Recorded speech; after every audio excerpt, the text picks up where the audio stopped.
And we are live.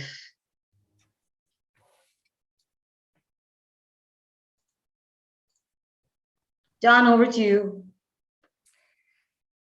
Thank you all for joining us for this amazing soulful connection, global soulful connection with people from, we have 51 speakers from, I don't want to get this right because I don't, 18 countries, 6 continents coming together, many heartbeats, one rhythm. We are joining forces from around the world to bring people together in love and harmony and peace. And if the world has ever needed this, it has needed this now. So I am so thrilled to be part of this. I'm coming to you from Los Angeles. I am so thrilled to be part of this amazing venture. I am so thrilled to introduce Anu and DC, the creators, the visionaries behind this amazing event that they have brought together people from all over the world to come together with many heartbeats, one rhythm. Anu and DC, I want you to speak about the vision and share it with people. And thank you both so much for doing this.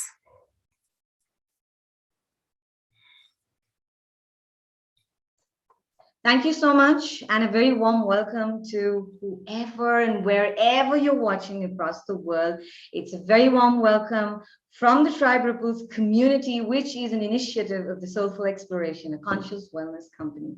And this is Many Heartbeats, One Rhythm. And we've been working like maniacs for I think we've just logged about over 900 hours, but it's not that, it's just DC and I. We've got a beautiful team, okay? And nothing in the world moves without gratitude.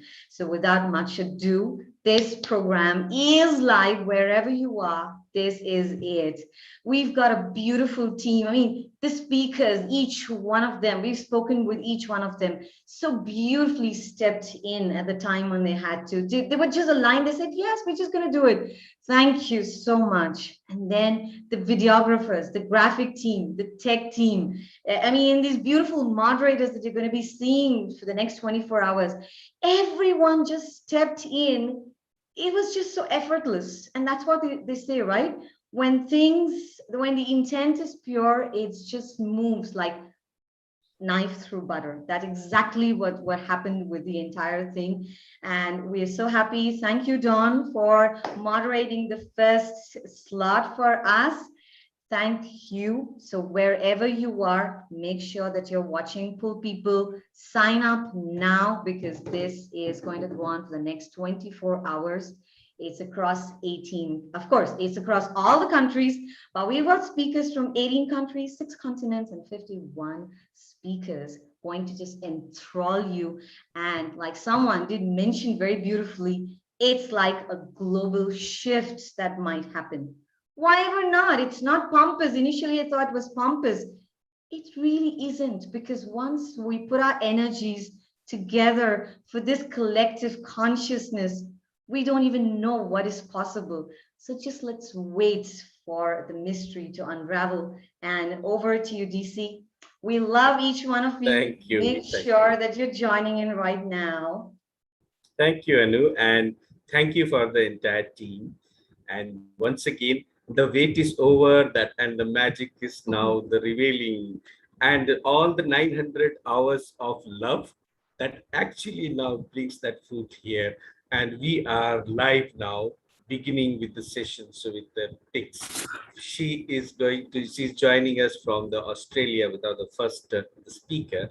And I like to thank you and the gratitudes for all the participants, all the speakers from across the globes that who are joining us, for the moderators, for the entire team. I like to give my entire gratitudes and thank you once again for the joining us and making this event so grand. This is the event we called it the Tribe Ripples. Ripples, basically, it's a kind of a initiative. Even if he impact the first persons, he is going to impact the another person. And that is how this ripple is going to impact this world. And we feel if this is the very right times to do that, and and we can make the impact, at least to in the whatever way we could possible. And there are people that who will take this forward. So thank you so much for the joining us, and I'm so excited until I can't wait for to see this event to this happening. Thank you. Over to you, Dawn. And wait, many heartbeats, One one rhythm. rhythm, One rhythm. and we are going to completely rock it. So over to you, Dawn, and we are going to vanish so that you don't have to see. Thank you for that. I am so thrilled to introduce our first speaker. Before I do though, yesterday I was looking on my social media and I found this quote, and this is by Joe Dispenza, and I feel like I need to read this. When a group of people come together with a specific intention or collective consciousness to change something or to produce an outcome, if they create it with the energy and emotions of peace, unity, or oneness, without physically doing anything, that unified community can produce changes 70% of the time. So that is what we are doing here today, bringing people from around the world that are all wanting to lift humanity. So I am so thrilled to be a part of this. And it is my honor to introduce our first speaker, Pix Jonathan. Did I say that right? I hope I did. She is coming to us from Australia. And her event title is Holistic Living Inside and Out. I'm just going to read her bio really quickly, but I met her just briefly. This is a beautiful soul. I'm so thrilled to be able to introduce her to you. Pix Jonathan, affectionately known as the Couragepreneur. Pix has the middle names of Courage and Resilience. Overcoming significant life-threatening and life-altering challenges, she is an ever-positive, disciplined, focused, fun-loving, community-minded leader and a coaching career. She is a podcast host, the Couragepreneur, and an international best-selling co-author, Yes, I Can. Pix is also building 2 successful global health and wellness businesses across 6 and 40 countries, respectively. She has won numerous awards, including Global Peace Awards in 2016. Pix, it is my honor to introduce you to our audience. Oh, thank you so much, Dawn. And my heart goes out to Anu and DC for all, and your team for all the amazing work that you have put in, all the 900 plus hours that you've put in to bring together, 51 speakers from 6 continents and 18 countries. How amazing is that for 24 hours? So thank you so much. As Dawn said, my name is Pix Jonathan, and I am proud to be the Couragepreneur. Welcome to Many Heartbeats, One Rhythm. I have the absolute honour and privilege of being the first speaker for this amazing confluence. It's a 24-hour confluence of excellence through wellness, through the soulful exploration. So thank you, guys. And as Dawn said, my topic is holistic living inside and out. So I'm absolutely thrilled to nudge people to live life armed with courage and resilience, harmonizing the outside world and their inner world so that they can be the true version of themselves. But first, I would actually like everyone, as long as you're not driving, please, to simply get comfortable, relax, and for a brief moment, I want you to close your eyes. So in 3, gently close your eyes. So 1, 2, 3. Now I encourage you to take 3 deep breaths. You can take them in through the nose and out through the mouth, or in through the nose and out through the nose. It doesn't matter. So first, big breath in. Hold at the top and out. Second breath in. Hold and out. And third breath in, then hold and out through the mouth. You're more peaceful, more calm, more grounded. You will take more in for this amazing confluence. So thank you for spending some time for yourself. Now, I'd love to set the intention. The intention today has to be on heart. Many heartbeats, one rhythm. And courage. What is courage? Courage means from the heart, literally. And I am the couragepreneur. So we are focusing on the heart today. And Dawn touched on it. There's oneness, love, peace, joy, happiness.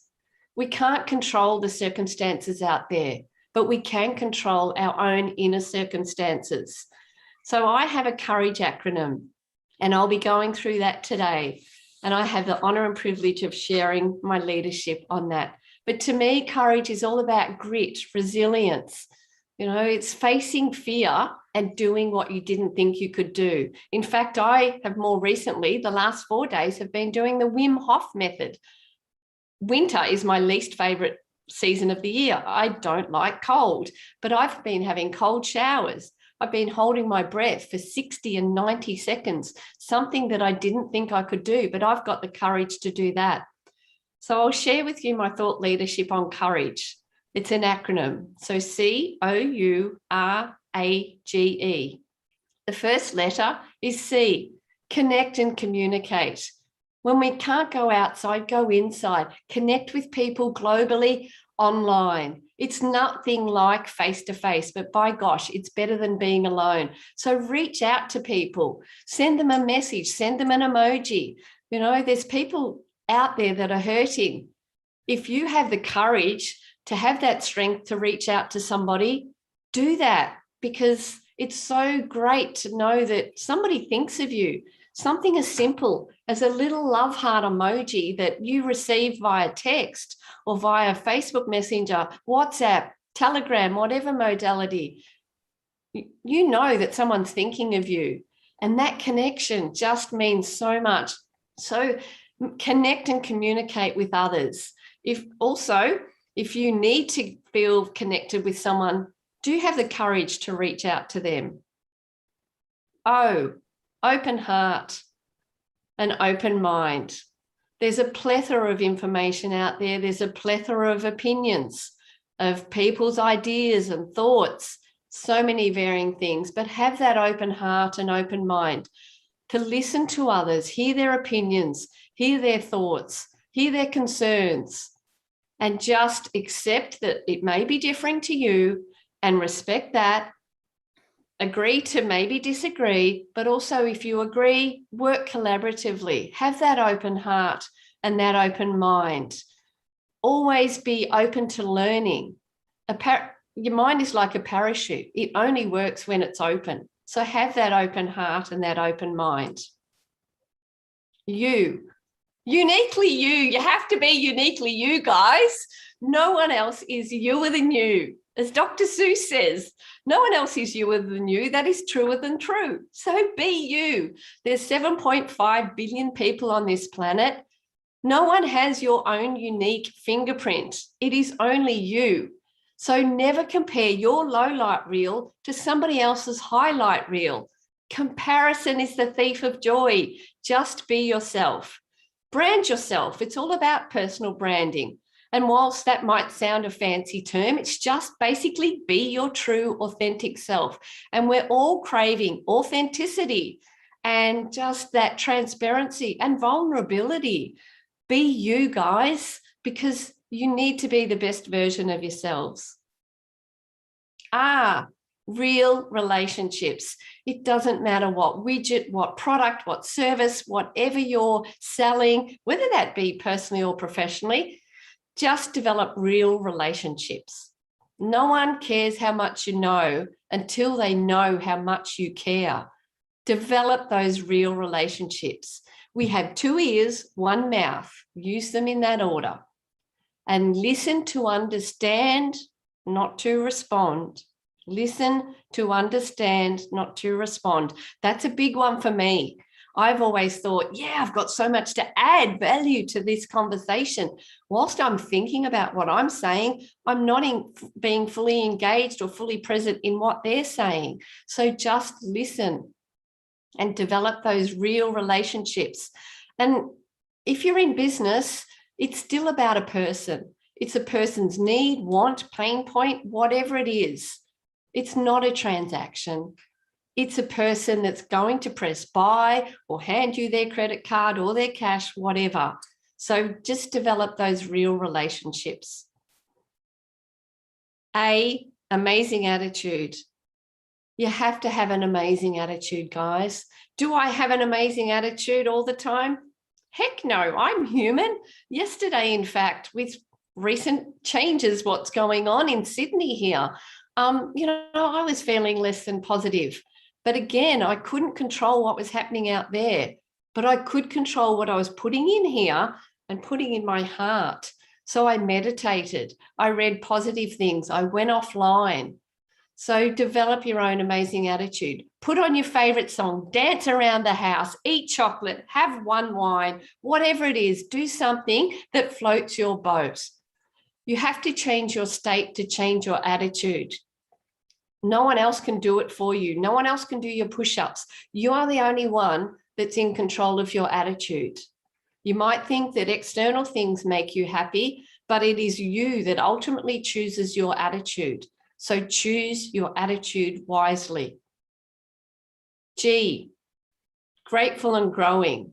I love this one. I love all of them, but have that attitude of gratitude, a beautiful sunrise, a flower that's just started to blossom. Your child came up and gave you a hug. Somebody that you don't know smiled at you. Appreciate the absolute small things in life, guys, because there's so many things that we can focus on negatively. And the RAS, the part of our brain that what you focus on, you bring about. What you think about, you bring about. Thoughts become things. Things become actions. Actions determine our behavior. So be mindful of what you think about and be grateful for those small things. I've personally have a gratitude book. I write 5 things I'm grateful for each and every night, most nights. And sometimes when I've had a really tough day, it might be, I'm so grateful that the day's over. Yeah, life happens to each and everyone. You can't be up all the time. It doesn't matter, but be grateful. I've got gratitude rocks around my house, literally. Are they significant rocks? No, but they remind me to be grateful in the kitchen and my front gate. Also on my phone at 12:34 p.m, 1, 2, 3, 4. You can do 11:11, whatever special time it is for you. I have a notification that pops up. And you could say alarm, but no, that's a negative connotation. I have a notification. And at 12:34 on my phone each and every day, it goes, I am grateful for ... Doesn't matter if I'm at work or where I am. It reminds me to be grateful for something, to stop and be grateful, because otherwise the day can just pass by. And so many people go, what's that? And then I'll say, what are you grateful for today? They'll go, what? And then they'll say something. So have that grateful heart and be growing. Constantly feed your mind. We feed our tummies daily. You have to feed your minds daily. So make sure you're putting positive things in here. E, enjoy life and energy. You have to enjoy life. Often the happiest people are those that don't have much. It's not about the material things we have. It is the free things that are the priceless things. It's the walks to the beach. It's that special meal that you cook with your loved ones, sitting down, sharing a meal. It's the quiet time. It's reading a book. Are they costly? No, they're the free things. So find what you enjoy and do that. Aim to do it each and every day. And energy. It'd be remiss of me if I didn't mention, as Dawn introduced me, I have an online health and wellness business. It's clean, it's vegan, gluten-free, dairy-free, amazing products. You have to be mindful of what you put in your mouth and also on your skin, guys. Our body is a temple. Treat it as such. We service our cars, we service our laptops. Service your body. This is the amazing mechanism. So use it and treat it wisely and with respect. It's a blessed temple. So I've absolutely loved sharing my thought leadership. So courage, connect and communicate, have an open heart and open mind, be uniquely you, develop real relationships, have an amazing attitude, be grateful and growing, enjoy life, and have energy. So thank you so much. Be courageous. And if you'd like to connect with me, please feel free. I'm very active on Facebook, Instagram, and also LinkedIn under my name, Pix Jonathan. Wishing you all an amazing morning, evening, night, wherever you're tuning in from. A fantastic confluence. Thank you again so much, Anu and DC and all your tribe, and also to Dawn for moderating this first session. Thank you. Whoa. My internet connection is unstable. Sorry for that. Pix, oh my gosh, you are phenomenal in every single way. As I was listening to you, I was getting chills all over my body. That is like absolutely amazing. I would like to ask you, have you always thought this? Have you always shown up like this? Or is this something that you've kind of learned throughout your years? What was it that got you to this place? Yeah, a lot of personal work, but great question. Thanks, Dawn. I was blessed that I was raised in a beautiful, loving family. Like my parents have now passed, but they always said I could kind of conquer the world. We didn't have all the financial support that I would have liked, but we always had love, and that was the most important things. But my parents were always encouraging to me. But I've had a lot of life-altering things that I could have gone left, but I chose to go right and move on that path towards positivity. I do believe that some people or everybody has a happiness preset. Fortunately, my happiness preset is quite high. It's like the glass half full or half empty. Some people will automatically default to glass half empty. That's neither right nor wrong, just different. I default towards glass half full. In fact, it's full because you have either water or liquid and air. So I would say it's full. But yeah, I do work on my mindset each and every day. And part of that is meditation, reading positive books. I'm actually reading a biography, which I wouldn't normally choose, but it presented to me and I went, wow, I'll read that. So I'm really mindful of what I feed my mind. And also, I love sharing my thought leadership, and that makes me happy because to me, with some of the trauma that's happened to me, and I won't go into that, I know that I'm the voice for others that can't or won't speak. And that absolutely tops up my cup. And you can't pour from an empty cup. So I'm mindful of topping up my own cup each and every day. Oh, wow. You're speaking to my soul in every single way. So I think one of the things that I think would be helpful for people, because you and I both see the world in that similar way. Yeah. What would you suggest to somebody who can't get to that place, who is struggling to find the positive, to see the glass being half full? How do you get to that place when you're challenged? When you're really challenged, and obviously I'm all about courage, for someone that is really struggling with their mental fitness, getting out of bed is a challenge. So just do one positive thing for yourself. If you can, put that foot on the ground, followed with the other foot, get out of bed. And you know what? Celebrate the fact that you got out of bed. Because I know the rates of depression and mental ill health has just skyrocketed. So just one thing, do one thing for yourself. Reach out to somebody as well.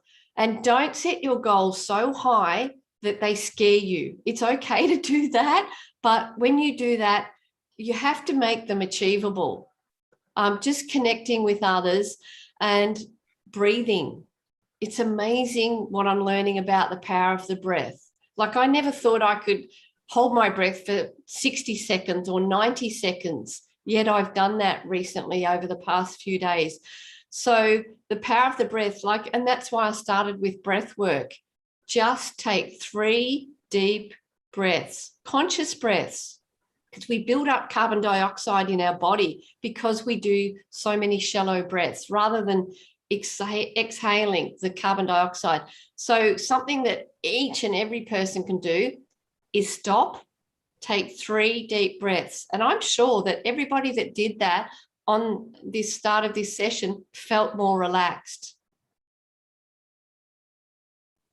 Yes, I did. I know that 100% for sure. So how has your life transformed from the time that you started going into this whole exploration of your soul and being this person that you are today? Oh, great question. I guess I've had 3 life-threatening car accidents, and that's just my story. It is what it is. It was the 3rd car accident, which happened only 10 weeks after the 2nd. By the way, I can drive, just a disclaimer there. I rolled the car. I had a micro sleep because I was absolutely exhausted. So I rolled the car, went down an embankment, landed on the roof. And in all my 3 life-threatening car accidents, I've not broken a bone. And I climbed up the embankment and I thought, why did I survive this? Not why did this happen to me? Because I knew it was by my own hand. But I thought, why did I survive? What's my purpose? And Dad always drummed communication into us. And I was only 2 pound 2, a tiny little bubba when I was born. So I've been courageous. And I just thought, I need to make a difference. But the most, I guess, impacting transformation for me was last year. When we had the downtime, I lost my full-time retail job, but I'm actually quite grateful and quite blessed because it made me realize what's important. And what was important was not my job, although that was important to the company and that. It was spending time with my daughter. It was phoning a friend who was struggling. It was sending a little care pack to somebody. So I've always been high achieving and high drive and everything, but now I'm so much more grounded, much calmer, and I just value the simple things. Like I said, it's the free things that are the priceless things. So I'm loving that I get to be a beach crew leader for meditation, volunteer, and just on that spiritual path, because I've learned so much that happiness comes from within. Yeah, I like nice things, but they don't make me happy. That's only superficial. It's happiness coming from within. And like we said, that oneness, that joy, that love. And absolutely loving myself, not in an egotistical way, but loving myself in a beautiful, heartfelt way. So now that you're doing, because, life happened to you and you had to pivot and turn, which I think everybody can kind of relate to. How has that impacted your life? How has that changed for you? Well, ironically, this is all about, physical, emotional, mental, spiritual, social, environmental, and financial, this confluence. I've never been in a better financial situation, ironically. Even though I've lost my job, there's support out there and I'm saving money. And it's like, wow. And I just understand that I don't buy frivolous things. I buy things that they have a use. So, yeah, I'm just really grounded and calmer, more peaceful, and in a great financial situation. Like, my life is far from perfect, and I'm not where I thought I'd be in mid-50s, but I'm happy. Whoa. You are such an inspiration. I mean, we just met briefly right before we got on here. And so I'm listening to all you're saying and I'm like, oh my goodness, this is how we help people. So advice that you could give to people as we're going through this crazy time in our global world, what would you tell them when they start being fearful or worried or afraid? What would be your advice? Because I need to hear that. My advice is you are loved, you matter, you are valued, and the world is a better place for you in it. And give yourself a hug, because we miss the physical touch. I have a passion to change the verbiage from social distancing to physical distancing. It is not social distancing, guys. It is physical distancing. So just know that you matter, you are loved, You are valued. You are worthy. Your life matters. But an action step, take one step towards being courageous today. Maybe write it, something simple as writing down what you fear. Because when you acknowledge it, you can start working on that. So take one step towards being courageous. Oh, that is, I mean, you were the first speaker. I am the first moderator, and both of us stepped into this not knowing. We did it afraid. We didn't know how it was going to look. We're just like, we're just going to do it. So do it afraid and just take that step, right? Yeah. Courage is not the absence of fear. Yes. It's doing it in spite of fear. I fear things, guys. I'm human, but I do aim to work through my fears. Oh gosh, I think that is like one of the best messages you could leave anybody with, is we stop ourselves so often because we're like, I've never done that. I'm afraid to do that. And then we let that keep us from doing it. But then, do it afraid. Do it afraid. Yeah. So is there anything that you would like to leave? You just left us with so many golden nuggets of like amazingness.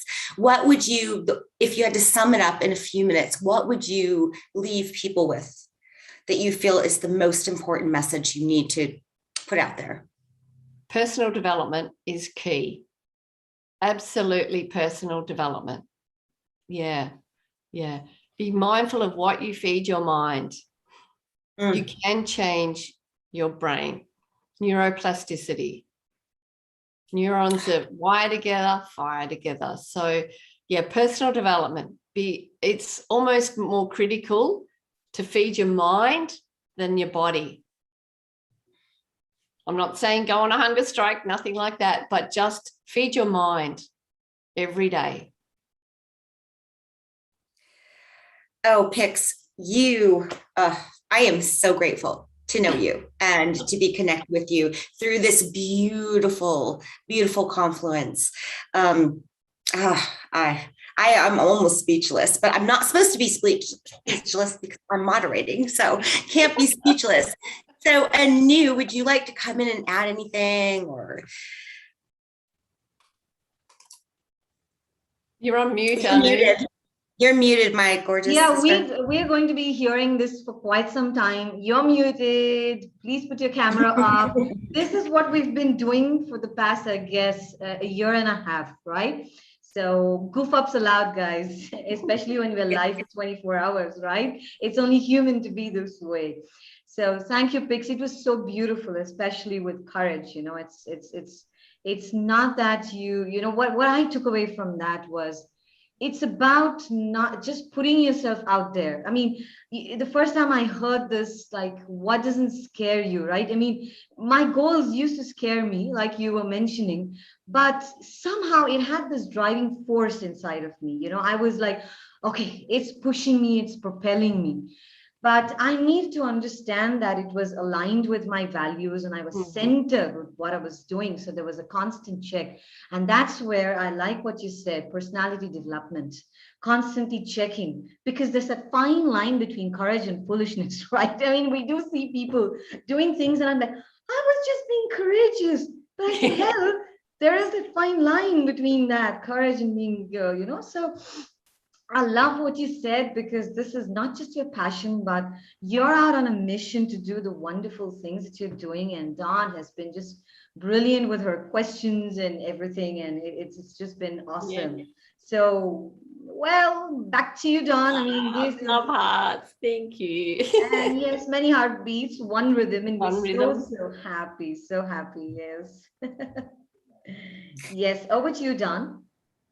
Oh, again, I am so inspired. This is our first speaker and I feel this inspired. So I feel like I might stay up for 24 hours because if this is our first speaker, like how good does this get?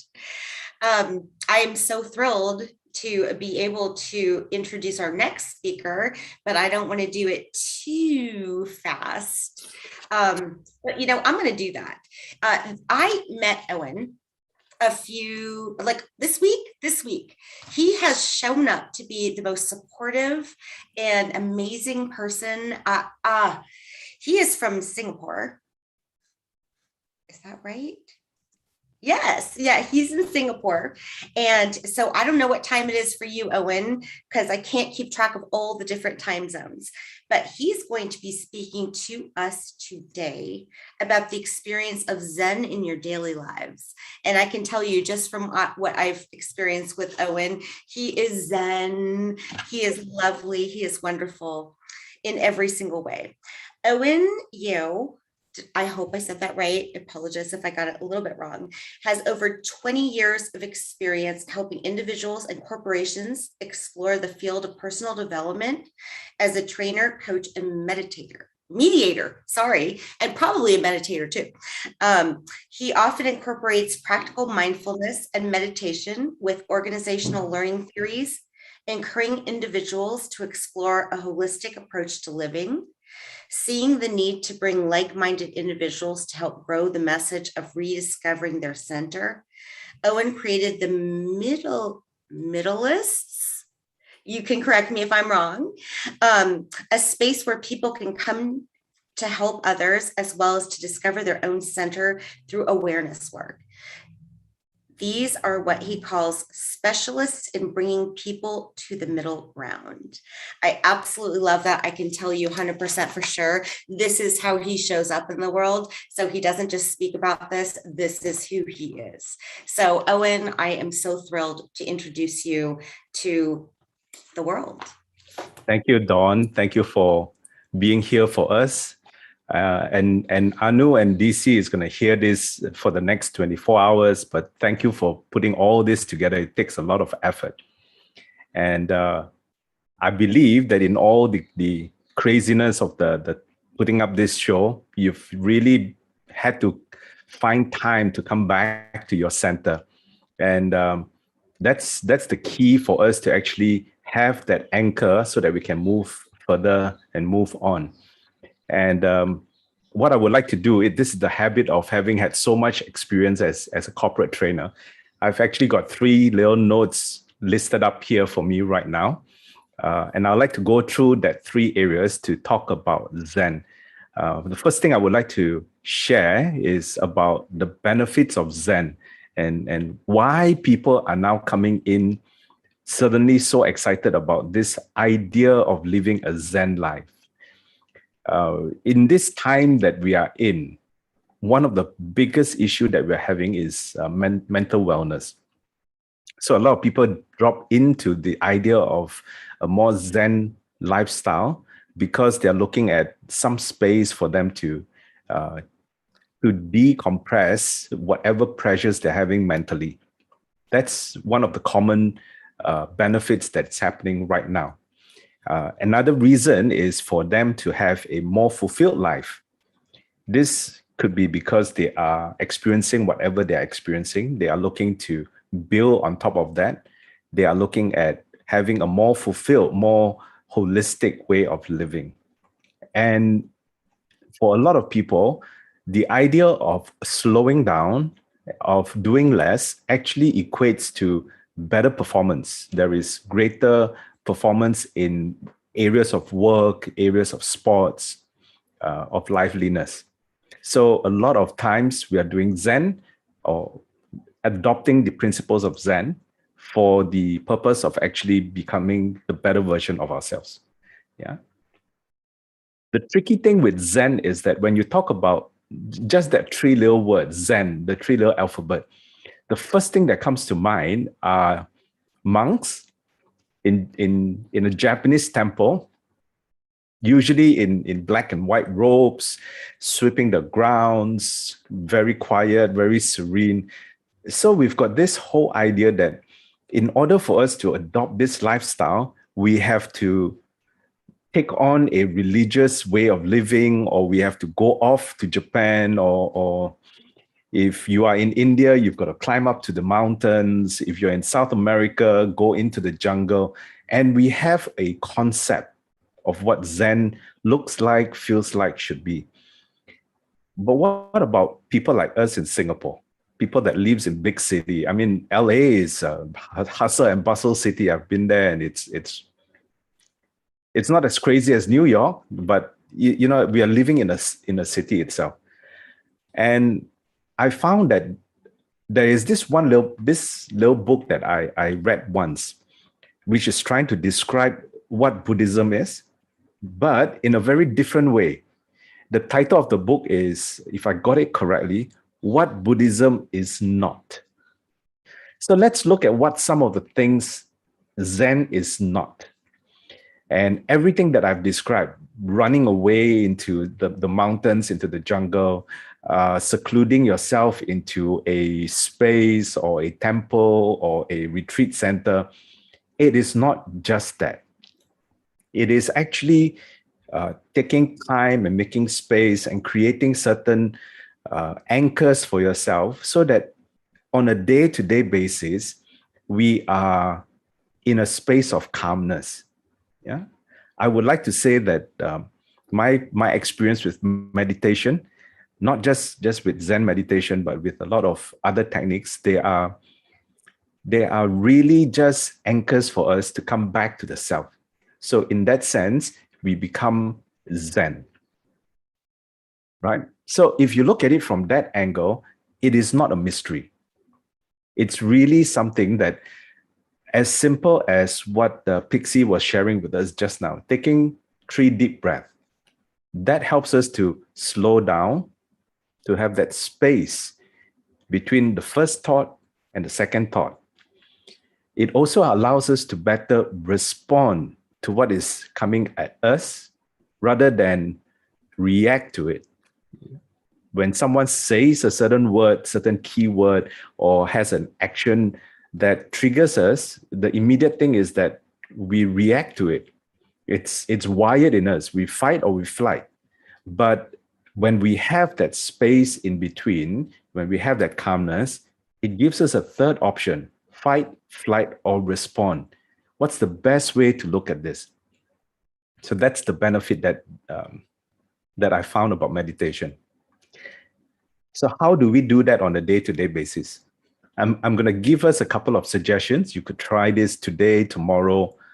And I would love to actually share some of the techniques. I'll take you through a couple of it as we do this.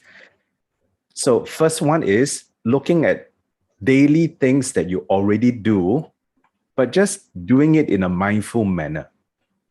A good example is brushing your teeth. I would love to think that we all brush our teeth twice a day, if not once a day. And using that, it becomes an easy example of how you could start practicing a mindful way of living. I bet you that when you went to brush your teeth today, all you did was you went in, you put something on a brush, it moved in a certain way, and you were done in less than a minute. So try this. Try being conscious of the whole act. Make it a whole event. Yeah, I'm about to go brush my teeth now. I'm going to sit down, do my 3 breaths, calm down, and I'm going to watch every step that I'm walking to the sink itself. I'm going to watch how I undo my toothpaste, how I put that on my toothbrush, how much toothpaste did I put on my toothbrush. So every process, you're watching yourself and you're making this very intricate. What will happen is the mind is going to go crazy. The alarm is going to come and says, this is way too long, or this is madness. Why are you watching something so mundane? Yeah. Each time the mind comes in, take a pause, take that 3 breaths, and then continue on in the journey. And you'll find that something that you've been doing for 30 seconds, a minute in a day, it will have a longer period in the beginning because you're suddenly catching that your mind is all over the place. We could be brushing our teeth, but we're thinking about what to wear, what to eat, who we're going to meet, how am I going to present myself in this meeting? So you're everywhere except being present. You're reacting to your thoughts. thumb could be reacting to emotion. I just had a bad breakup, or I've got to see this person who really irritates me or challenges me in a way, and I'm reacting. I'm getting, anger is slowly rising, or irritation is all there, and we are reacting to that. But by watching this, you're starting to build that ability to respond. You know, don't have to just give in to whatever is coming to us. That's one way we can implement it on a day-to-day basis. And you can look out for other things that happens in your day and use those as your own way of practicing mindfulness. Another way, and simple gestures, so that it doesn't detract from the fact that you want to get centered. So, Dawn, if you're with me, I would love to just share this with you right now. And for those watching or listening in, try this with me. I'm just going to do this for about a minute or two. And let's just see how it makes us feel. And the technique is very simple. All you have to do is use your thumb and any one of your four fingers. Yeah. It can be the first, the second, the ring, or the last, the pinky. What you want to do is that at this moment, you just lightly touch your finger with your thumb. As we breathe in the in breath, what you want to do is you just have a slight pressure where you're just pressing them together. That's when you breathe in. As you breathe out, you're just going to release the pressure and just keep it there. So you're going to breathe in with the pressure and breathe out with the pressure. And you don't have to hold your hand up this way. That's just me showing you. So sit comfortably. You can put it anywhere. And this is a very easy technique that you can do on the bus, on the train to work. Just make sure you're not driving, but you can do this anywhere, going for a meeting somebody, getting ready for a sports event, and you want to chill down. So this is something that you can do, right? And just for the next minute or so, I invite you to just sit down and close your eyes. And just breathe regularly.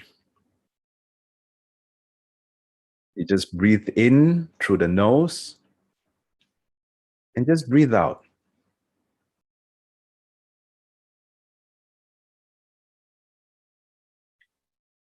And as you breathe, just bringing your awareness to the point where your thumb and finger meet.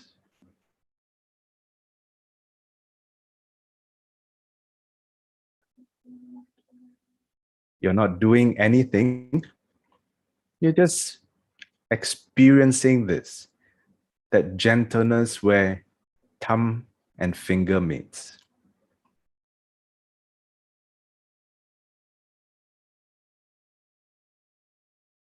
Now, with your next in-breath, as you breathe in deep and slow, just putting pressure between thumb and finger. In your own pace and time, breathe in with pressure on thumb and finger. Breathe out and relax.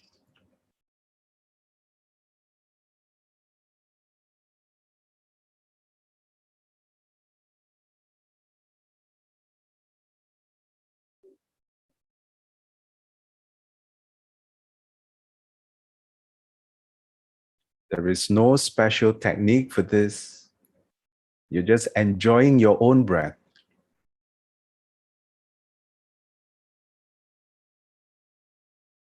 And just allowing that pressure to be your main focus.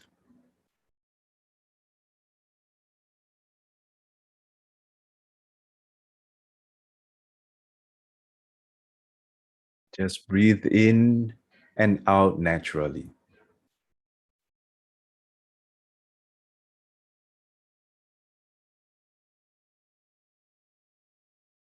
And if you have any thoughts, if ideas come to you, if sounds around you are distracting, if you have any physical sensations, just bring your focus back to the pressure between thumb and finger.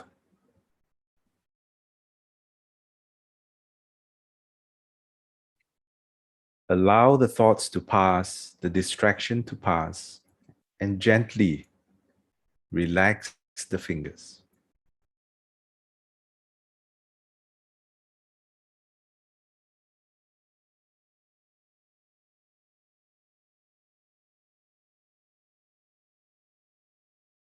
Now take 1 or 2 deep breaths, just cleanse it out, shake it out, release the thumb and finger.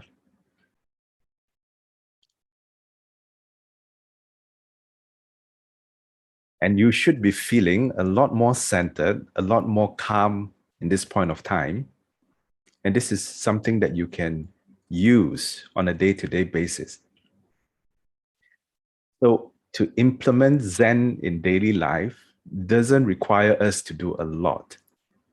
In fact, it's to do a lot less, but to be more focused with what we are doing less. Yeah. So I hope that's something that our listeners all over the world, it's amazing to join 51 speakers around the world. I'm so honored to be number 2. It's crazy that we are just starting this ball rolling. And I would love to hear from the rest of the people if they've got questions and things they would like to share about their experience with meditation and with Zen. Oh, and that was amazing. That you are amazing. I would love to ask you a couple of different questions. Like, when did you get to this place? Has this been a practice your whole life, or is this something that's come to you more recently? Okay, that's interesting. As you read in the bio, I've been a trainer for 20 odd years. I've only been meditating in the last 10 years plus. So if I was meditating, if I was doing this for my entire life, that would make me about 20 years old. And much as I would love that, no. What happened is that about 12 years ago, as with a lot of people, we go through a lot of life challenges. And it broke me down. It brought me to a space where I had to now re-examine a lot of things that was happening with me. Yeah, the first thing that happened, being a very business-minded individual, very focused on the physical and the mental aspects of living, everything was wrong with the other person, with that company, with something that is happening outside. And I couldn't fix my situation focusing on the outside. By chance, I met some people who were able to, who kind of introduced me to the idea that maybe it's not what's happening outside. And that's how it got me into the inner journey. And as I progressed from there, I realized it's not just the outer journey or the inner journey. In both ways, they are good on their own. But if they were separated, if they're not connected, if they're not syncing as one, it just doesn't work. It's like we have our brains, our left and right brains. To say that a person is left brain or a person is right brain, that's totally untrue. We're whole brain. It's just that both hemisphere is not syncing as well as it should or it can be. So by allowing both sides to then come together, I started implementing some of the mindfulness techniques in the corporate training that I had. I realized I had to put in some structure to allow me to better build my meditation practice. And that's how the idea of bringing Zen into daily life became real for me.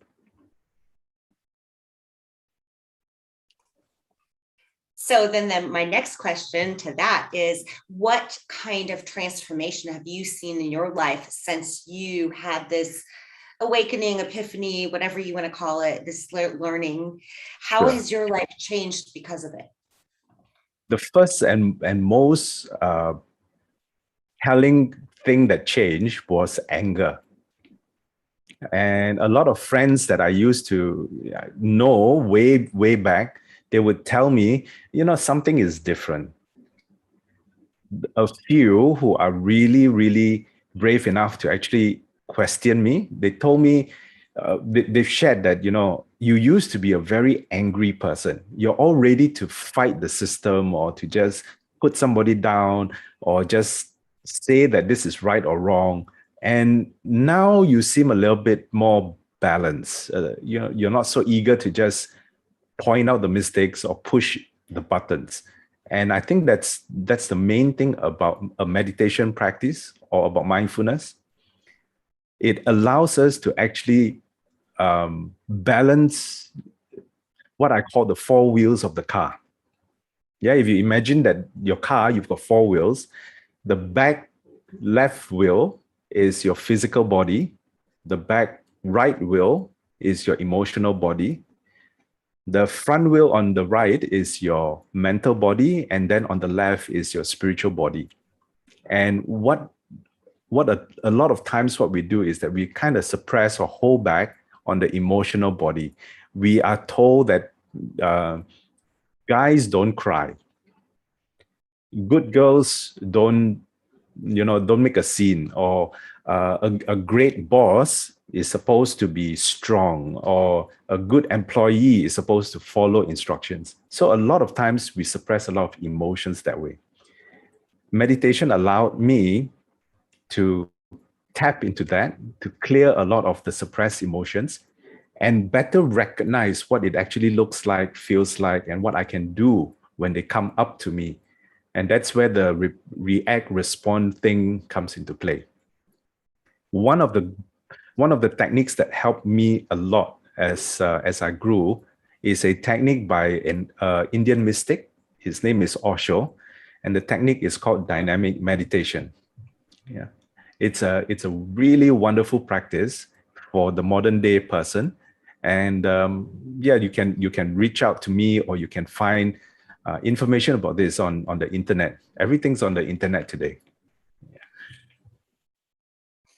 100%. So we just got a question from a viewer, and I want to know this question too, because I am terrible at meditating, which I know I'm literally like saying the wrong thing. But they said they find it difficult to meditate. How and where do you begin?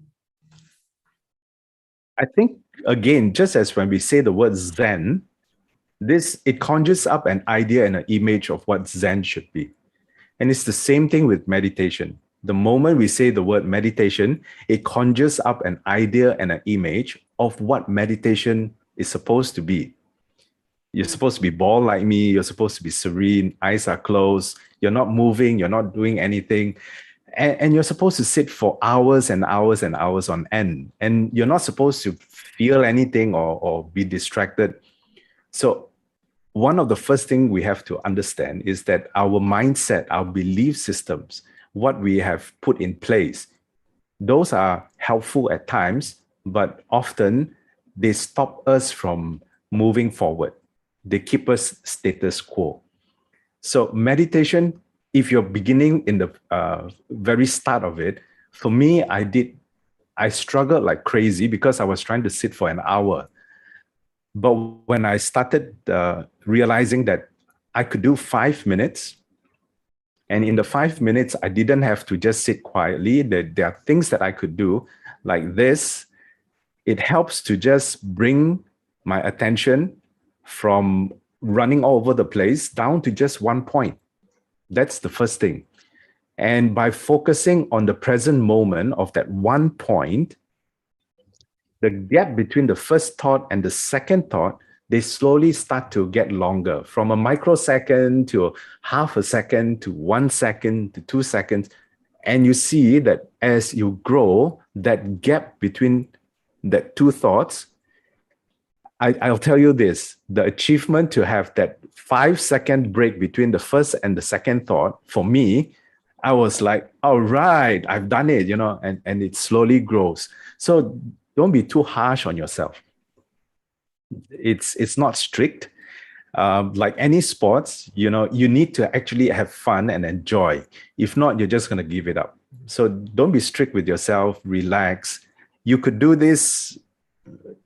Like, for example, if you were doing this, the first moment you wake up, just do it for 2 or 3 minutes. Just breathe, bring your focus down to the present.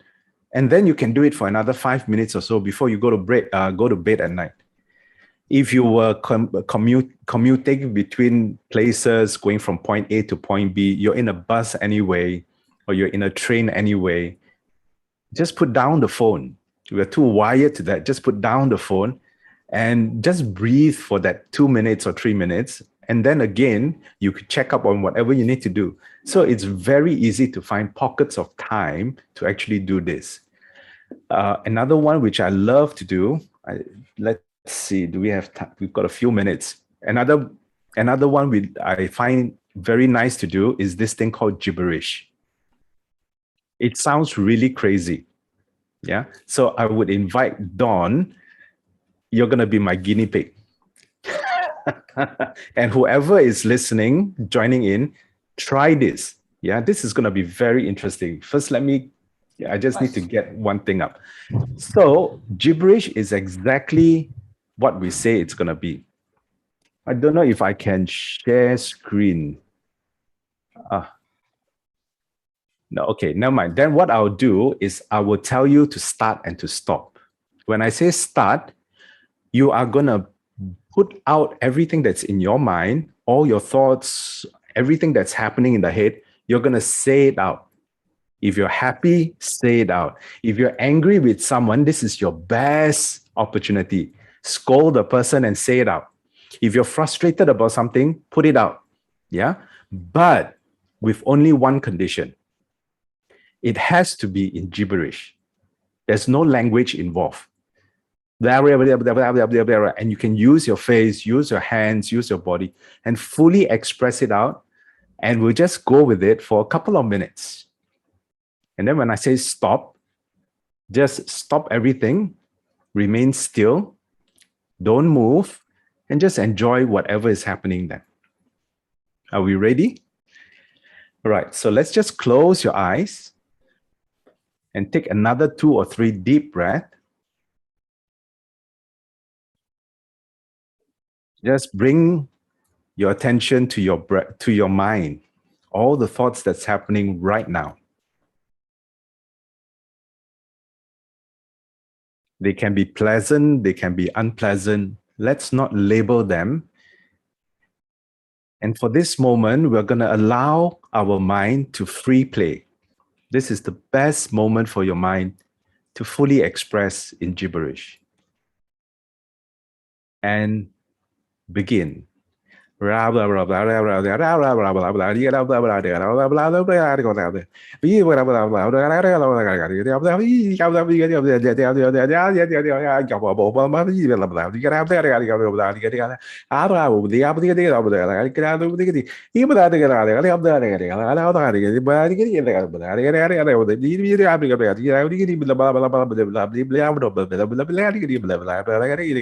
Stop.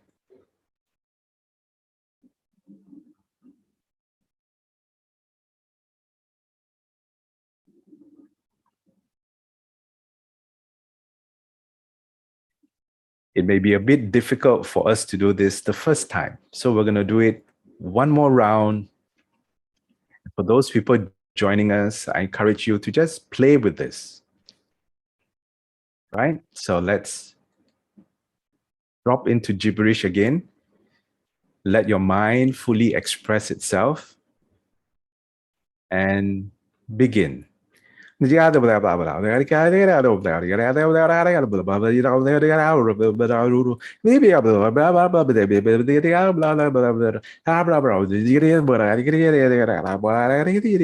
Stop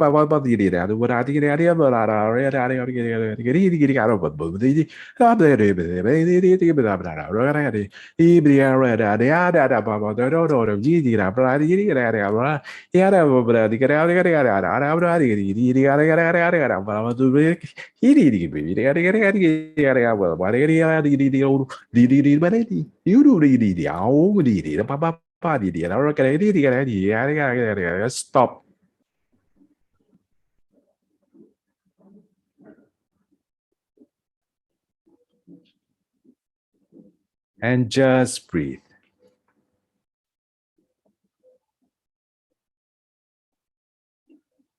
So that's another thing that you could do. And you realize that when the mind is busy, when you think you can't meditate, use this and just, you can curse and swear. Who knows? You're just doing it in gibberish and it's all coming out, and it allows you to come back to a space where you can be calm with yourself. So I hope that answers the question for whoever wrote that, and for you, Dawn. Oh, and that was amazing. I didn't even know I could speak this language, gibberish, but clearly I can. So I thank you for that, because as I try to go into meditation, again, all the thoughts, it's hard for us to get to that place where we literally can quiet our mind. And like, how important is that to do? Yeah. So thank you for sharing that with us, and these Most welcome. hints. And where can people find you if they want to? They can go onto the triberepos.com website right now, and just register there, follow that site. You would see all the speakers there, and you can connect with me through that particular website. There's a link there to my LinkedIn site, I believe. Yeah. And I look forward to catching up with everyone. And please drop your questions, your experiences, and we'll take it from there. Oh, and you are amazing. I am so grateful to know you. It has been such a pleasure to get to meet you. And I look forward to everything that happens in our future together. You are amazing. So thank you so much. So it is my honor now to move to our next speaker. This is Viba Shah. She is coming to us from India. I am so thrilled to be connected with so many beautiful souls from that side of the world. I can't even tell you. Viba is passionate, and she's a passionate and intuitive sound healer and mind management coach. That's amazing. She is the founder of the Radiant Lotus Wellness Space. Her desire is to impact those she connects with, to lead lives with fulfillment and love. Her practice involves various methods such as reconnective healing, EFT, matrix re-imprinting. Each of these work from the inside out. She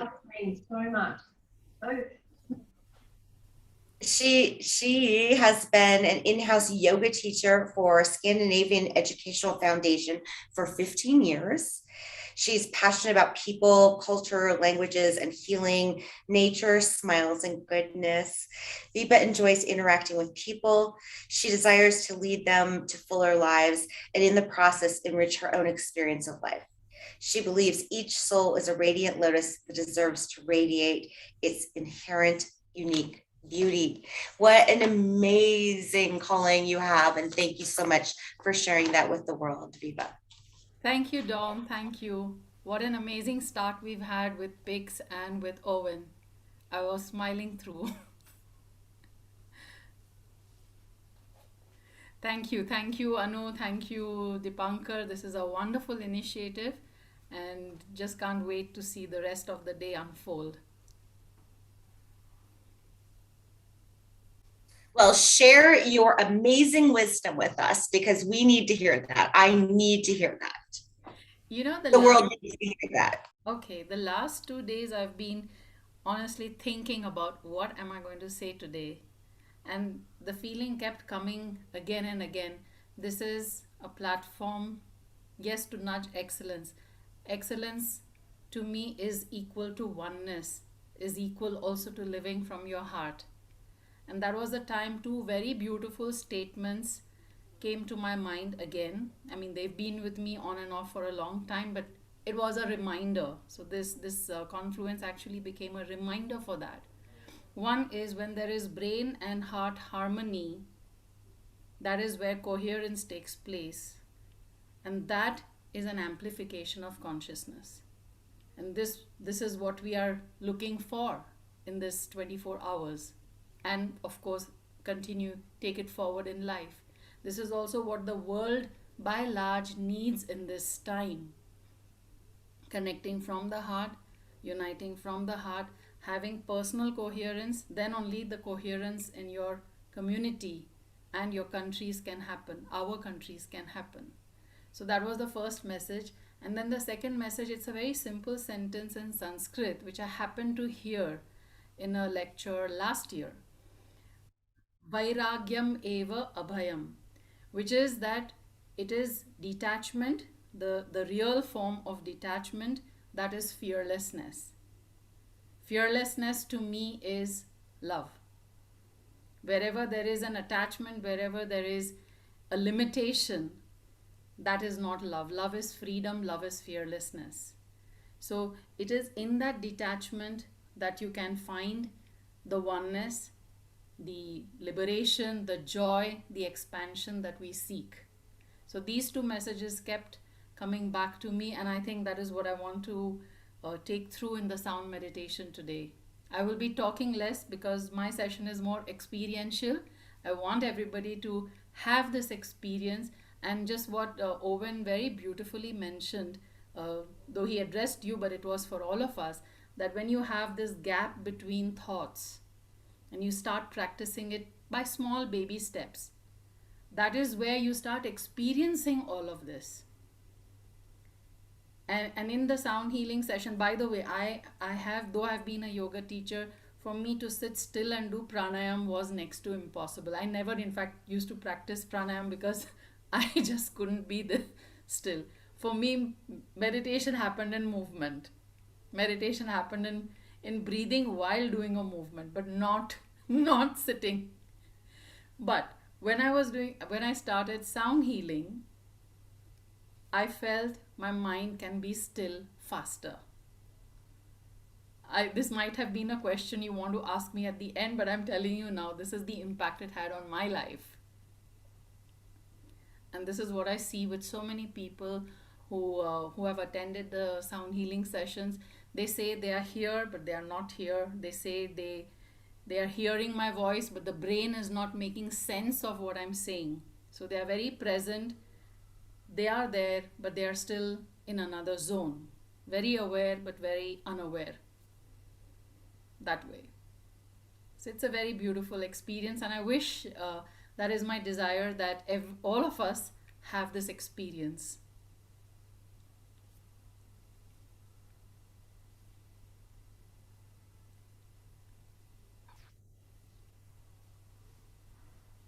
Are you going to share that with us right now? Because I'm super excited about this. Yeah, I thought you were going to ask me something, so I was waiting. Oh, I have a billion questions, but I want to let you do your magic.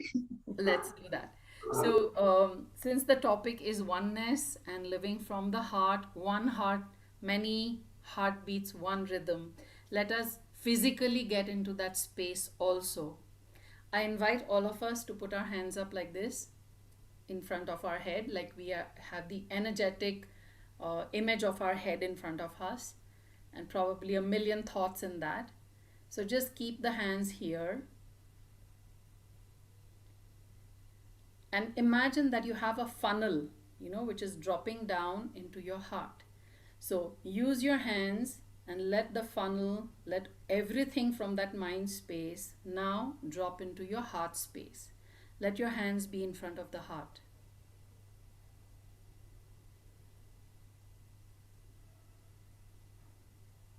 Now visualize the region of the heart, as if it's pulsing and breathing.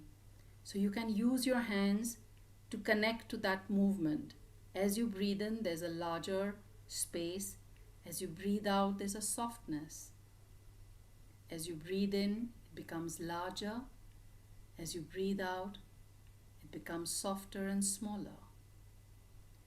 Just the largeness and the softness. And gradually you can experience this space expand.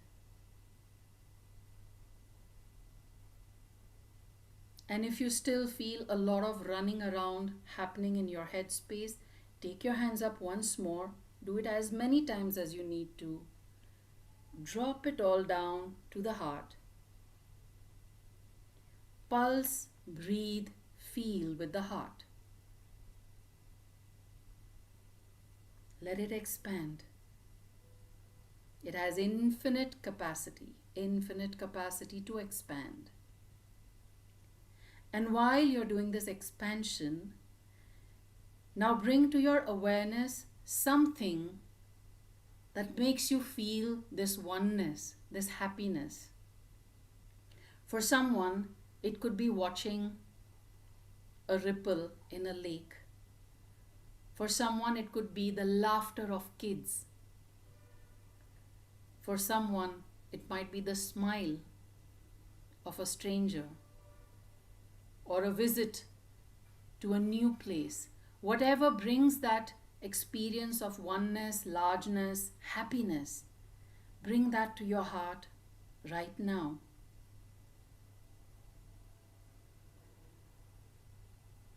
And have gratitude for that experience, for that living experience.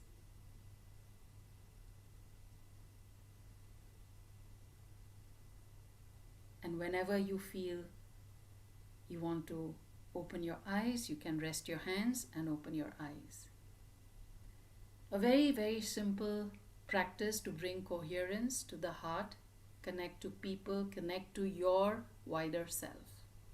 Let's now get into the sound journey. You can rest in wherever position you are.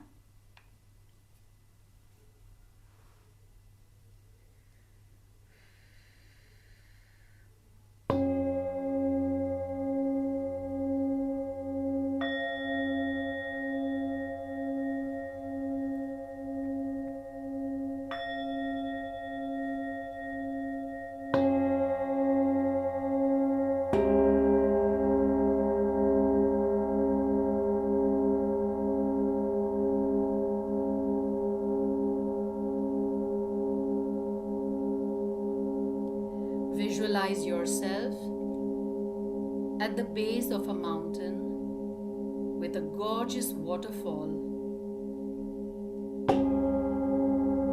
You decide to step into the water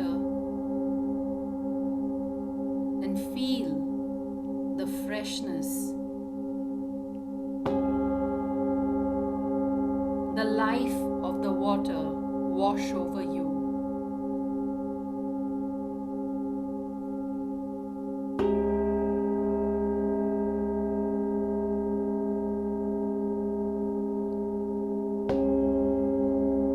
Feel it literally take everything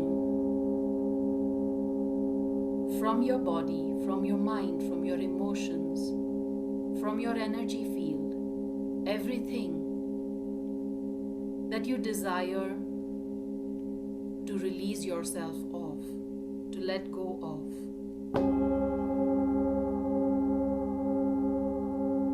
They need not be things that distress you.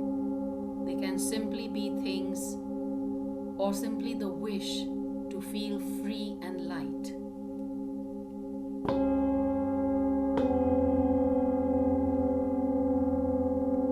And now you step out of the waterfall, feeling so cool, so light, so lovely.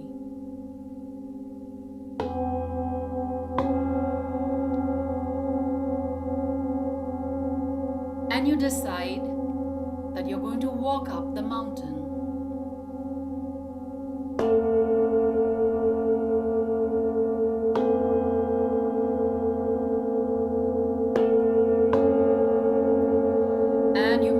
way up the mountain, step by step, till you reach the top.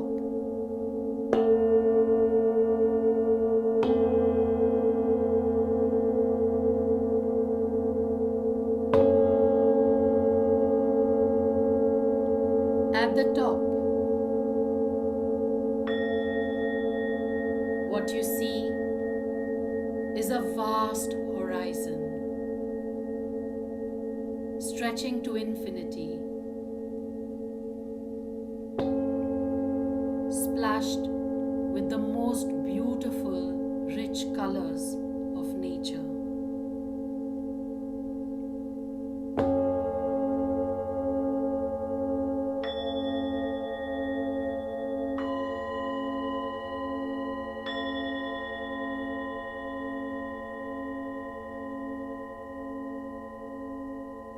You take your hands to the heart and stretch them gradually out to the horizon, widening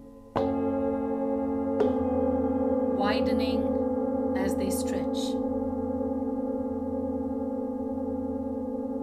knowing that there is no barrier, no resistance.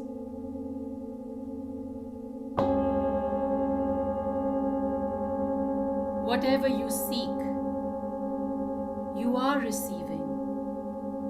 You are receiving.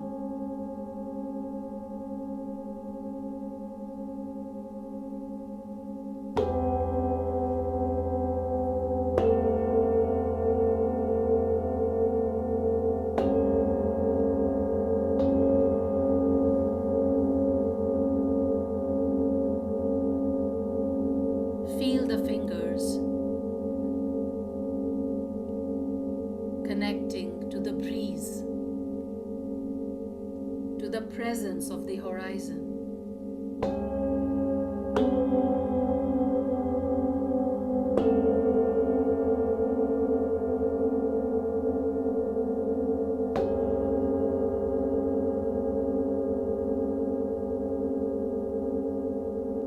And you receive it in your heart.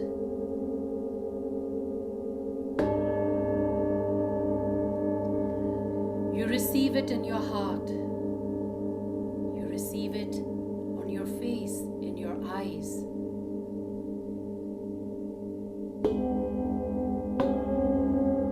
You receive the colors, the presence, the wideness.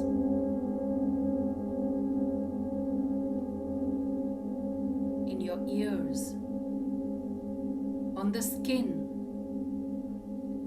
of your face, on the skin of your body.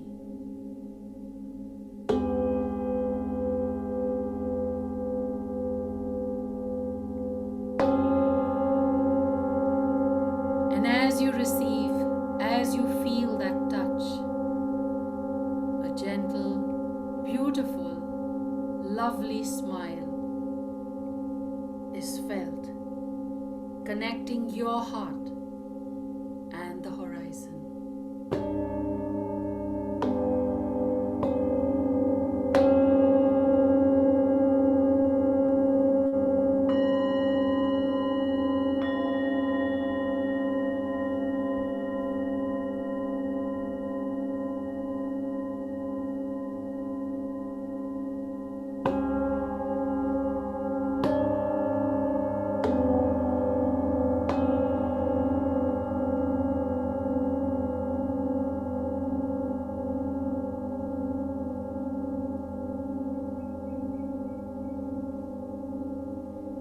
Gathering your hands back to your heart,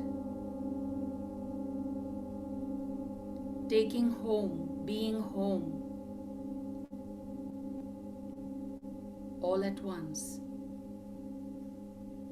the universe and yourself.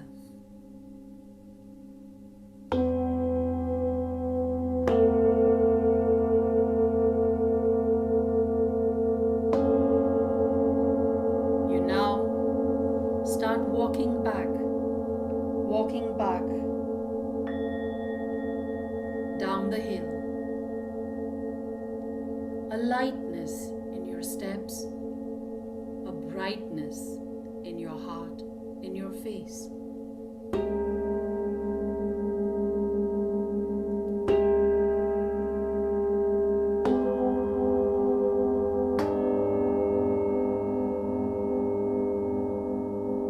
A brightness on your face, a lightness in your step, a song in your heart.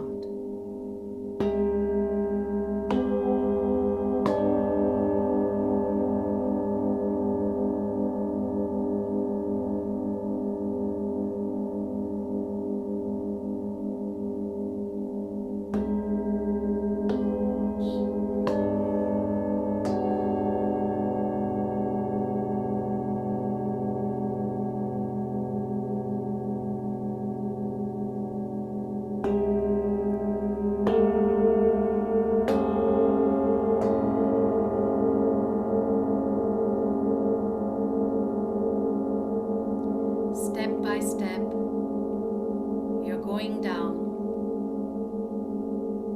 You come down, reach the base,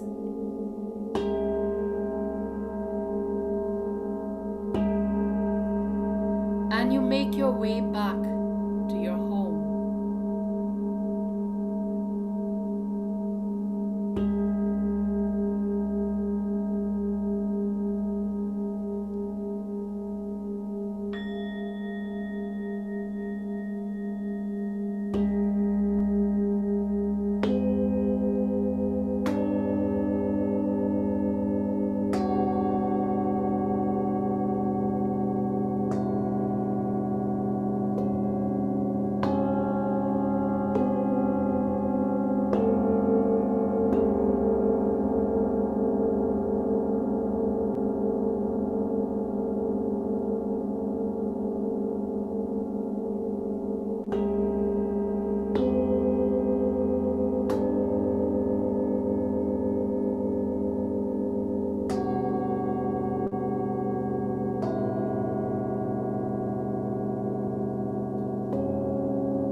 You step inside your home.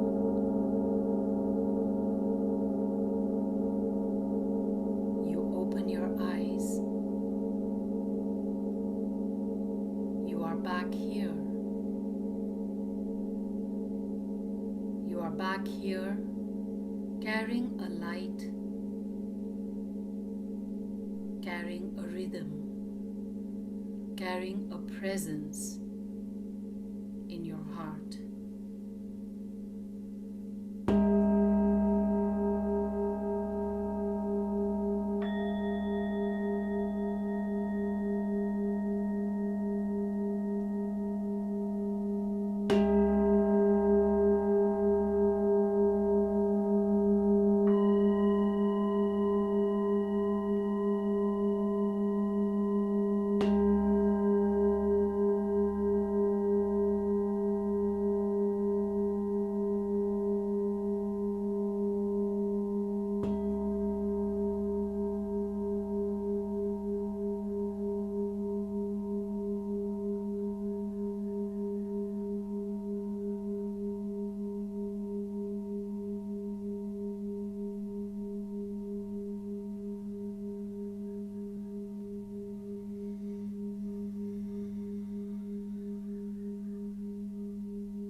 Bring your awareness to feeling this presence within and feeling the breath move through the framework of your physical body.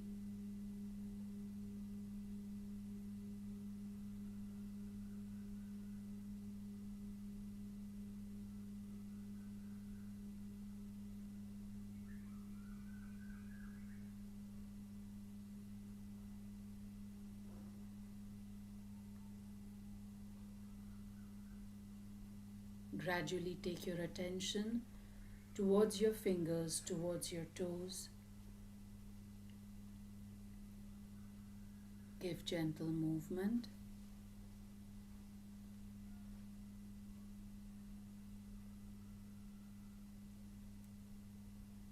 And whenever you feel prepared, you can open your eyes.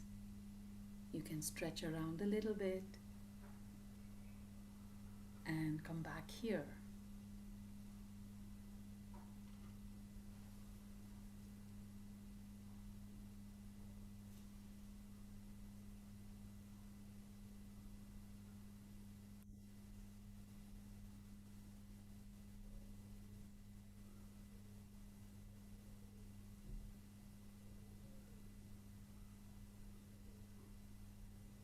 Welcome back.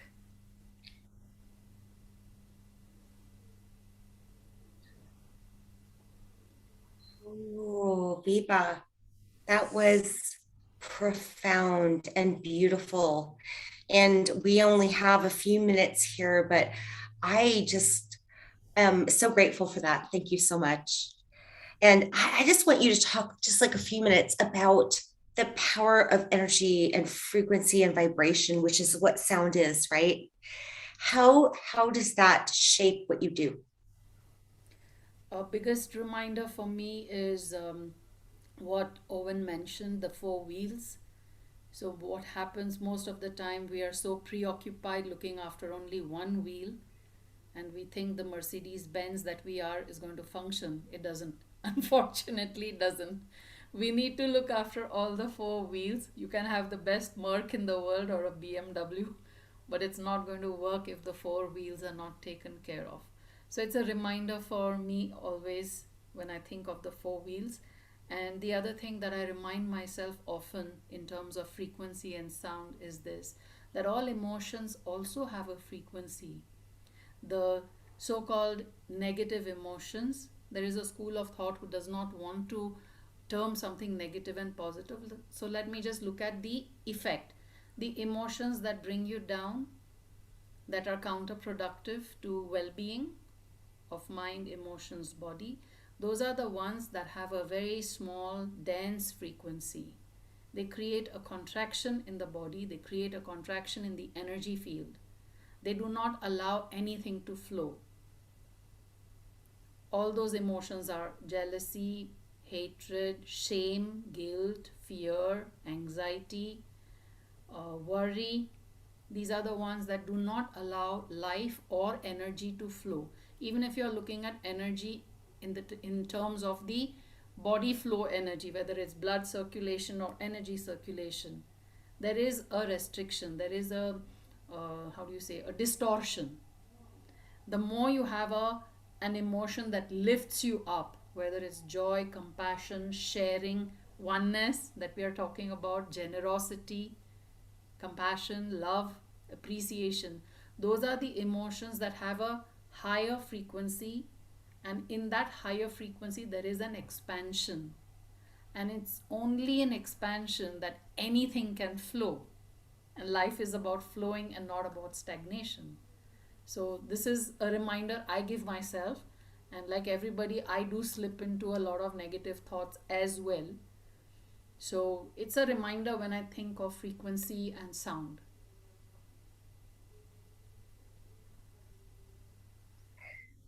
Well, I appreciate that. I could listen to that all day long, and I literally could talk to you for hours and hours. Unfortunately, we only have a few more minutes left, but I would just love to ask you, how did you get into this modality that you are clearly an expert in? It's a very funny story actually. Everything that I have done, whether it's EFT or reconnective healing or sound therapy, has come to me without my looking for it consciously. So sound therapy actually came to me. I was having a swap session with a friend, doing an access bar session, and I was receiving. And she is someone who is intuitive and does some other crazy modalities which I'd never heard of. And somehow I had a connect with her. This is an Italian woman, and she told me, "Hey, there's a sound healing training happening in Chennai. Do you want to go?" I didn't even know there was a therapy called sound healing. I said, yeah, let's go. And she was the catalyst to get me to the training, and she realized her visa had expired, so she or was expiring, so she did not attend, but I went through the training because of her. So I was not looking for it consciously, but it came my way, and it became my way. Well, it is absolutely beautiful. Thank you Thank so you much so for much. sharing that Thank with us. everyone.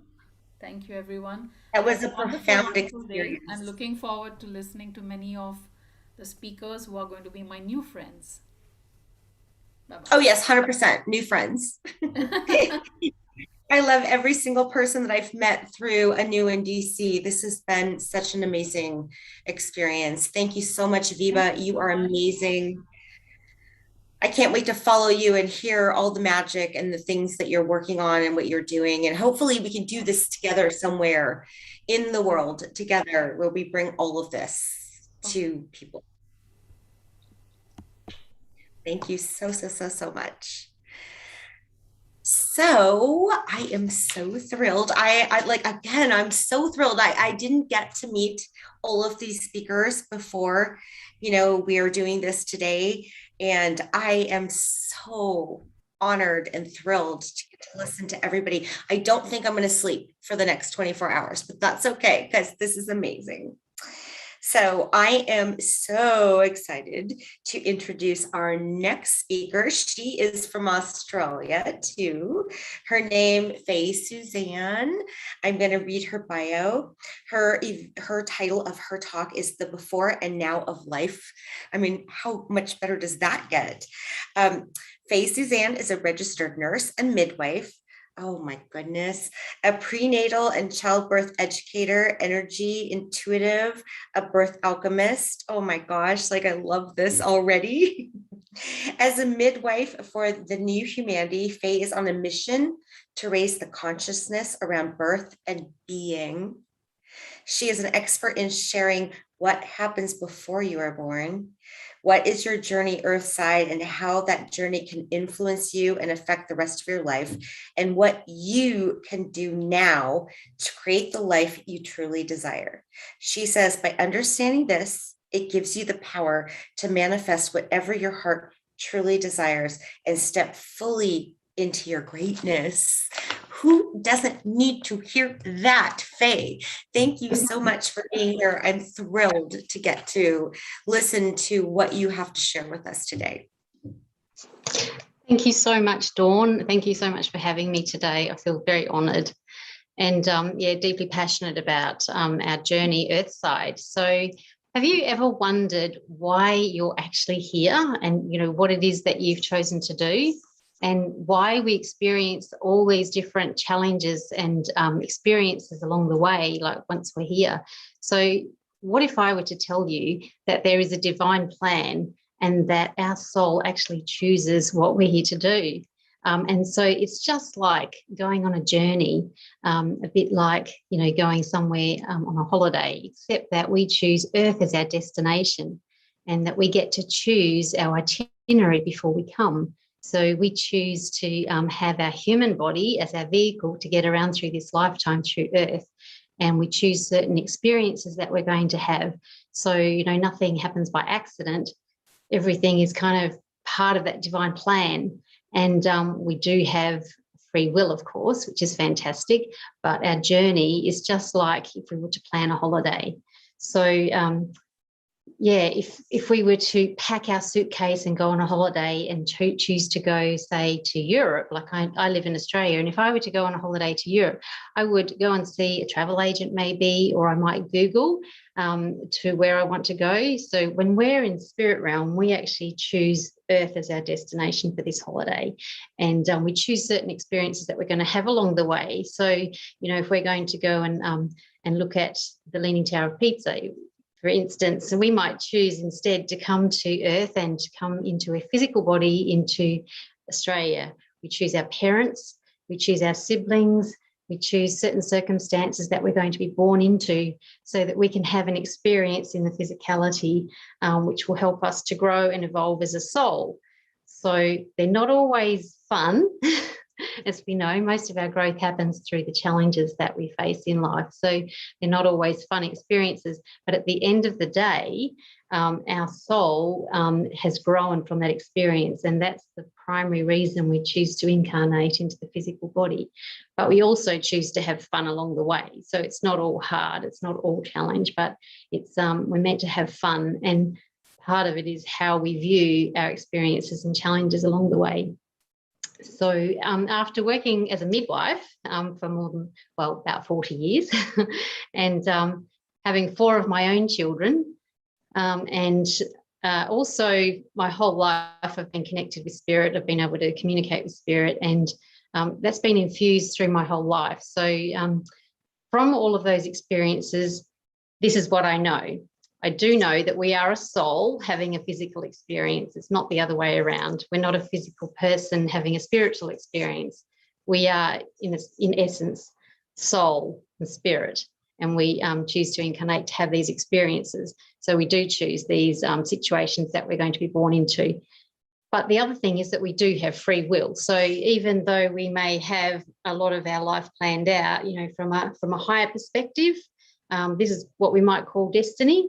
This is what our soul chose before we came in, so that we can experience the certain things that we need. So we might choose in this lifetime to experience things that will help us to understand and know self-love, because we're all part of one energy, but, you know, individually we might have had many lifetimes and we may be lacking self-love. So this might be our lifetime to learn about self-love and to really embody that and to know it.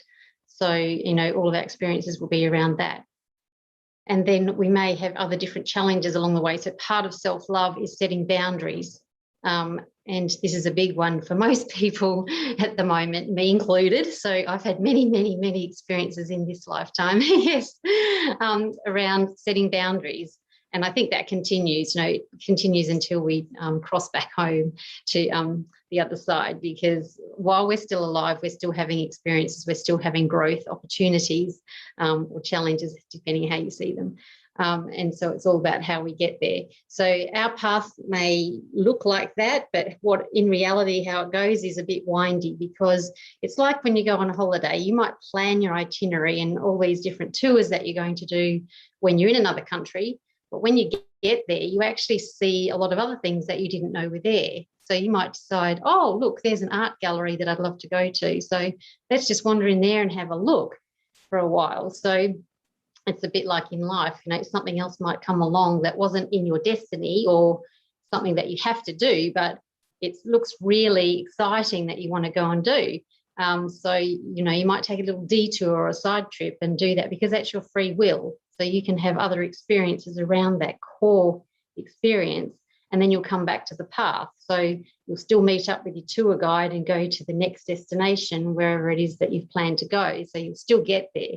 So we have spirit guides that actually help keep us on our tour, if you like, and make sure we get on the bus on time and that we go through the right door and get to the right place that we're going to next.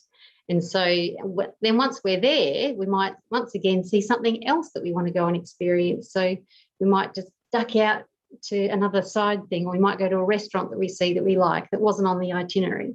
So all of these different experiences give us a much richer and deeper experience, and nothing is right, wrong, or otherwise. It is all just part of our human experience, and it's all beautiful and it's all positive. Some of our experiences we might not be so great. We might make a bad decision. Who hasn't made a few of those in our lifetime? But that's all part of our learning as well. So, you know, we might decide to go off and go for a cruise somewhere down a river while we're at this destination. But it turns out that something happens on that boat. We might eat the right thing and get food poisoning. Eat the wrong thing, sorry, end up with food poisoning, or we might meet somebody there that leaves us with a really bad experience. So that might be interpreted to us as a negative experience, but it's all part of our growth as well. And quite often we're given all these other different opportunities to test out our boundaries or our self-love. So they're all part of the same experience. And then we eventually find our way back again to the main thing. So when we are journeying Earthside, we also choose how we're going to be born. And this is my passion after working as a midwife for all these years. I've been around a lot of births and I've worked in all different situations. And so I know also through communicating with the unborn baby, which is a large part of the work that I do, I connect with souls that are coming in. So I've had hundreds of conversations with these souls and know that we all choose how we're going to be born. So we choose our parents, our birthplace, we choose the caregivers that will be there. And I know from my own children coming in that they all chose which midwife I was going to have in attendance at my births. I know each time was a different experience, and I chose to have a hospital birth the first time, a birth centre birth the next time, a home water birth the next time, and then another home birth the fourth time. So I've tried all those different things, and I know that the souls coming in, my beautiful children, all chose those situations because of what they needed. And so I witness this every day in my work, these new babies that have just been born and the experiences that they've chosen. They're not always a positive birth experience from our physical perspective, but I know also in working a lot healing birth trauma on that level that babies have usually organised the birth experience in the way that either they needed or the parents needed in order to unravel whatever it is, the challenge that they needed to overcome, be it grief or healing or connecting with the baby. There's always a reason why everything unfolds the way it does. And so I find too that whatever a soul chooses, even preconception and through the prenatal period, whatever happens in the womb is also gestates in there, and it actually creates the belief system and the blueprint for that baby's life, so that it then influences how they live their life later on. So those things that might happen in the womb can create triggers later in life, which is a trigger at a certain time for them to then begin working on releasing a trauma or on part of their personality. So certain things will unfold throughout their life that might be as a result of that birth experience, if that makes sense. So I do see this a lot further down the track. And then working with adults as well, knowing that whatever challenges we might be having right here, right now, might be linked with the birth experience, because something that happened then was buried deep in our psyche, our subconscious, and it allows us to then dig deep and work on that. So it always moves to the surface, if you like. And so throughout life, when we're having challenges along the way, we know that there's a reason for it, and we can go within, go into our heart space and actually find out what it is that's lurking in that subconscious that needs to come up and be acknowledged. And it's not always a bad thing, even though, we have a choice how we look at that, once again, as to if it's a negative thing or whether we can view it as a positive experience, because this is what our soul is choosing for us to overcome at the moment. So if we always have choice around how we either react or respond to situations in our life. So if we can respond in a loving way from a heart perspective, then we can have a completely different outcome to if we are reacting out of fear or other issues. So always find the heart space, come back to heart center, and we find that we can overcome most challenges in life.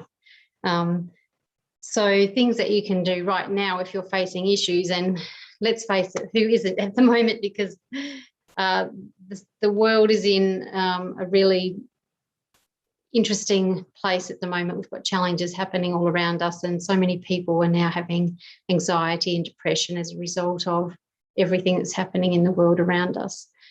But if we can go back to center and breathe into love and tap into that universal energy, because that's where we all come from, we're all part of the one.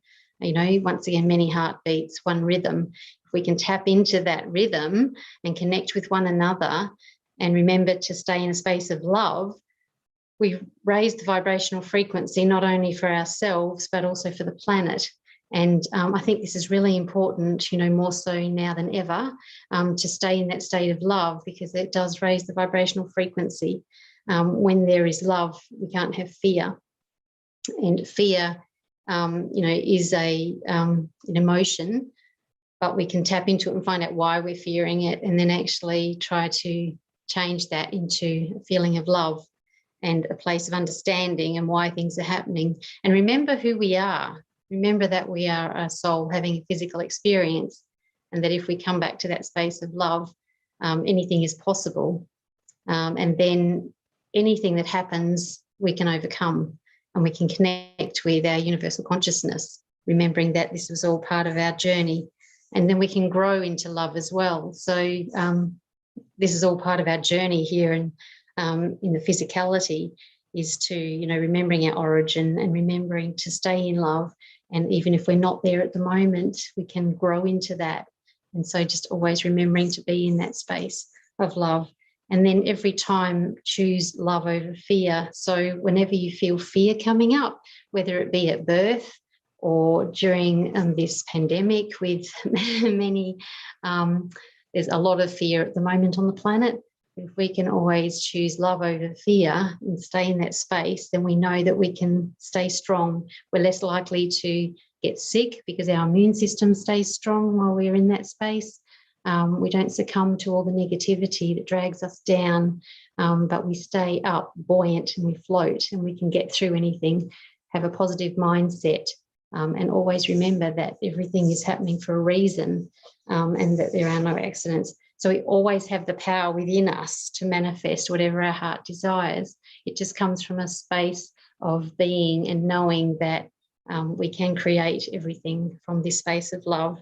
And then the challenges that we meet along the way, which we all do meet, and, you know, challenges are always coming. They're always going to be coming up in front of us, but you'll notice over your lifetime, if you keep on working towards greeting every challenge with love, that it will become easier and easier, so that when these things come up, you go, oh, there's that little fear again. Oh, I've got that this time. You know, you get to the point where it just becomes a part of life, and you just like go, oh, that's okay, I've got this. And life becomes very much easier. And I'm not saying it becomes all easy, because it doesn't matter how consciously aware we are, how much work we've done, we are always going to get challenges, and we'll always find that there'll be something that we'll have bad days and good days, but it's okay. You know, just remembering that we are okay through everything, and that we're not given anything that we can't handle, apparently. It's just a matter of working through it, remembering who we are and staying strong, and staying in that place of love. And then, you know, remembering that all of this, everything that happens, is all part of that great continuum we call life. That, you know, it's an exciting time to be alive. You know, we chose to come to Earth at this time to help to raise the vibrational frequency of the planet, because we know the Earth has gone through a beautiful birth herself. Mother Earth has just rebirthed herself, or is in the process of birthing. And as a midwife, I recognise these changes. We're just in a transitional period at the moment with Mother Earth, and we all need to midwife her through this time. So this is why we're here. This is why the light workers are on the planet. We are the midwives for the new humanity, whether you're a midwife or not. That is our role here right now as light workers, is to midwife Mother Earth through her changes as she transitions and births herself anew. And we all have to raise the vibrational frequency to hold that space for her, because as we know, in birth, there's a very different outcome if a woman births in fear to if she births in love. You know, so think of that with Mother Earth as she's birthing, that we all need to hold this space, a sacred space of unconditional love, and allow Mother Earth to rebirth herself, so that all of humanity can also raise their vibrational frequency and live as one, many heartbeats, one rhythm, as we all live together, and hopefully from a space of love. And that's my main message, and that I'm passionate about raising the frequency and the consciousness of the planet, so that we can all remain in that space of love and remember who we are. That is my main thing, is to remember who we are and why we're here, and that we are actually pure love. It's only our experiences that we have that drag us down. we allow ourselves to get drawn into too many of those negative experiences, those side trips, you know, that we get caught up in, and we forget our main path. We forget the journey we left on when we headed to Mother Earth to have this journey of life. So, you know, remember that it's a good experience. And when we get back in that spaceship to head back home at the end of life, we actually get a chance to sit and reflect and decide, you know, did we achieve everything we wanted to in this lifetime? If we didn't, that's fine. We'll just jump on another trip sometime and come back to Mother Earth and have another experience and hopefully get it right next time. But otherwise, we've had a heck of a time this time. So make it fun, you know, come from love, and just know that, you know, we're all here in it together, and let's stay together and beat as one rhythm and enjoy life to the max. Thank you so much for having me. Wow and wow and wow. Everything you just said was so amazing and so marvelous. This is how I view the world too. So the fact that somebody from across the globe sees it the same way I do, and Anu and DC, you have brought together all of these amazing souls that see the world in this beautiful way where we come together, and this is how we, you know, add value to this life that we're living, especially in these times. So Faye, oh my gosh, like I have like a billion questions for you. I don't even know where to start. So like, how did you get into this work? What called you to do this? Wow, I think it just evolved. I mean, ever since I was a young child, I just knew I was going to be a midwife. I didn't even really know what a midwife was back then, but, you know, I just knew that I was going to be a midwife. So clearly I knew from before I came in, you know, what I was here to do. And because ever since I can remember, I've always communicated with spirit. I used to have conversations when I was a little kid with an entity that I call God. I certainly believed it was God, but, you know, I was always being directed through life, and I listened and I just followed, and I just knew what I was here to do. And so I became a midwife, you know, registered nurse, and then a midwife, and then my work started taking on a different flavour, if you like, when I was having my own children, because when I was pregnant with my second child, I started having all these spiritual experiences around the pregnancy, and I got to meet her soul, you know, as she was, you know, coming in and whatever. And yeah, it was really fascinating. It started a whole new layer of existence for me. And so I met my spirit guides at that point, and I, you know, communicated with her soul right through pregnancy and discovered that we knew each other from previously. And yeah, it was just an amazing journey that I went on. And then what she wanted for birth, like she told me what she wanted for the birth and where I was to birth, and I found all the right people. It was synchronicity. Everything just flowed, and, you know, because I was in the flow, and so it led me on a different path. And I had a beautiful experience in that birth. It was a very spiritually connected birth. Like I saw her like outside of me giving birth, telling me how to birth this baby, which was her. And then she was a beautiful water birth at a birthing centre, and when she came out underwater, just when she looked up at me through the water, was just magical. And it was just a life-changing moment, that birth, and it changed the course of my midwifery practice as well. So from that moment, I wanted all women to experience a positive birth like that, and a deeply connected birth.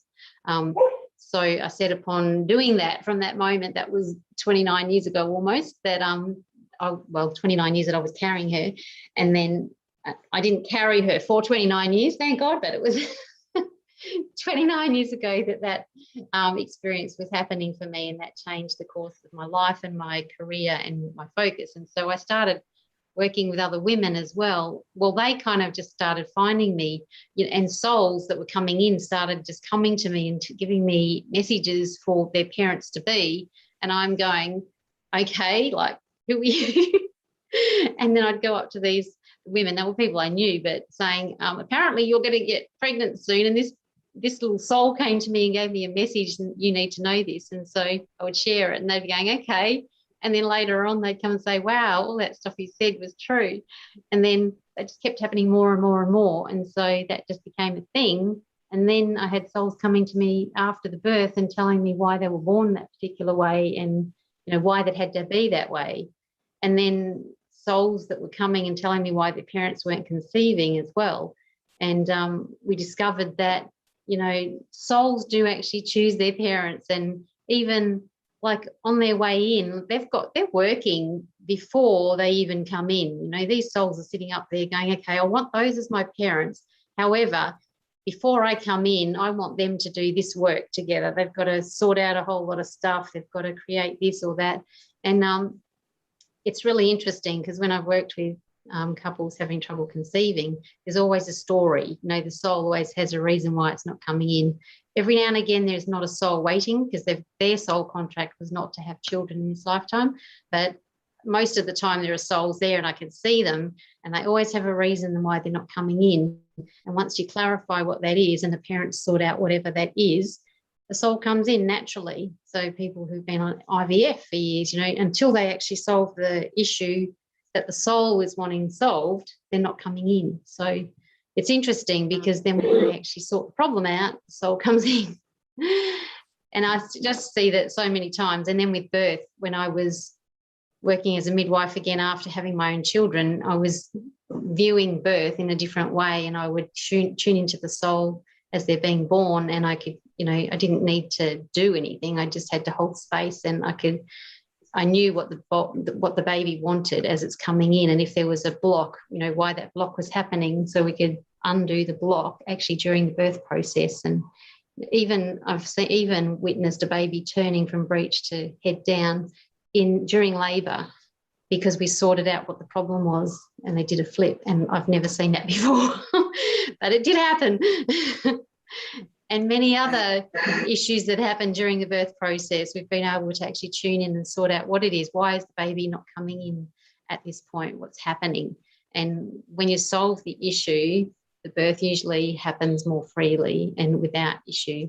And I've just seen it so many times over my 40 years as a midwife and in many different settings. And we just need to be really aware of how we show up at birth. So for caregivers, midwives, doctors, doulas, support people, we need to be very conscious of our energy when we're supporting women in birth, because how we show up and hold space really does affect the birth experience and, you know, the energy in the room.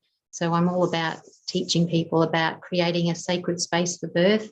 And now I'm really on a mission to also communicate that with birth workers about how we can, you know, get rid of our own trauma around birth as well, so that we can then show up in our best ability for the woman, 100% for the woman, the couple, the baby.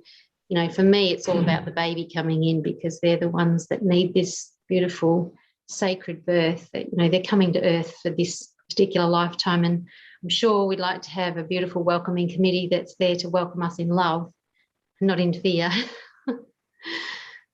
So the very long-winded way of actually answering your question, sorry, but it all kind of rolled into one another. I've just had so many experiences that have just happened around me that have actually just led me on my path. And I know that it's why I'm here, but my bigger picture, which I'm more aware of now, is helping to birth humanity, you know, rebirth humanity into this new energy and help Mother Earth birth herself, rebirth herself. And so that's what my role is in the greater picture of things. And I've just learned so much about that by being present at births for women and their partners and the beautiful babies that they bring into earth. And I feel deeply honoured to do that work as a midwife, because it is a really high calling, I feel, to be present at a birth, because we are the sacred gatekeepers for the soul. You know, we're there to stand guard and help to make sure that they come in and have a smooth transition into physical life, knowing how that affects the rest of their life. Yeah. Oh, thank you so much for what you do. Oh, thank you. I don't know what's happening here. Hold on. So again, we could talk for hours. I have so many questions to ask you, but one of the questions that came through is, and I think that every mother that is going to birth a child would love to know the answer. Is there any hints? Is there any thoughts that you could give somebody who is going to go through labor that could help them through that very painful, you know, process? Is there something that you can guide us to? Oh, yeah. I mean, gee, I'm writing a book about it myself, but That's still coming.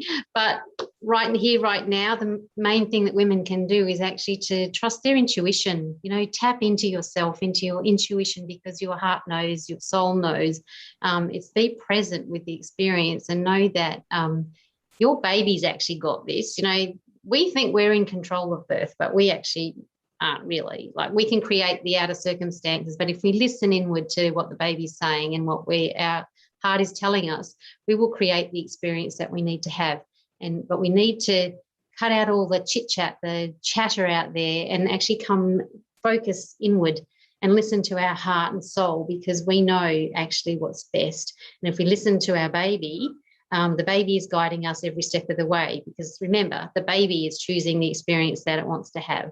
And if we open our ears and listen, or open our inner ears and listen to what they're saying, then everything will be perfect. And, you know, you create the team around you that you want to support you. But just breathe into it and allow the birth to come through you. You are like this sacred portal for birth. The baby comes in through you, okay, their physical body, but also their soul. So just allow that, surrender to the process, and don't think of it as pain. You know, pain is a terrible word to use with labour, really, because I know that's how most people see it, but that's where we need to get out of our, you know, fear. It's fear that causes pain. If we surrender and really connect with the process, then we will be in love and we will experience it in a different way. You know, hypnobirthing is perfect for that, you know, or any form of tapping into your intuition. Allow that soul to come through and surrender and open to that experience and stay in love, not fear. Oh my gosh, I will say any mother, any child that gets to have you as part of that process, how blessed are they? I am so grateful to connect with you. Wow. You know, motherhood is sacred. It is one of the most beautiful things. And the fact that you are here helping, ushering us through this magical process with the beautiful words and thoughts and notions and beliefs that you have. You know, anybody who gets touched by you. It's up to all of us. Thank you for that. It's up to all of us. We all have the power to create that beautiful birth that we want so desperately. Just bring it in, allow it. Thank you. Well, if I was going to have more babies, I would want you to be there. Oh, really? I'm 100%. There. Thank you so much, Faye. You are amazing. I can't wait to continue this connection because everybody needs to hear your beautiful message. Motherhood, again, is sacred, and you helping the sacred is sacred, double sacred. Thank you so much. Thank you so much. Thank you. All right. Well, it is my honor and my pleasure to announce my last speaker for the night. And then we're going to have other amazing moderators coming on, introducing more speakers throughout the night, which I won't be sleeping tonight because I need to hear everybody. Everybody's been so fabulous. I need to hear what everybody has to say. Dr. Nazneen Akhtar. And I'm so sorry if I did not pronounce that well, but she's going to talk to us tonight about mind, power, and energy of youth as change makers. We all need to hear that. Dr. Nazneen Akhtar, again, sorry, if I didn't say that right, has an MSc in Health Policy, Planning and Financing from the London School of Economics and a diploma from the London School of Hygiene and Tropical Medicine. She originally graduated as a medical doctor before completing her MPH from National Institute of Preventative and Social Medicine at Dhaka University. She has experienced leadership fellowships from Edinburgh in the UK and oh my goodness, I'm gonna not even be able to say that. Uppsala University in Sweden, also from the Asian Health Institute, Japan. She is currently engaged as founder and managing director of VAALO Avant-Garde Limited, Nazneen's key areas of expertise are in organizational development, leadership, and innovative project management, identifying growth opportunities and change management in institutional development. Your bio is so amazing. I don't even know how to finish reading that appropriately, but wow, welcome so much. I'm so thrilled to have you.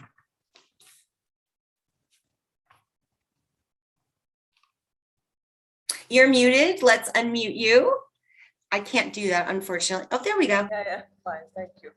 So good morning and assalamu alaikum and namaskar as well. It's really amazing to have this kind of platform. I'm Dr. Nastin Akhtar. Thank you very much, Anu and the others, and my very interesting moderator, very interesting personality to, just make the floor very, very friendly and welcoming. So I really feel very honored to be here as someone to speak, not with the degrees, not with the abilities that on my back. It's just a woman to speak, And it was so amazing to just, listen to my last speaker, Ray, Faye, Faye. Oh, it is spellbounding. I was just listening. I was thinking, my goodness, the woman who get delivered, and during that time, if they find you, that is the only hope. That you see everything to me. This is something very amazing. You spoke from your heart. It's really something to learn. So I'm not sure that how much I will be able to make it, but I will also try to speak from my heart. It's just not a typical kind of experience, typical kind of science behind it. Just speak from the heart. That's what I'm going to do today. So I'm from Bangladesh, of course, and although I'm from Bangladesh, but I'm going to talk about young mind power and energy, in positive change, social change making. So when I'm talking about young people and in my middle age, I'm really meaning the young of that across the board. It's not only the young people of Bangladesh, and irrespective of race, religion, and everything. So the young energy and mind power and social change making means the young. Basically, what I'm trying to mean is maybe in a 10 to 19 year, the adolescents are there. And then if you count on, it's 10 to 24, so it is totally young. And then 15 to 24, this is a vibrant kind of youth arrive. So it is a kind of an age segmentation into it, but across the world, young, I'm trying to make. And I'm going to speak in favor of them. That's the very clear point I want to make. Because I'm very convinced, I'm very much convinced in my heart and witnessing the experiences over the period of time. Being a development actor, being a kind of an NGO worker, or being a kind of faculty. I'm also a faculty in one of the very renowned universities in Bangladesh. It's not Ourselves University. I teach the public health. I also work with the Valorant Guard, for the value change making across the society. But my realization is that the young are the only hope, frankly speaking. And that I have learned from the reality. And why I'm telling about this young? Because the young are the people group.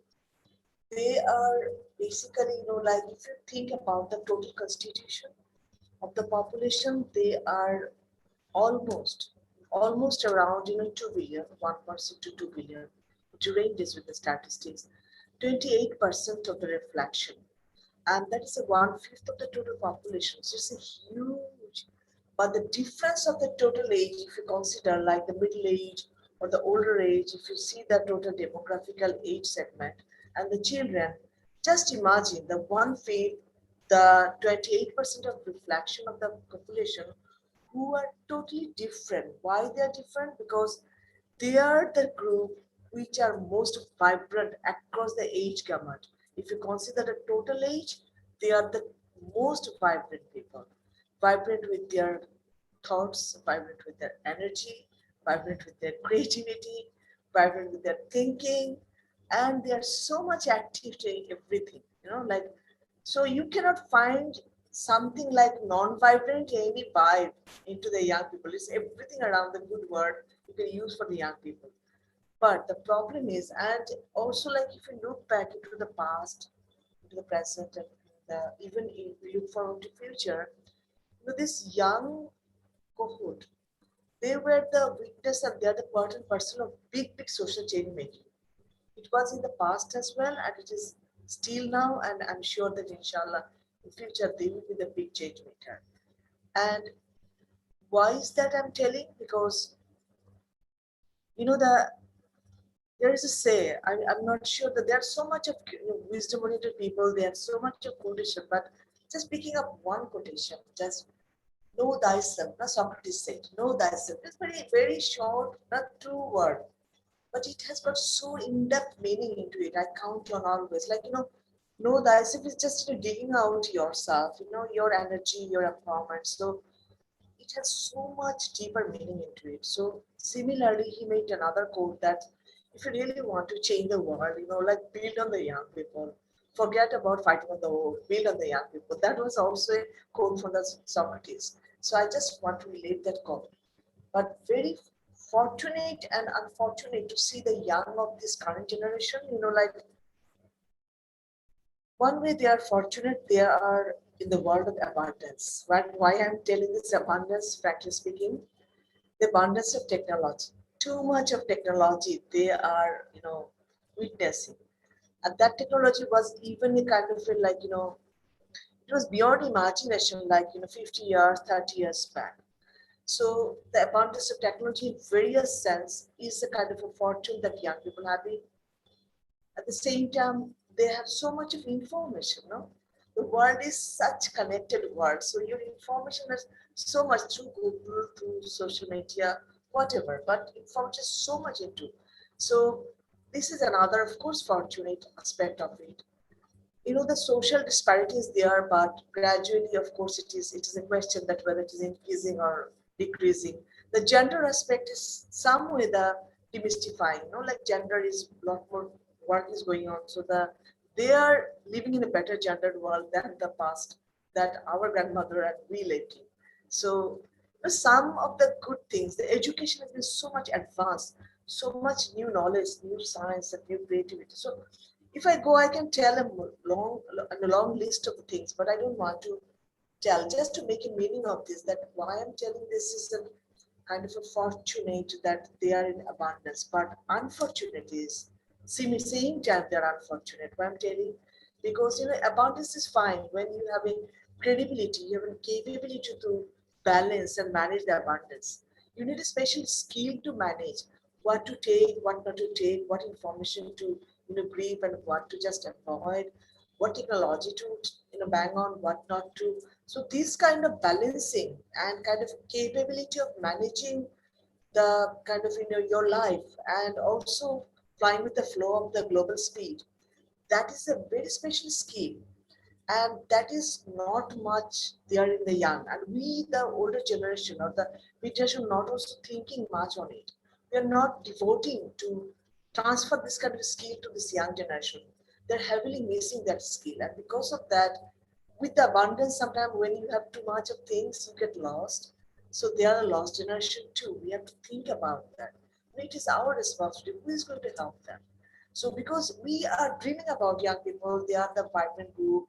We think about the population dividends. Like in Bangladesh, our main hope in Bangladesh, our prime minister always said that we bang on the population dividends because it comes 100 to 100 years later that you get a generation of age which you can bang on and you can look forward. Our young generation is flattening in Bangladesh at the moment in our social, population demographic. Similarly, in the worldwide, if you look into the young generation, so we have to, shape up them to help them. No? Otherwise, you just can't dream about a world without shaping a one very vibrant workforce, vibrant people group who are derailed. They are kind of, lost into the speed of the globalization. So that is the fear for me. Like, one way the world is like fine advancing, other way very strange things happening, like the global disparity. You look into that. So the disparity, the part and parcel is young people too. Certain young people have because abundance of everything. Some young people, particularly the girls, I must say, of course the boys too in some sense, but the girls, they get married so earlier. Child marriage is a fact in the developing area. In our region, child marriage. How come a child, without enjoying her childhood, just step into a kind of a married life, managing the complex skill of, demand of the marital, complexity, everything. It's, sexuality to everything, society, family. And she has to manage it. She had to get delivered early. So much of pressure imposed to her. And it is a huge number, not a less number. If you can count in India, Africa, Pakistan, Bangladesh, it's a huge number. It's not a less number.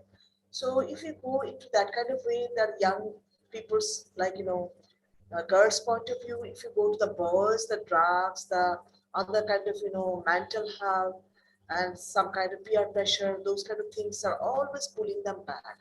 And, the society is such a tempted society. As a middle-aged generation, we cannot, resist our temptation to be into the Facebook, Instagram, blah, blah, so much of things. Just make you hook up, no? Just draw you down to that. And then you just get into that. You don't know where you're getting into, and then you are just going deeper and deeper and get lost with a lot of crowded information. Because Facebook, if you look into Facebook, I don't believe in Facebook. Don't misunderstand me. I never hooked up into Facebook from the beginning till now. I don't believe. I just don't know, because the name Facebook, that doesn't carry any sense to me. Why I should be introduced to the face? So the Facebook is an allergy word to me. So the thing is connectivity, fine, but like that's through this kind of connectivity, the good things are coming up. You're getting connected to people, but at the same time, what is happening? Like a lot of the others' pain, other societal pain, other people's crowd, other people's complexity in life. Maybe you are trying to live happily, but that automatically comes into you. You cannot avoid this because of this connectivity. So, how to manage this connectivity. Sometimes there are so much of suicidal things, and a lot of the practicality happens because of this, basically the Facebook. So the social media is in abundance too. Like, how to manage this media. The media always pose a kind of charismatic, we talk about gender, but media always, pose a lot of the, I must say this is a kind of a gender repressive, it's very kind of gender regressive things, They're the way they promote things, the advertisement and everywhere, it is like women are like in a commodity, like women are made up for the beautifying the world, like it is it is something, this is a wrong connotation. It's not, the word is not meant to be like this. But the media sometimes influence, and that influence ultimately, I am not going to influence, but my son will be getting influenced even faster than me. Because why is that? Because this is the time to get influenced. So better to get the good things, good energy around. So the influence is a positive influence. Then the vibe become positive, and the quantity of young people become a positive driver to the society and community. There are a lot of good things happening. I must say an example like Greta. No, Greta is really changing the world to the climate issue. Malala Yousafzai, whatever incident, but she made up. No, she could made a struggle in her life, and then she trying. Although her country is now in a very kind of complex situation, but still, still she could come out of that. No, she could make a move. So if you look into many of this kind of in Bangladesh also, there are the child marriage. There are a lot more story from the young community in the very remote rural places. They made the changes, They could resist the child marriage into their community. There are good examples, smaller, bigger, different way, like, and also worldwide, I got to know that UNFPA, with the help of UNFPA, there are a lot more things happening, like, there's a 500 community, they connected towards a voice blogger, which they try to pick up stories of the change makers, of the young generation, just in entrepreneurship, thought maker, thought leadership, bringing things like, forwarded. So these kind of things should be more in number, because why I'm saying, because the world is moving faster. We have a lot of scientists, we have a lot of technologies, business people, global leadership, everything there. But if you look back in the past, there were some kind of model characters, okay, which was an influence maker into the young generation. They could make some kind of influence, the way, like, I was really influenced by the talk of Fairy, because she could tell in that way. So influence maker is a character building, the model characters. Like, in our time, we used to, bang on, okay, Nelson Mandela is there, Gandhiji is there, Abraham Lincoln, okay, so he's such a kind of a model personality leadership. If we talk about scientists like Einstein, we're so much moved about Newton. So, like Rabindranath Tagore. So the world has got so much of the personality character trait. Those you could really, but these days, these character traits are there. Like, Apple, the Steve Jobs is there, Bill Gates is there. They are coming up with a lot of new things. But, the character trait is not really making space into the heart of the young. So we are missing something. So we need to bang on that also, because there should be some kind of, like young generation should be getting introduced with the personality, with the model, with the leadership, with the thought people who really made a kind of a change in the humanity. They are the generation mover, and they're constantly they were the positive personality. There's nothing that chit-chat personality that you get confused. Okay, shall I go behind him, or it is very confusing character.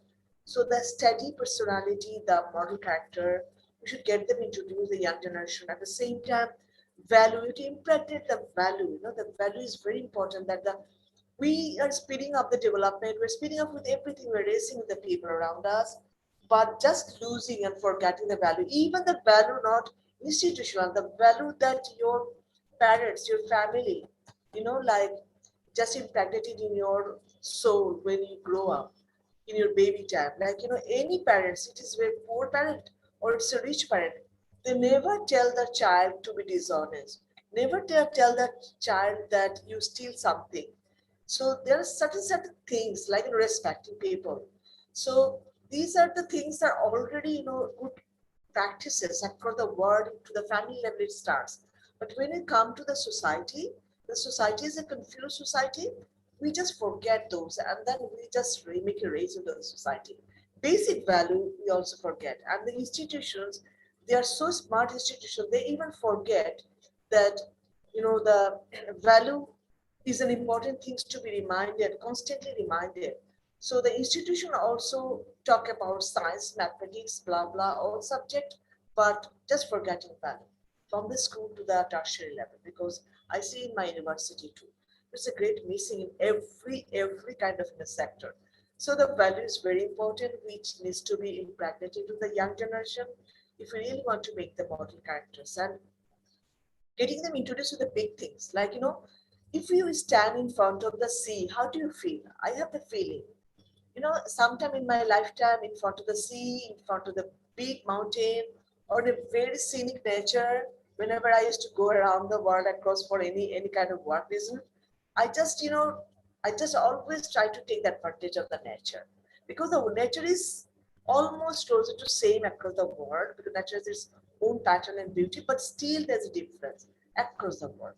So if you stand in front of the big sea or the nature or big things, you start thinking big. If you lie down like in the night and look into the stars, starry night, the sky and the starry night, you will just feel feel that you are lost in something bigness. So those kind of bigness habit, getting introduced to the bigness, is also a kind of a skill that needs to be transferred to the young, because they hardly have time to go these kind of experiences. They have a lot of modern experiences, but connecting to the nature, kind of the bigness, that really, creates some kind of difference in your mind. You just start thinking big, which is very important into this generation to be behaving like that. And this kind of skill only to be transferred by the institution, by the parents, by the society, and our mid generation. We should transform this skill to shape them up. The value I said, these days young boys and girls are very actor kind of, they'll think less, they act more.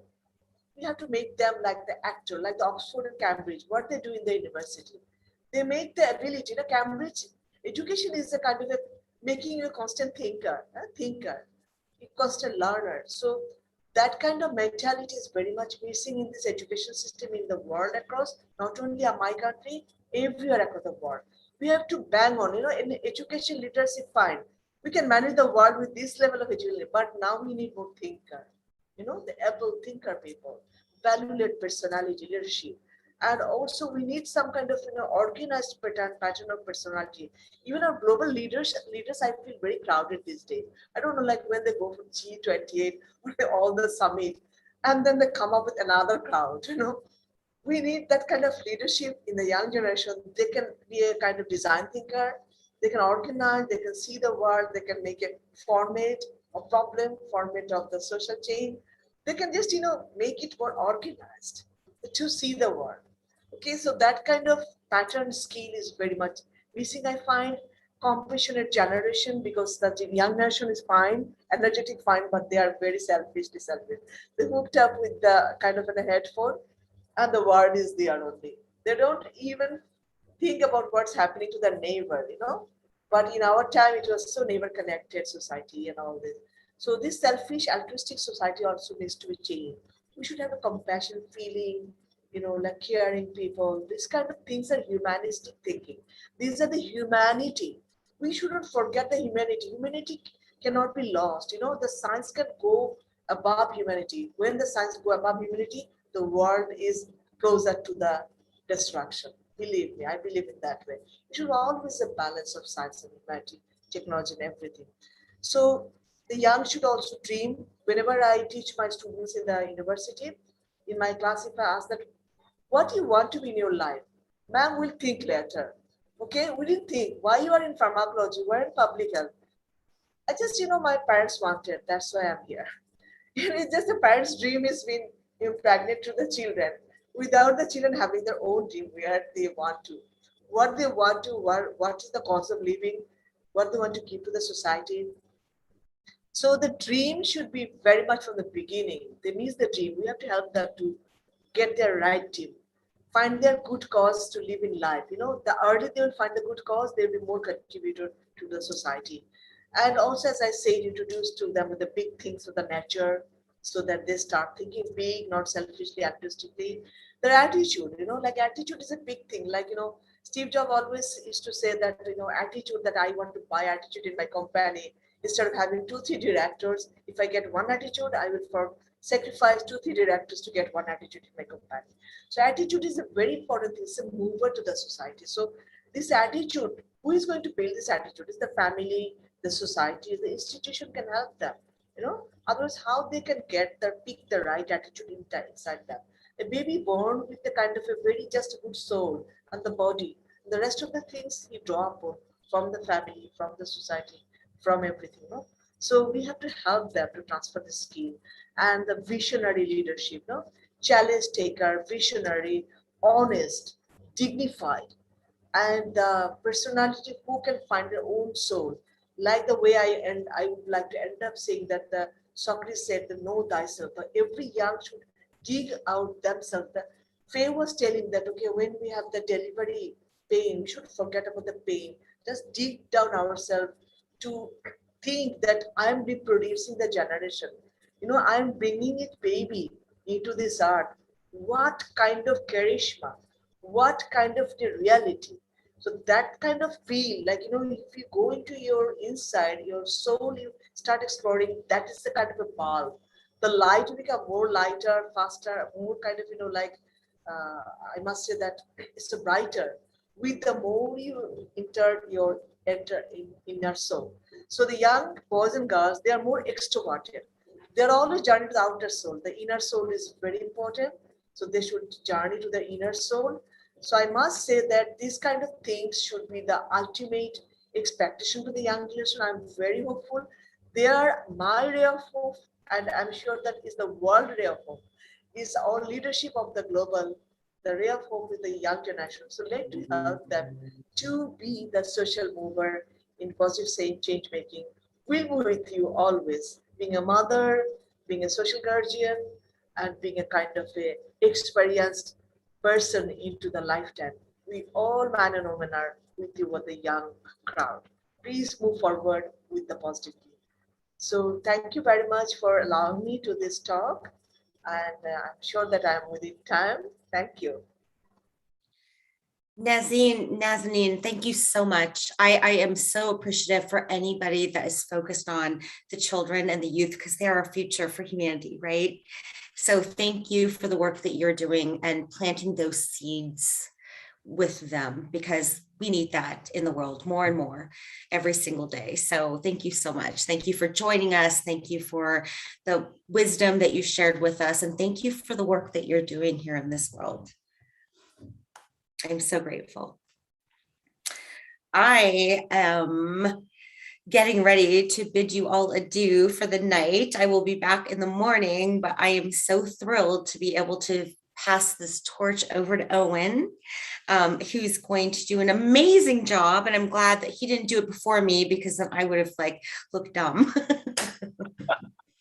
Oh no, Dawn, you did a wonderful and amazing job. Thank you for starting us out at this high level of energy. It has been my pleasure. Thank you, Anu. Thank you, DC, for creating this platform. I'm so thrilled to be a part of this. I'm so grateful. Thank you, Dawn. I'm going to be watching. Job. Thank you. Thank you so much. I love you all. We're going to see you in a couple of hours. You're going to see me in a couple of hours. I might even change my clothes. Yeah, I love you all. Yeah. Yes. Thank you very much. Thank you very much. And as everyone has been echoing throughout the day so far, this really is a gathering of so many great individuals, all like-minded, and more especially light-hearted. Many heartbeats, one rhythm, as we keep saying again and again and again. And we're just at the beginning of this 24-hour confluence. We're bringing together people from 18 different countries, and this covers all the 6 continents. We have 51 speakers. We're on to speaker number 6, I believe. Yeah, and all of us come with one purpose: to raise the collective consciousness of everyone internationally, all over the world, in every corner of this planet, this beautiful planet. So that's a little bit of what we are hoping to do in this next 24 hours left. And it is amazing for me to now introduce our next speaker. And I believe it's her name. Name is Mahima Anand. Are you there with us now, Mahima? Right. So she's there with us. And she's an amazing documentary filmmaker. And the information that I have got from her about her is that she's had decades of experience producing fictional TV shows, documentaries, and human interest stories all across South Asia for independent producers and international broadcasters. A lot of their work, a lot of her work has been based on spiritual and mystical topics.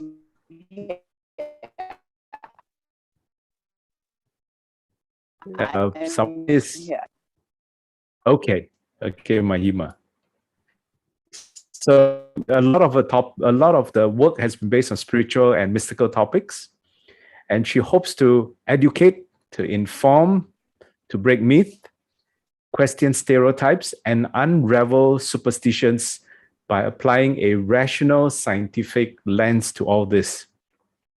She's also attempted to explore human relationships with divine entities and continues to do so with her current project, Shifting Tides.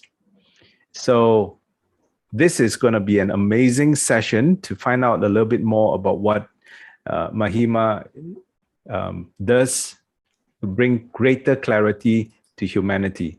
So let's see if we can get her online soon. Yeah, I guess she has got some connectivity issue. In the meantime, we can just inform to our viewers. Mahima, is it all okay that your connectivity is fine? Okay. Meantime, she get connect with us well. We can once again inform. Yeah, we hear you off and on, Mahima. Oh, I see. Okay, so maybe I change my position because I'm actually in the mountains. Oh, Activity is a little irregular, but if you hear me, I can keep speaking. We can hear Yeah, you. We can hear. yeah. yes, go ahead, So Mahima. do you hear me now? Am I Yeah, okay? we Let can me hear know you. when You can I you can can start. you can put your video off. Okay, Then maybe it will okay. stream well. Actually, So hi, everybody.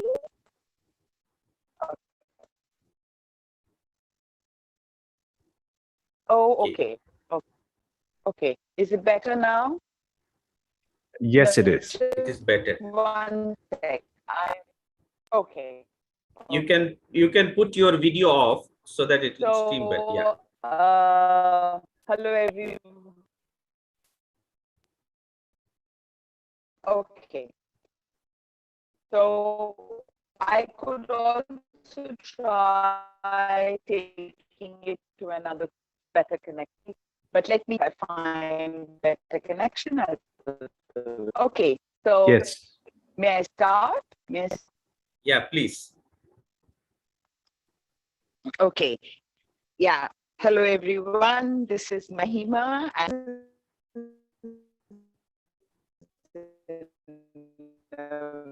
very remote place. He's very erratic. Whatever I can say. The topic which I'm talking about is blending reality and fiction to lead a more purposeful life.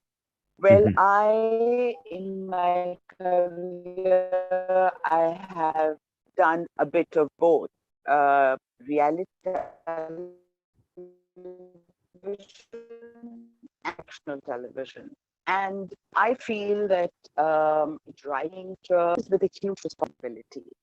The responsibility to be able to present what really can impact another who's watching it or reading it or listening to it, because it can touch a very deep chord, and it usually does, especially fiction, because one can relate many instances in one's life to one what, and fiction usually is it can give people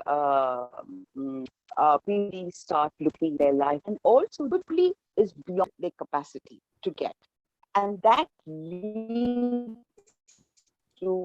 that can lead to many issues, many problems.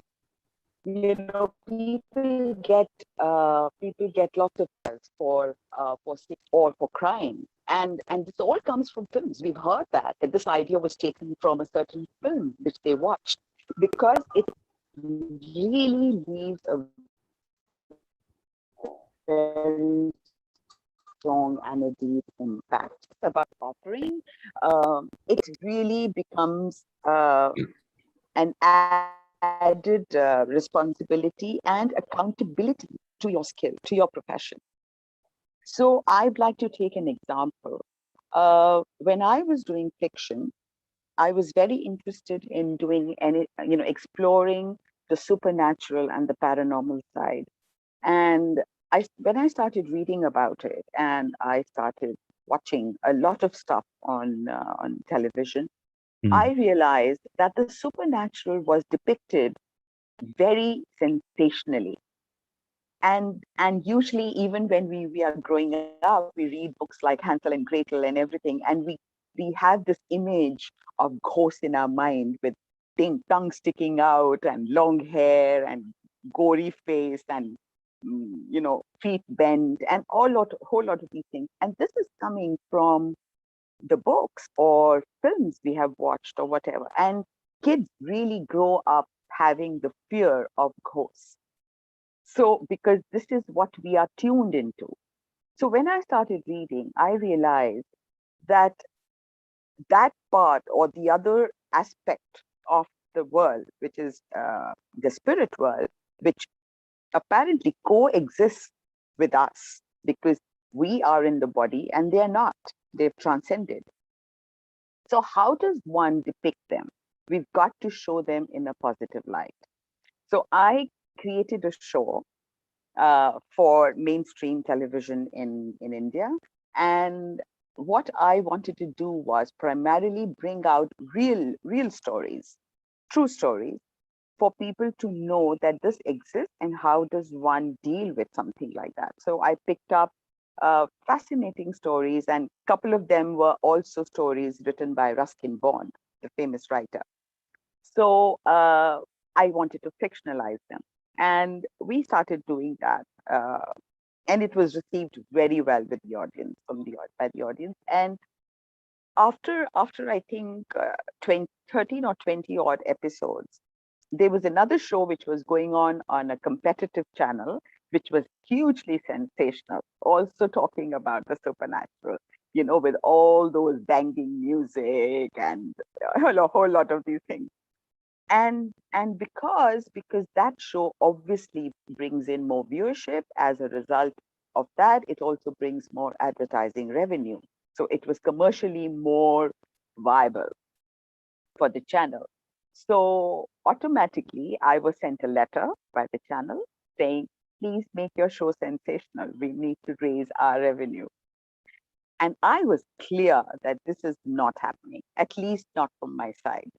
And I knew I was taking a huge risk of saying no, because if I terminated the contract, I would have lost a lot of money, and the people who were working with me probably would not have got paid. But I thought to myself, and I really gave it a deep thinking, that what am I more concerned about, the money, or how do I answer myself? How do I answer my core, my soul? Is it what I'm here for? What am I being justice? Am I doing justice to my profession? And why have I taken this profession? Because I would like to bring out the right message for people. And after days of thinking and talking to my team, and they all were in line with me, they were all on the same page. And they said, ma'am, whatever you decide, we are in. And it was such a beautiful support I got from everybody. And I sent a termination letter. I said, this is not what I started out to do. And I definitely would not like to sensationalize the other side, because I'd like to respect the other side. Because only when I give due respect to the other side will the fear which is there in the society come down. So, and that led to, of course, huge losses. It took me many years to recover, but it also gave me a huge conviction of where my life would go from there. What would I do with my life further on? And as a result, after that, I took on subjects which were demystifying spirituality, which were actually talking about, which were transcending religion or the form or the structure we give to a faith, to a belief system.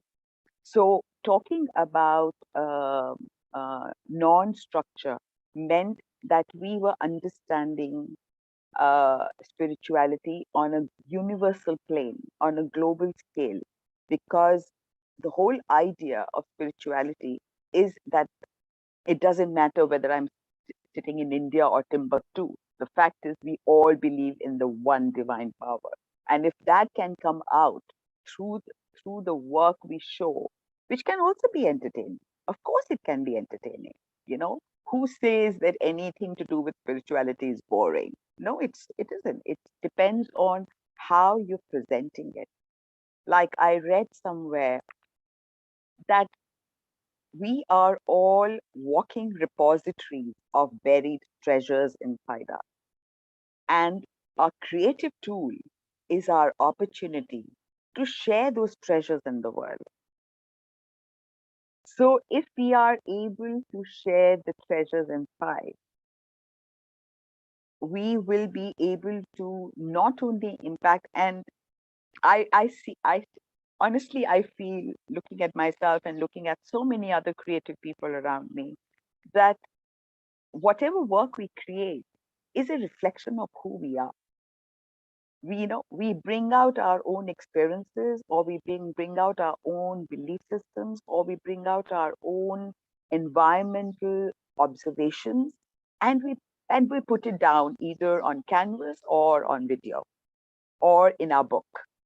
It is always an extension of us. So we've got to be very careful what we put out, because if we've had an ugly experience in our life and we bring out bitterness in our work, it's going to impact somebody very negatively, and we can't afford to do that.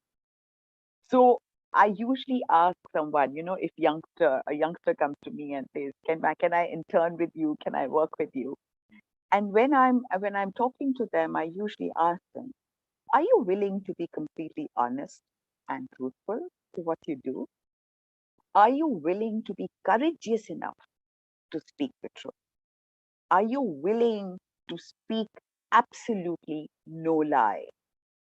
Because if you're honest to your skill, if you're honest to your talent, if you're honest to your profession, you can never go wrong. You can never deviate. You can never, uh, be distracted. So you've got to go toward a path where you've got to put the other in the forefront as a priority. Now, when we look at old films created by Satyajit Ray, for instance, in India, or even Iranian films, some of the Iranian films from filmmakers like Majid Majidi. And these people, they came from such hugely bitter, violent environment backgrounds. And yet, the kind of films they make, you can't stop crying. And you're not crying because you're sad. You're crying because you're able to relate. You're crying because your heart has opened up. Your heart is opening up. Your heart is expanding. And that is the kind of film I watched Majid Majidi zillions of times. And every time it leaves a different message for me. So it's very important. And he makes, very fictional films, very, very normal drama films. So who says drama cannot be entertaining? Of course it can be entertaining, because the takeaway from a cinema hall or wherever you're watching, the takeaway should be somewhere your heart has opened up and you wish to really feel that emotion intensely. Feel that emotion so that you can implement that and be that emotion in your personal life. And also, I feel that if you are, uh, for instance, you are having a bad experience somewhere, and you take away and you want to get into a cinema hall and you say, okay, I'm going to put my mind off and I'm going to watch something which is pure drama, pure entertainment, for pure humor or something. Nothing wrong with that. Nothing wrong with that, because that's taking your mind off the sorrow you're probably going through. But at the same time, if you're coming back, for instance, if you're already in a high of a bad experience and you watch something very violent, what is it going to do to you? You're going to breed contempt, you're going to breed crime, you're going to breed that. So it kind of elevates that. So I would like to just say in a very few words, be careful of what you represent. Be careful of what you do with your skill. Be gentle to it, and be loving towards yourself, towards your skill, towards your profession, and towards the people you're going to offer your skill to. Be generous and be really careful and accountable and responsible for the job or your skill, the talent which you have been gifted with. Mahima, Because, yes, it's amazing to see someone have this level of integrity and personal responsibility towards their craft. And it's really such a refreshment, a breath of fresh air to know that this is existing in our space right now. It brings to mind two questions that I have at this point of time. And I hope that you can shed some light to this. And number one, you talk about sensationalization, and it's not just about fictional movies. I mean, most of our television, even the news itself, is sensationalized. Yeah. So basically, when you look at it, how can we actually navigate our way around the idea of sensationalization? And leading on to that, you mentioned that you had a lot of work that you have done in the past. How can we access ourselves to some of those work that is focused on the craft, on the fact itself, rather than on the sensationalization itself? Yeah, to your first question, Owen, I would say that navigating around sensationalism, there's nothing wrong with it. There's nothing wrong in giving yourself that rush, that adrenaline rush once in a while. Nothing wrong with that, because that human, we feel like feeling the pleasure. These are like pleasures of the senses. It's absolutely normal to feel that, but at the same time, not to get completely driven by towards it is what we have to be very careful. We've got to put brakes, and we've got to be in the awareness. And when you are in the awareness that this is not taking me to the right spot, or this is not taking me to a space which is going to be good for my life or the others, then that's where we need to put a stop. We need to put a halt. And you also have a right to choose. You have the right to make choices, the right choices in your life. It's in your hands. What are you choosing? What are you choosing in your life? Like, I'm giving you an example of my current place. And COVID obviously did that to me, because COVID also, beyond, of course, the physical aspect and manifestation of what COVID did in terms of virus and illness and physical manifestation, there is another spiritual manifestation of COVID as well. It is an opportunity for us to make a paradigm shift, not within ourselves, but also in others. And that's why I've completely taken off, and I am trying to lead a minimalist life in the mountains, where I'm close to nature, like the earlier speaker said beautifully, that you've got to be expansive by connecting with nature. And and and that can get me back to my core. And only if I'm back and whole in my core will I be fit enough to offer anything to anybody else. Will So I true. be will I be able to do justice to my relationships and also do justice to my work? And I need to put myself back together and be that whole again, and delete all the programming I have put within myself in the last 18 months of COVID. So I think it's all about awareness. It's all about what choices are you making in your life? What is it that you're looking for? What is it that you want? And what is it that you want to offer? How can you serve better? How can you serve better? Whether through your profession or through your presence, how can you serve better? That's the key. And and to your second question, the accesses. Well, I have a YouTube channel, and I could share the YouTube channel with you.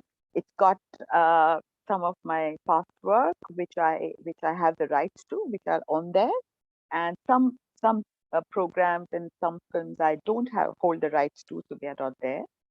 They are with the channel and the broadcaster. But yes, you can access a lot of work. And since last year, I'm doing a web series called Shifting Tide, which is about an interview-based show, which is based on people's moments of awakening or moments of transformation or the aha Beautiful. moments. So that's an ongoing series. So I could share the YouTube channel with you, and Beautiful. I would just like to urge people, take the opportunity to make the right choices. Take the opportunity to make a paradigm shift and be in awareness, and be accountable for what you do and who you are. That's all. That's beautiful, Mahima. And for sure, I'll be connecting with you and looking out for you more on YouTube itself. And for everyone who is listening in to this conversation, you can follow Mahima, or you can get in touch with Mahima by joining our site, the triberipples.com. And that's where you can get in touch with all presenters and everyone that is sharing their passion and their skills and their love. Yeah, and we can connect with them there. So just in closing, Mahima, in a few words, what message would you want to leave behind to everyone who's listening in? One message which I'd like to give to you all is kudos. Fantastic. You are doing what the world needs right now. You are doing phenomenal work and having people from across the world. You're actually bringing oneness in the truest sense of the word. So I am so impressed with what you're doing, and your platform, what is going to offer. That's going to be a huge paradigm shift for people who are watching, who are listening, and this is amazing. And the second message which I'd like to give is go back within, come within rather than exploring outside. Go within and see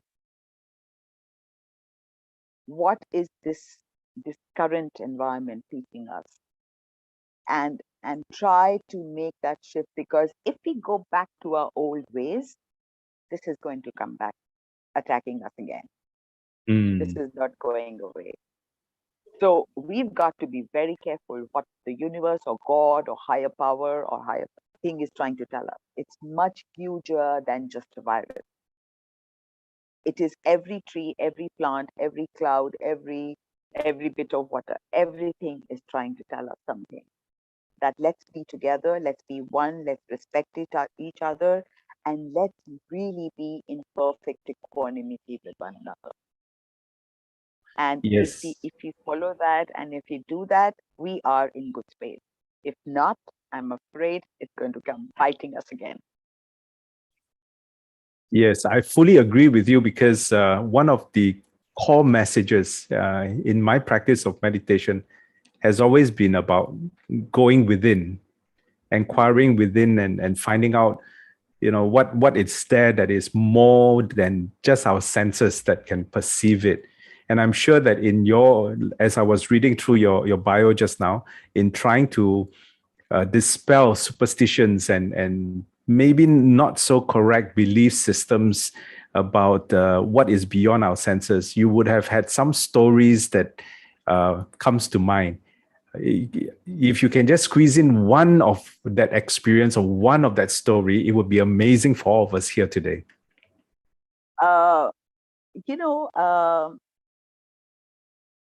I was okay. I'm going to give my personal experience.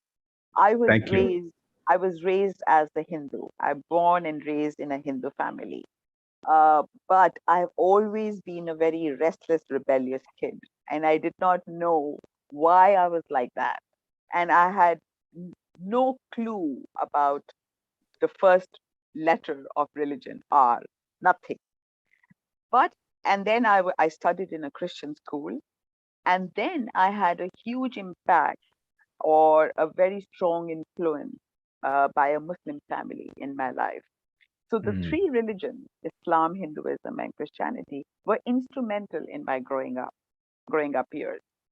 And obviously, as it was evident, I became a confused kid, very confused, you know. And that's when my personal journey started of exploring what is it all about? What is this all about? Faith and religions and scriptures and people fighting with one another and whole lot of these things. And that turned me into got me into a space which was a belief system where I went from form to formlessness.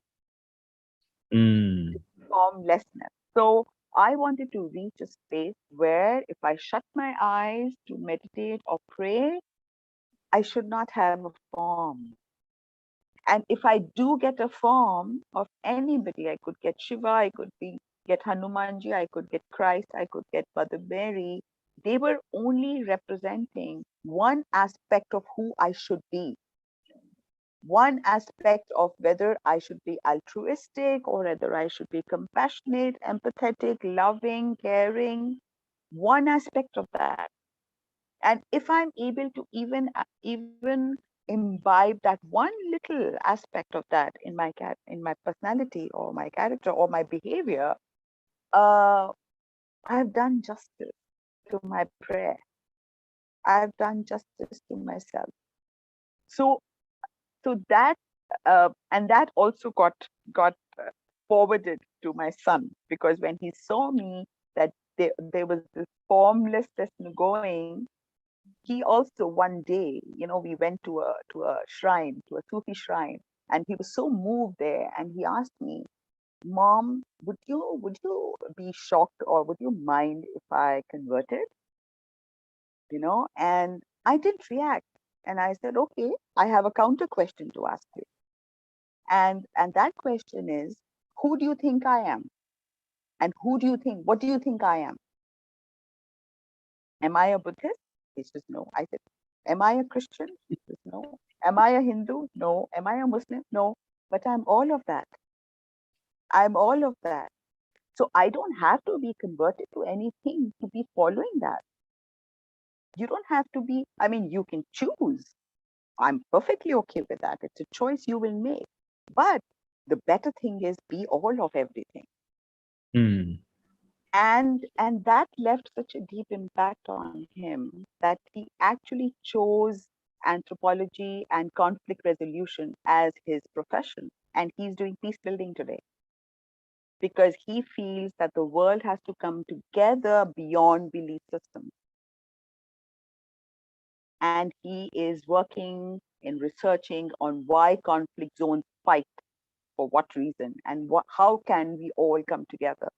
That's his research, and that's the work he has done.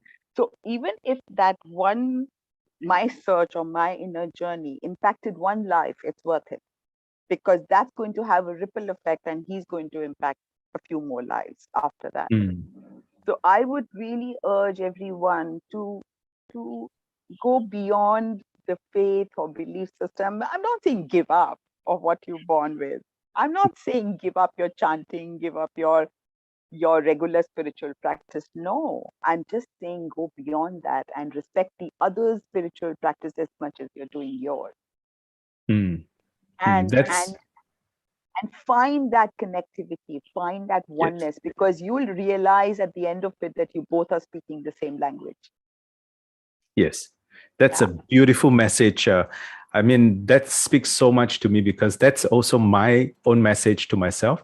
I'm born a Christian, but I'm very much in touch with Islam and Hinduism and Buddhism, and it's such an important step for us to move beyond the religion and go above that into spirituality, as you mentioned. So thank you so much, Mahima, for taking this time off to share with us. And we hope to hear more with you. Please connect everyone with Mahima through the triberipples.com page. And you can follow her with, I'm looking forward to watching her YouTube channel. So let's get over there. I will. Yeah. Thank you so much, Mahima. Thank you so much, Owen. It was lovely talking to you. Thank you. Thank you. Most welcome. And you right now, I would like to bring us to the next speaker, and that's such a contrast to it. One focusing on something a little bit more non-bodied, into someone who is actually working with the body, with individuals itself. Our next speaker today is Anmol Segal, and she's a soft skills trainer. Yeah? Her sole purpose in life is to bring people closer to what they want to become by helping them realize who they are now and recognize what they are capable of and reach their full potential. This quote itself highlights her vision and her purpose. And this is also her guiding principle, which clearly sets her apart from the rest. She's always emphasized on being optimistic in life and has been her core mantra. And as a result of this, she has come to where she is today, contributing and value adding constantly. Since the very beginning of her career, she had already set her eyes on attaining excellence within the soft skills space. Wow, that's a bit of a tongue twister there. 3 S's in the same space. And welcome, Anmol. This is an honor to hold space for you to share your story. And the title itself that you have selected for us is Confidence Creates Changes. So tell us a little bit about what it means to have this confidence. Thank you so much, Owen, for the introduction. I am so happy and excited to be here. This is a beautiful stage that the Soulful Exploration Tribe Ripples has created, and I couldn't be happier. So thank you so much for inviting me on this stage. And my topic is Confidence Creates Change. So as a soft skills trainer, and I will be sharing a little bit about my background as well. But I am very passionate about helping people realizing their potential and becoming confident. Now, all of us, we have dreams, all of us, we have goals that we want to achieve. And confidence is that one thing you need to take action, to actually work towards achieving your goal. So, through my talk today, I want to inspire people to work towards their goals and get out of their own way and take charge of their life. So hopefully with my talk, with my speech, I'll be able to do that. Yes. So bring us through what your message would be. Should I start? Yes, please. Yes. Okay. All right. So hello, everyone who's watching. I would like to start by again telling you what my topic is. So my topic is confidence creates change. That is my topic. So I would like to start by asking you a couple of questions. Is there something that you want to change about the world around you? Do you see any problems that you would like to fix? I'm guessing your answer is yes. There are so many things that we could do better as a society. There are so many things that could be better around us. So there are a lot of things that we would like to change. So I would like to ask you another question, and you can think about it even after the confluence, after the talk. What is that one thing that you would like to change if you had all the resources in the world? What is that one thing that you would like to actually make a difference with? That is my question to you. Now, you might feel like one person, it's difficult to change something because you're just one individual. But the most important resource you need to make a difference is you. You're the most important resource. So you might think, what can one individual do to change the world? Now, if you think about how every single individual, if they change their own life, and if they impact the lives of the people around them, if everyone puts in an effort to do that, can you imagine the magnitude of change that we can bring about? It is huge, right? So you need to first believe in yourself, believe in your own potential, then get out of your own way, right? We stop ourselves, we are so hesitant, we get so nervous, we don't take action. So get out of your own way, set a target on what you want to change, and then just go do it. Just do it is a Nike phrase. I really love that. And I'm going to be bringing it up time and time again in this talk. So today I want to leave you with 4 tools that you can use to boost your own self-confidence. And once you do that, once you become a confident individual, you will bring about change.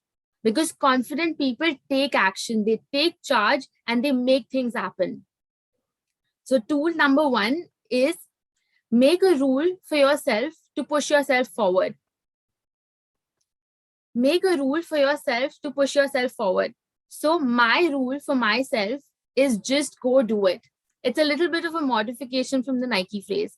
I tell myself to go ahead and just do it whenever I feel hesitant. So there are a lot of times that you might feel nervous. When do you feel nervous? When do you feel hesitant? When you want a positive outcome. When you put a lot of pressure on yourself because you want a positive response, and you know the task at hand is an important task. So you want to do it well. So when you put so much pressure on yourself, you feel very scared. You feel very nervous. Whenever you feel this, whenever you feel hesitant, whenever you feel scared, you need that one thing that you should tell yourself to keep yourself going. Just tell yourself to go ahead and do it. Whenever you feel an itch to take an action, it means you should take that action, right? So whenever you feel like there's something that you really need to do, just go do it. So that is my tip number 1. Now, if you try to think of this as something that, so this is something individual, right? This is something individualistic, and for you, think of it as you as a person in society. So I would like to take an example of a girl who is witnessing someone else being bullied. I'm sure a lot of people can relate to this. You might have been in a situation where someone else was being bullied, someone else was being picked upon, and you couldn't say anything because you felt inadequate. You felt fearful that you will be picked upon, you will be bullied. So you did not say anything, or you felt like you cannot do anything about it. So in these situations also, when you feel like you should speak up, you should stand up for yourself and for someone else, just do it, because it will make a world of a difference to the other person. Whenever you're, even in social scenarios, whenever you feel like you should greet someone, you feel like, I shouldn't, it won't make a difference if I say a good morning to someone, but that might actually add a lot of positivity in that person's day, right? So whenever you feel like you should do something, do it. But whenever you feel, so make sure that it's only positive actions. If you feel an itch to rob a bank, don't do it. If you feel an itch to do something wrong, don't do it. Then the second thing that I would like to share with you is, the second tool to boost your confidence is set goals for direction and motivation. That is tip number 2. So, for example, if you want to climb a mountain, if you're fascinated with mountains and you want to climb a mountain, what is the first thing that you will do? You will choose which mountain to climb. And then you need to come up with an action plan. So you need to prepare yourself. You need to work out. You need to get fit in shape.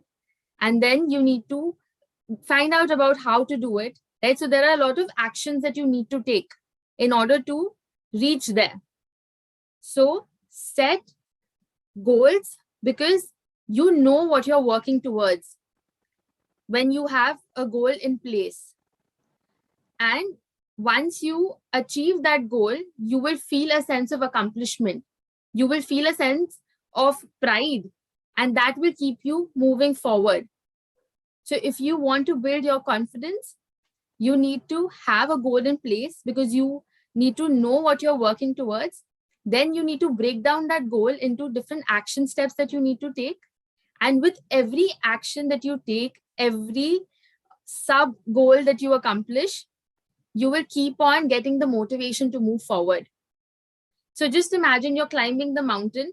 With every milestone you achieve, your confidence will increase every time you reach that milestone. And that is what is going to drive you to take more action, to keep you moving forward. So having goals is interrelated with boosting your confidence. So have goals and make those goals smart goals. Be very specific, Make your goals measurable, achievable, realistic, and time bound. You must have heard of this acronym before. This is SMART goals. So set SMART goals for yourself. You can achieve anything you put your mind to as long as you have the right tools. So speaking of tools, let's move on to tool number 3, which is clothes. I'm going to be talking about clothing and confidence. Now you might wonder, why am I talking about clothing and confidence in a topic which has to do with change, right? So confident people, like I've already said before, clothing is something that affects people's confidence, and your confidence comes from the armor you wear. Think of all the people, the sportsmen out there, the uniforms that they wear, the jerseys that they wear, that must be giving them so much confidence. So the armor that you choose for yourself also determines your level of confidence. All of us, we are aware about how our appearance influences other people, how we create impressions through the way we look. We are subconsciously aware of it. Whenever we have to go for something important, an important event, we do put in an effort to look nice. So if you want to be fully productive, if you want to be very impressive, if you wear the right fitted clothes, if you wear appropriate clothes for the occasion, and if you are wearing things that reflect your authentic self, these 3 things, if you keep in mind, you will always be dressed to impress. So my tip for you is always be dressed 1% better than what is expected of you, and you are good to go. Then you will not be focused on what people must be thinking of you, what kind of impression you must be creating, because you from inside will be feeling really great about yourself, because you are confident with the way you appear, and you will be influencing other people. You will be attracting a lot more people than you would otherwise. So then you can go ahead and bring about whatever change that you want to bring about. You will be getting more opportunities. You will get a lot more people listening to you, being influenced by you. So clothing and confidence go hand in hand. Now coming to the very last tool, I have named it Moi Flix.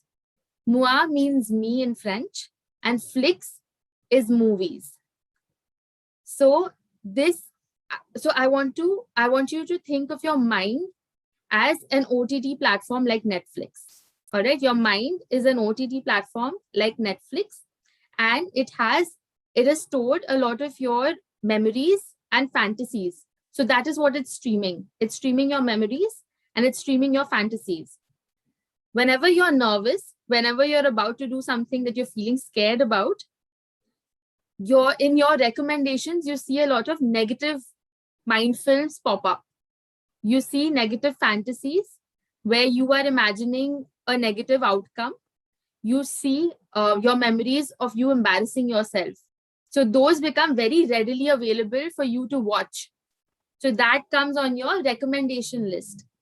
You have to know how to shut these down and search for your positive mental movies or your positive memories. All of us are very successful. You are successful already. Think about all those times you felt a sense of accomplishment. Think about all those times that you felt great about yourself. Now, whenever you're going into or you're doing something which is a little difficult and you're feeling nervous about it, instead of viewing all the negative mental movies where you've embarrassed yourself earlier, put those aside and focus on all the times you've been successful. Keep those handy. Keep a list of all your successes handy so that you can go through them if you're feeling nervous, to remind you of what you're capable of. So control your Moi Flix. you view positive mental movies. That is what you should do in order to be confident. So these are the 4 tools that you could use to boost your confidence. And just imagine if everyone overcame their personal barriers, their personal insecurities. Think about what kind of a world we could create with that confidence. So I I, want you, yes. I want to just get your permission here right now, because I'm doing my very best not to burst out into laughter, but I love your term moaflix. I'm going to ask your permission to allow me to use that in future too, because that speaks to so many people in the current day, the current generation. You're talking about creating your own favorite playlist of all the positive memories. So that's really so amazing. Thank you for sharing that with us, Anmol. And you can definitely go ahead and use it. Yes. One thing comes to my mind about this whole thing about building confidence. You know, the 4 steps were really beautiful, but in your working with all the many people, yeah, what do you see is the number 1 challenge that has come across for people to be confident about themselves? I feel the number 1 challenge that people that I work with face is communication skills. They, because they cannot express themselves clearly in English, is something that they struggle with. So they feel underconfident because of that. So then they forget about all the other skills, all the other achievements, and they're very hesitant to do anything because of not being very fluent. Right. But that is what I tell them. The more you practice talking in a language, the more fluent you get. So getting out of your comfort zone and taking action even here is very important. Yeah, that is such an important thing when it comes to interacting with people, and that builds a lot of confidence. Absolutely. Just for us to understand a lot of questions in my mind, the people that you have been working with, can you tell us a little bit about them? What are their profiles and who they are? So I work with college students, both undergraduate and postgraduate students mostly. And these people, they've just entered college and they are looking for ways to do internships. They're trying to figure out what they want to do in life. They do have big dreams and very ambitious people, and they're trying to overcome their insecurities and their barriers to success. So these people are those people who are hoping to create a great career path for themselves. They haven't yet started, and they would like to do a lot, and some of them still haven't figured out, but they're looking for ways to figure out what they want to do. Right, and this is such an important group of individuals, isn't it? Because they are the one with all the dreams and energy, and they are the ones that's building the future, moving ahead. So thank you so much for actually playing that very important role for all these individuals. Thank you. Yeah. Even you're doing the same, if I'm not wrong. And yeah, it's very satisfying for me to be able to share what I know. Yeah, it's just that the examples are a little bit different. You have Moaflix. Mine, I used to use the example of your own playlist on a cassette tape. So that's a couple of generations back, you know. So it's really wonderful to hear that moving forward, everything is still playing its own place, its own way, but with a little bit of a tweak in its flavoring, in the way it's presented. And for people to get to know more about your work, Anmol, how can they get in touch with you? How can they find out more about what it is that you do? Connect with me on LinkedIn. Right. So I do not have a YouTube channel yet, but I hope to create one. But right now I'm available on LinkedIn for everyone. Nice. And if you look at her profile, Anmol's profile, on the triberepos.com, you will find that there is actually a LinkedIn profile that's already put in place there, so that you can just get directly in touch with Anmol. And I believe that all of us, all the 51 speakers that will be coming on to this confluence, we are actually not just stopping with today. We will be coming together to create a lot more impact. In fact, what we're trying to do is by the 2025, we hope to bring impact to 1 million people across the world. And Anmol is going to be one of those individuals too. Yes, I think this is a beautiful initiative. I am so honored to be one of the 51 speakers on this platform. This is something that I couldn't even imagine that I would be doing. So this is a dream. It is a dream come true to be on such a big platform. So I would really like to thank Anu ma'am and Dipankar sir for inviting me and for creating something like this, because you're getting people from across the world to share their experiences, and this is such so much learning happening on one platform. So it's something Wonderful. which is great, and I'm going to go back and I'm going to be asking all my friends to come and view today and learn something from all the speakers today. Yes. Now, before I let you go, I'm not going to let you go off so easily. Can you share with us one story of someone that you worked with where there was a lot of impact? This person they just changed because of what you were doing. A story about that, and what were the changes that you saw in this individual?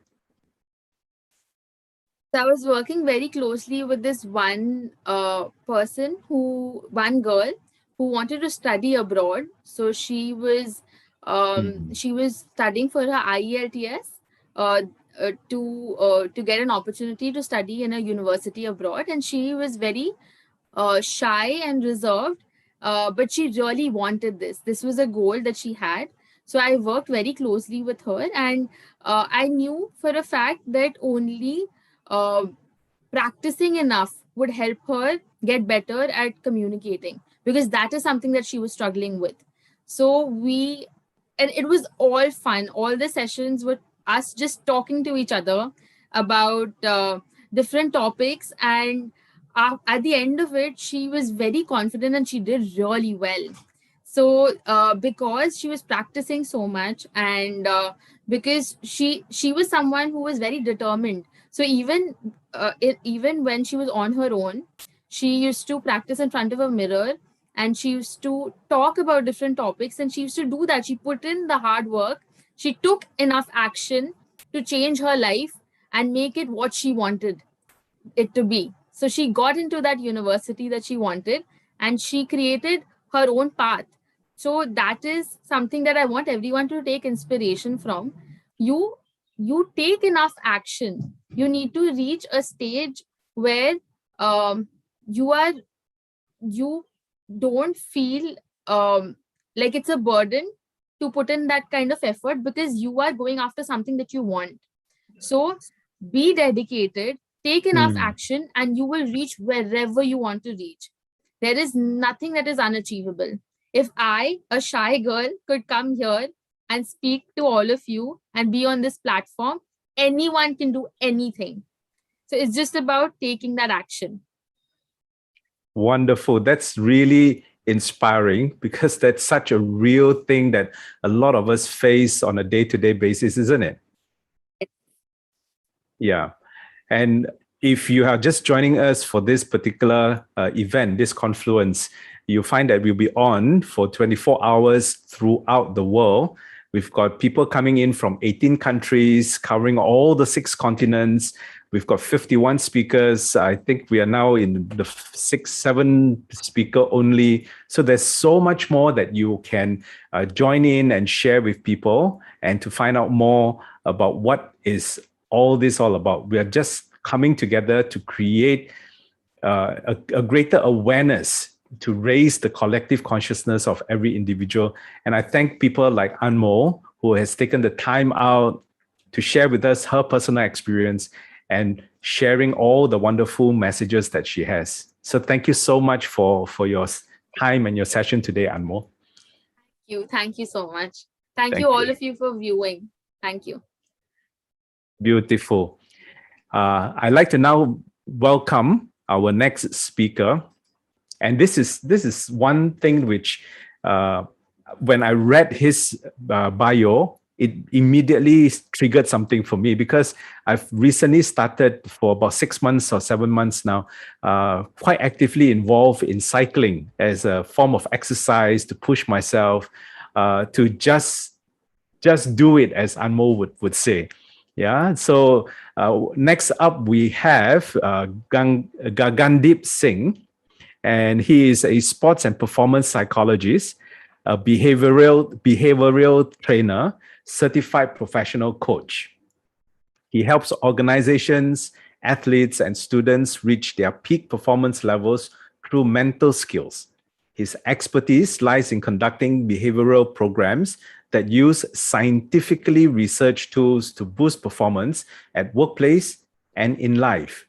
He brings a medley of modern psychological research, business insights, ancient wisdom. I'm going to look at this as he presents, and technology-based learning. He's got the modern, the ancient, and the futuristic. And he's looking at best practices borrowed from elite athletes. As a psychologist and life coach, he has assisted hundreds of individuals across all 6 continents. Maybe I should pay him a visit soon. Working with a highly diverse set of population has enabled him to understand the wide spectrum of human behavior and use these learnings to create awareness around diversity and culture. And Gagandeep is going to share the next 30 minutes with us on how to manage stress with ancient wisdom and modern sciences, the sportsman way. Welcome, Gagandeep. Please unmute your mic and join us in the room today. Hi, Owen. Good morning. Thank you so much for that wonderful introduction. And thank you, Anu and DC, for inviting me here. It's such an honor and a pleasure for me to be present here. And Anmol, thank you so much for sharing those wonderful tools. I'm going to use them to, move forward towards my personal and professional goals. So thank you so much for a wonderful, wonderful talk. So welcome, everybody. Welcome to the session. My name is Gagandeep Singh. Like Owen just introduced me, I'm a sport and performance psychologist. So today we are going to talk about stress management, how we can use the best practices borrowed from elite athletes and from ancient sciences to make our lives more beautiful. Before we get into that, before we talk about stress, because stress is an emotion, let's get the fundamentals right about emotions. Have you ever thought, what are emotions? Why do they even exist in the human body? Well, every single thing that we see in the human body has a very specific role to play. And what we see as the human body has evolved over millions of years. So emotions is just one of those evolutionary adaptations that has helped us survive during the times we spent in jungles as cave people. And that was the majority of portion that we have stayed on the planet in. So when we were cave people, when we used to go out for hunting, our brain used to scan the environment looking for threats to avoid and resources to exploit. And the more it scanned the environment, the higher were the chances of its survival. So the research says that every single second, our brain is scanning the environment at least 4 to 5 times. And the assessment report of that scan is what we call an emotion. For example, if I am going through the jungle and I injure myself and I fall down, immediately my brain will scan the environment. It will check if there are predators around me. It will check the food supply. It will check whether I have friends or family to protect me. And it will scan my health, whether I'll be able to get up and run or not. Based on that assessment, whatever the report my body generates, that's the emotion. If the environment is okay, I'll be calm. If the environment is hostile, I'll be stressed. So all human emotions, and I mean all of them tell us something very specific about the environment. If the environment is pleasant, I'll feel happy. If the environment is hostile, I'll feel stressed. If the environment is beyond my understanding, I'll feel confused. If the environment has lost something, I'll feel grief. All human emotions are absolutely neutral. They are neither positive nor negative. Yes, they may be slightly uncomfortable because they are pushing us towards action, and some of them may be pleasant and desirable. So that's the science of human emotions. And that's why they exist in our body, because they are trying to tell us something about the environment. Now, this environment can be our immediate outside environment, the physical environment, or it can be internal environment. And because our brain is so advanced, it can also assess learnings from the past, present, and future. So the more complex the assessment of the environment, the more complex is the human emotion. And stress is just one of those so many multitude of emotions. So let's understand what stress is. Like I mentioned, when the environment is hostile, we feel stressed. And stress happens when there is something, when there's a task that we wish to achieve, that we wish to accomplish, and that task is important to us. And that task demands a certain level of skill set. So the difference between the task demand and my skills, that is what causes stress. That's what the modern psychological definition of stress is. If we go and read ancient spiritual scriptures, they also say something very, very similar. They say that our stress and suffering arises because of our expectations from the world, our expectations to look a certain way, to earn a certain way, to be loved a certain way. And the difference between our expectations and our reality is what causes stress. So both modern sciences and the ancient texts are saying the same thing, that it's the expectations that cause suffering. So what's the best way to get rid of all suffering and stress in life? It is to completely let go of the expectations. Well, sometimes that is possible, sometimes that's not possible. Sometimes that's not even desirable because we want to change the society, we want to take it forward in the right direction. So there may be a need for expectations. So that's where sports psychology comes in. That's where modern sciences, modern psychology comes in, and it teaches us certain ways and tools in which we can manage our emotions. Now imagine an athlete standing in the stadium surrounded by 50,000 people. Some of them are cheering, some of them are booing, some of them are, sledging. What can these athletes do that in that moment to reduce their stress and anxiety? Well, basically, there are two major ways of addressing stress. One is the cognitive or thought-based strategies, which could raise our awareness, which could be a positive self-talk, it could be visualization or imagery. Or the second strategy of managing stress is the physical side, is something to do with the body-based interventions. These could be deep breathing, smelling, kinesthetic actions, and mindfulness-based techniques. So let's explore some of them. Let's begin with the first tool that athletes use, which is deep breathing. Now, deep breathing is a tool that has been used for so many years, for centuries together. We see ancient meditators using deep breathing techniques to keep themselves calm. In the modern world, even the American Navy SEAL, they use deep breathing techniques during combat situations.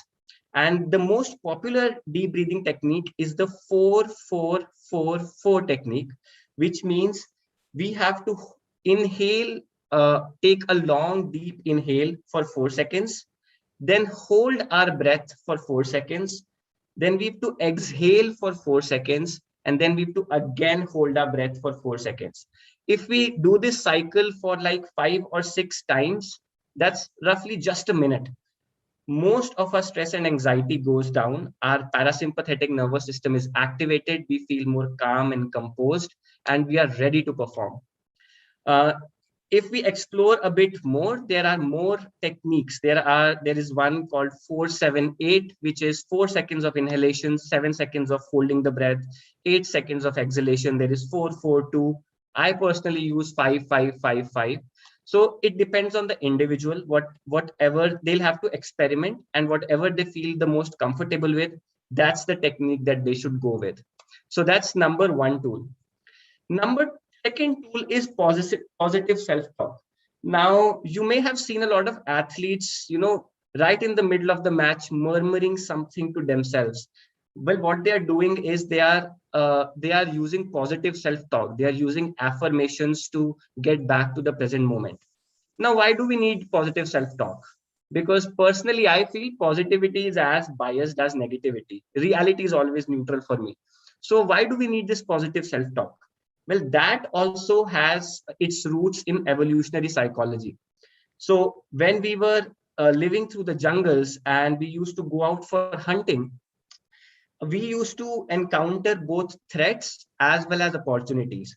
Threats could be predators or snakes or cliffs that we could fall from, and opportunities could be food or any tool to hunt with. Now, if I didn't pay attention to opportunities, if I didn't pay attention to a fruit or a dead rabbit, there was no consequence, right? At most, I'd go hungry for a day. That's the worst that would happen. But if I did not pay attention to a threat like a predator or a snake or a cliff, I could instantly die. So our brains realized this imbalance and they came up with an evolutionary adaptation that whenever we feel challenged, whenever we are in a stressful situation, it floods us with these negative thoughts which try to keep us away from the threat. In jungles, we could say, we could have thoughts like, don't eat that fruit, you could die due to poisoning, or don't go near the bushes, you could get eaten up, or don't go near the cliff, you could fall off and die. And in today's times, we can have these thoughts like, don't experiment with your passion, don't leave your stable job, you could die due to hunger. Or you could have negative thoughts like, don't go for the presentation, you're going to embarrass yourself. Now, what our body is doing through those negative thoughts is that it's trying to protect us and trying to keep us safe from those threats.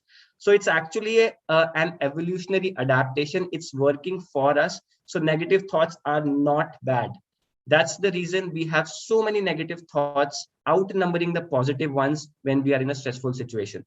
So what athletes do is they use something called a positive self-talk, where they remind themselves of their strengths and the past evidences for coming back to the present moment when they get distracted by the negative thoughts.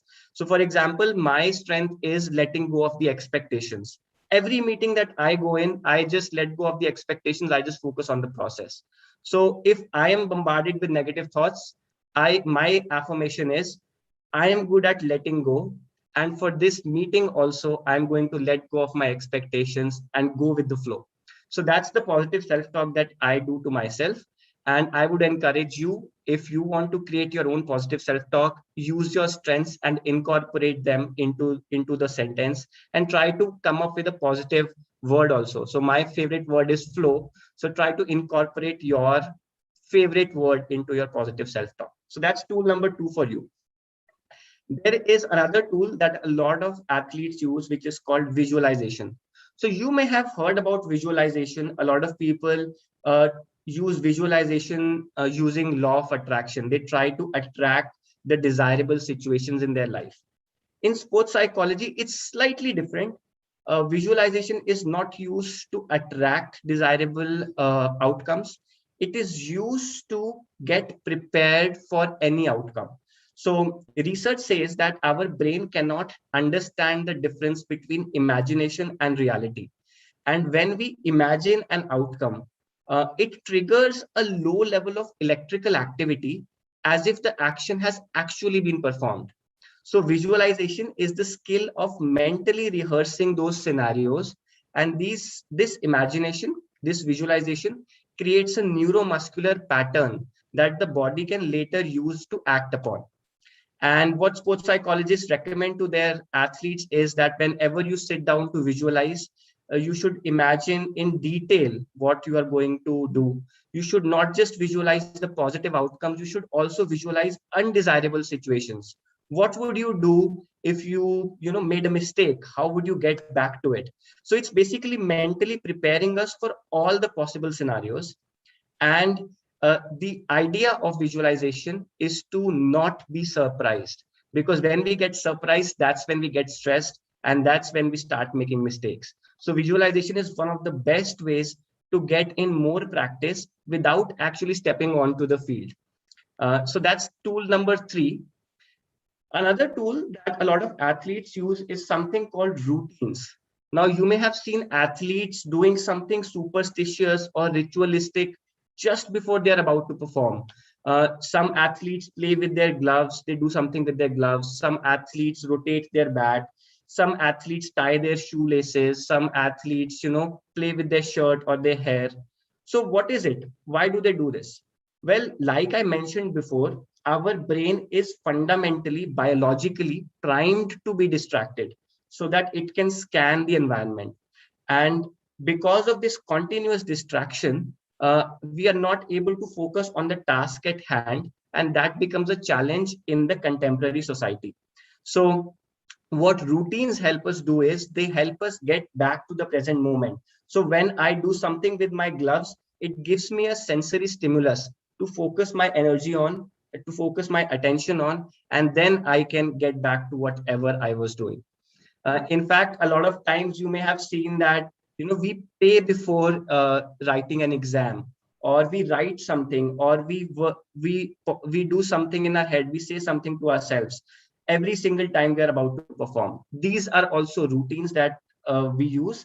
It's just that till now we had been using them unintentionally and unconsciously. But now that we know the science of routines, we can use it consciously. So that was another tool. These are some of the tools that we use on the field.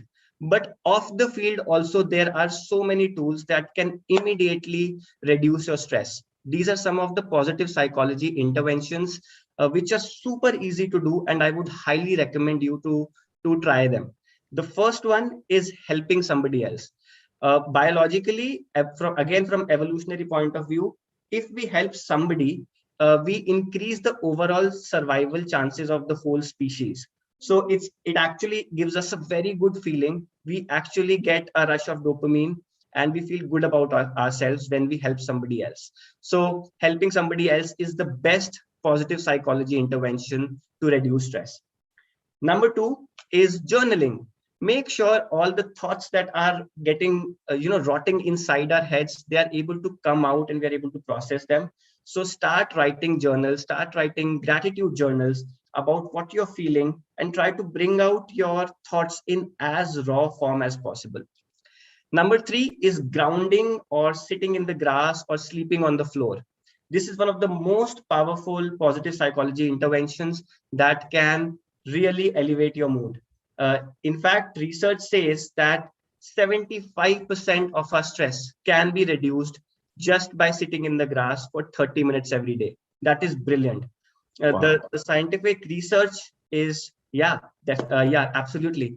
And the science says that free radicals in our body get neutralized by the electrons in the Earth's surface. So that's the science behind it.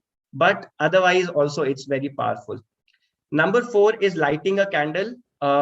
You may have seen that a lot of places of worship have candles lit in them. Again, research was done around this, and they found that the flickering of the flame of the candle activated our parasympathetic nervous system, and that reduced stress. So some people call it cleansing of the aura through the flame, and some people, scientists, call it, parasympathetic nervous system getting activated. It doesn't matter what people say. What matters it really helps you calm yourself down. So that's number 4. Number 5 is, again, meditation and mindfulness. You've heard a lot about meditation, mindfulness, how it, calms us down, slows us down, makes us more composed for whatever we want to achieve. So that's number 5. Engaging in physical activities, playing with an animal, playing with a baby, calling an old friend, finding a good listener in form of a counselor. All of these are some other positive psychology interventions that we can use to reduce our anxiety. One important thing to note here is most of these positive psychology interventions, like you would have noticed, bring us closer to nature. And the reason I say that is that our body was made for jungles, and it has been lifted from jungles and put into concrete walls and concrete floors and concrete buildings. So therefore, stress and anxiety has become a commonplace. So the more closer you go to the nature, the more you indulge yourself in naturey activities, the lesser will be the stress and anxiety, because your body was made for that environment. So those are some of the positive psychology interventions. Uh, all of the techniques that I talked about till now, these techniques only provide a short-term respite from stress to boost immediate performance. You know, if you do all of this stuff, immediately you'll be in the right mindset and you'll be able to perform. But the best way, I come back to it, the best way to completely eliminate your stress is to let go of your expectations and let the universe unfold itself in front of you. So that's it from my side. Those were some of the techniques that elite athletes and high performers use to manage their stress and anxiety. Over to you, Owen. Thank you so much, Gagandeep. Yes, one of the main teachings of Buddha is to let go of not just the expectations, but also the attachments. But it's interesting because earlier on you mentioned one thing, which is that not all expectations are bad. We need some expectations to just point us in a direction that moves us forward. So how do we discern between what would be a positive expectation and a not so positive expectation? Wonderful question, Owen. So for me, I find that nothing about human behavior is good or bad. Nothing is positive. All human behavior is just cause and effect. So if I take one way, it will lead me to something else. If I take second option, it will lead me to something else. The idea is not to identify what is positive or negative, because it's just interpretation. The idea is to find what's meaningful to you and then find a direction and pursue that. Once we are able to find what's meaningful to us, then it will give us the motivation to persevere through challenging times. So and if we pursue something that's not meaningful to us, you'll find that we'll give up very easily. We won't be as resilient. We won't have the motivation to go to work. So finding meaning, and that gives us a direction, and also being aware of your core values. Like for me, integrity, freedom, public service, and growth are core values. So if I know what my core value is, it's easier for me to take decisions. It's easier for me to accept the outcomes. And it's easier for me to have my expectations also not met. So if I have an expectation which is not met and I'm not able to perform, but I know I followed my heart, I did something which was meaningful for me, I tapped into my core value, and outcome is of course never in my hands. So that gives me the resilience. So that's my tip. That's wonderful. That's wonderful. That's amazing. So if I were to just try and summarize that, what you're saying is, first thing we need to know is who we are, like you mentioned, our core values, who we are, and the goal, the direction that we want to go to, the destination we go to, and then just allowing the route from where we are to where we are going to unfold on its own. Not so much about I need to go from A to B to C, but if it goes from A to C to F and then back to B, that's also okay. Did I get that right? Is that what you're trying to tell us? Yes, absolutely, Owen. You're bang on. So much. Thank you so much. That's an amazing piece of sharing with us. So just as I asked Anmol for her success story, maybe you can share with us someone that you help, or some stories that you have had where you help the person move beyond where they were into a more fulfilling journey for themselves. Would you be able to share that, or maybe even your own experience, how you got to this space itself? Sure, definitely.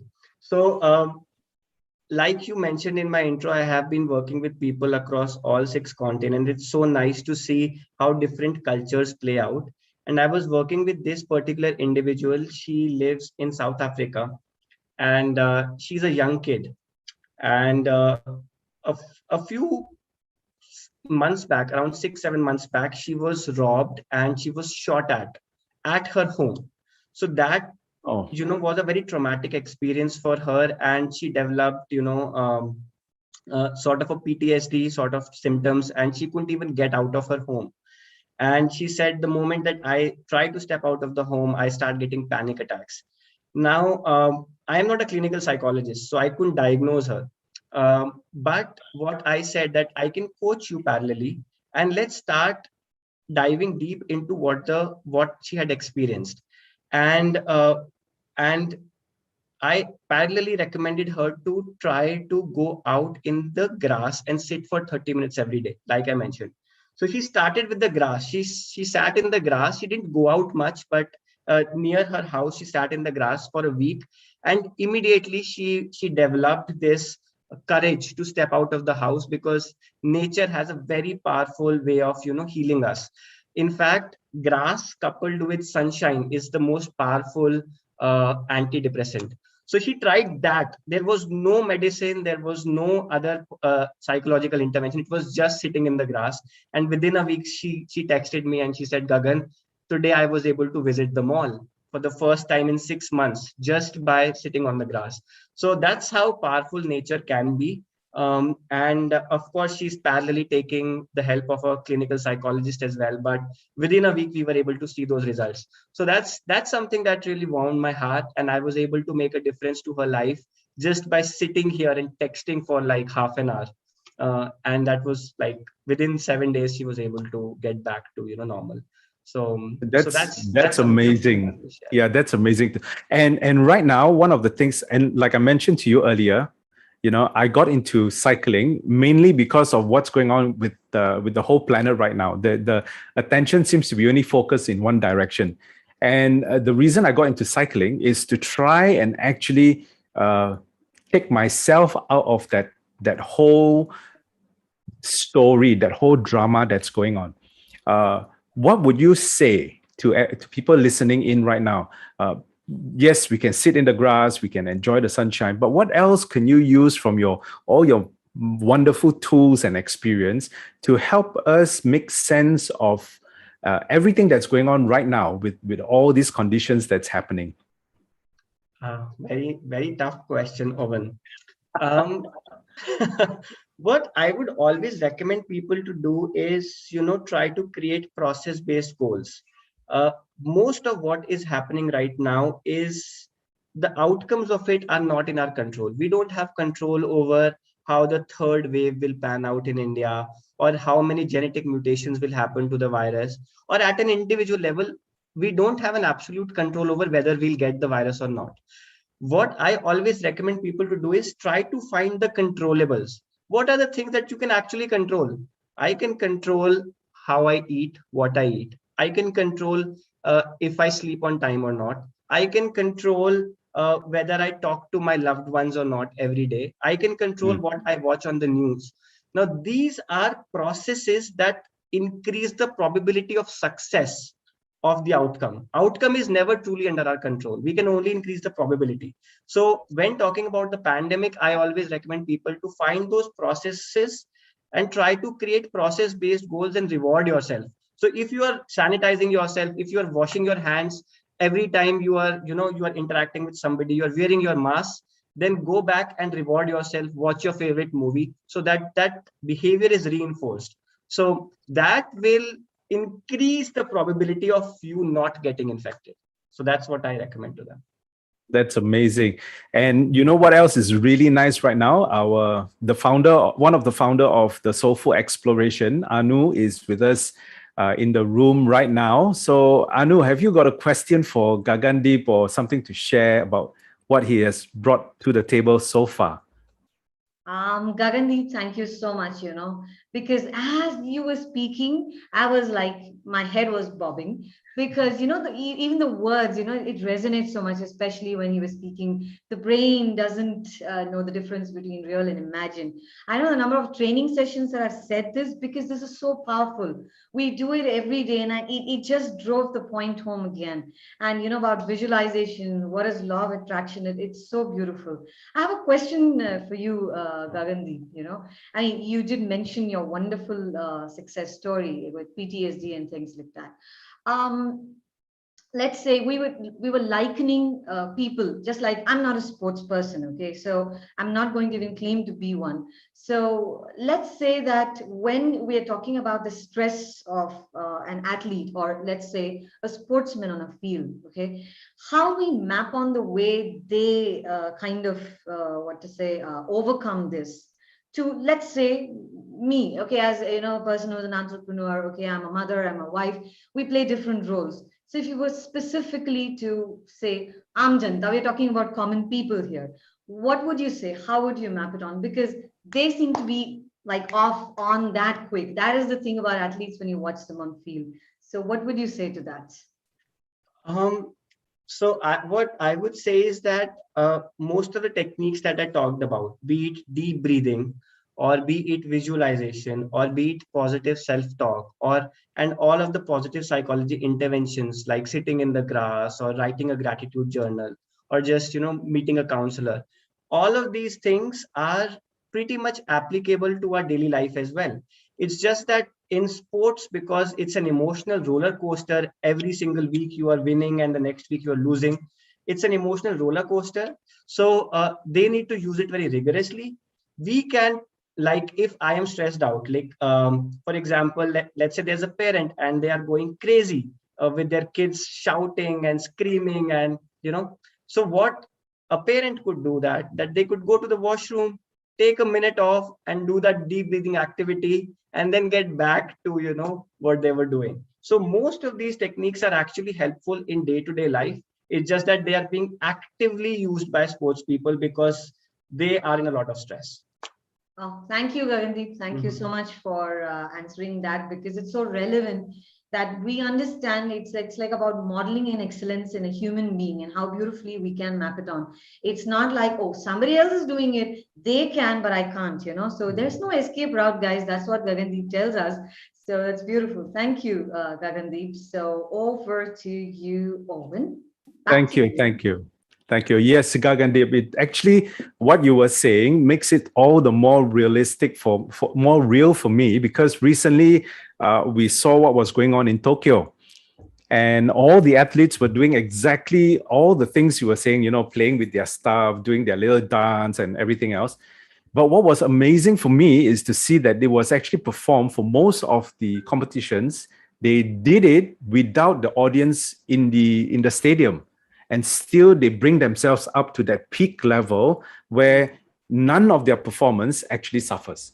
So I'm gonna get in touch with you through the links, and I'm gonna pick your brains. I'm gonna push all the limits that I can with you, so that I can bring up my game in terms of cycling. And I'm so excited to have met you today. So thank you so much for your time and your precious experience with us, Gagandeep. Thank you so much, Owen. Thank you, Anu. Thank you, DC. Super honored and grateful to be a part of this journey. And thank you for hosting me. It's been a pleasure. I wish you all a wonderful, wonderful day ahead. Thank you so much, Gagandeep. And yes, it's going to be a wonderful day. I came on really excited this morning when we started, and the journey has taken me from Australia to where I am in Singapore. We've been to Bangladesh. We are now currently mainly in India, and we've got some really interesting topics coming up next.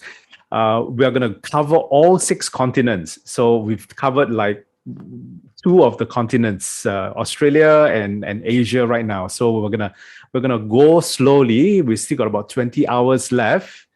Anu and DC, you've got your plates full. We'll all be here supporting you. We'll all be here sending you energy and love. Thank you so much, everyone. And Owen, I look forward to connecting with you. Wonderful, wonderful. And this next person that is going to come and share space with us in a few short seconds. You know, when I first read her bio and saw what was written there, all I can think of is just one word, and that word is first.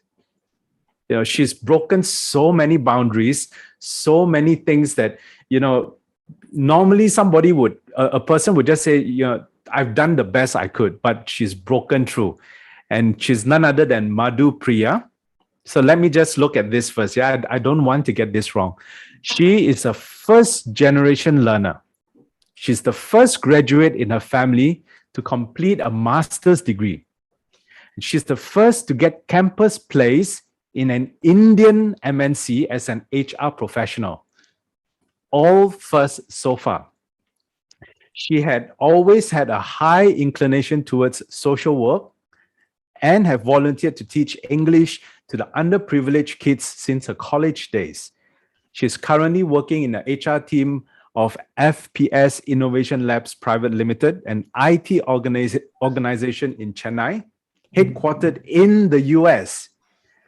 And she has dedicated her life and career to her mother for being her constant support. Now, not only has she done all that, she's also a published individual.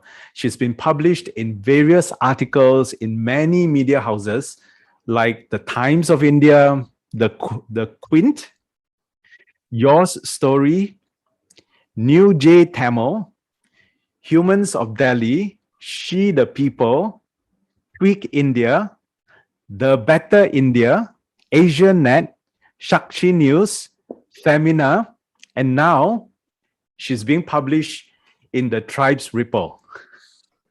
Welcome, Madhu. Please unmute your mic, come and join us and share your experience with us.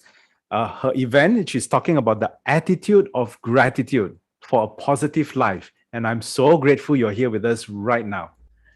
Mic is yours, Madhu.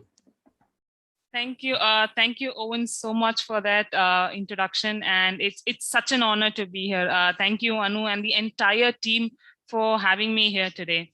So my topic, just like how Owen said, is the attitude of gratitude for a positive life. So before talking on what attitude is and how we can use gratitude for a positive life, I would start with a very simple question: what is attitude? Right?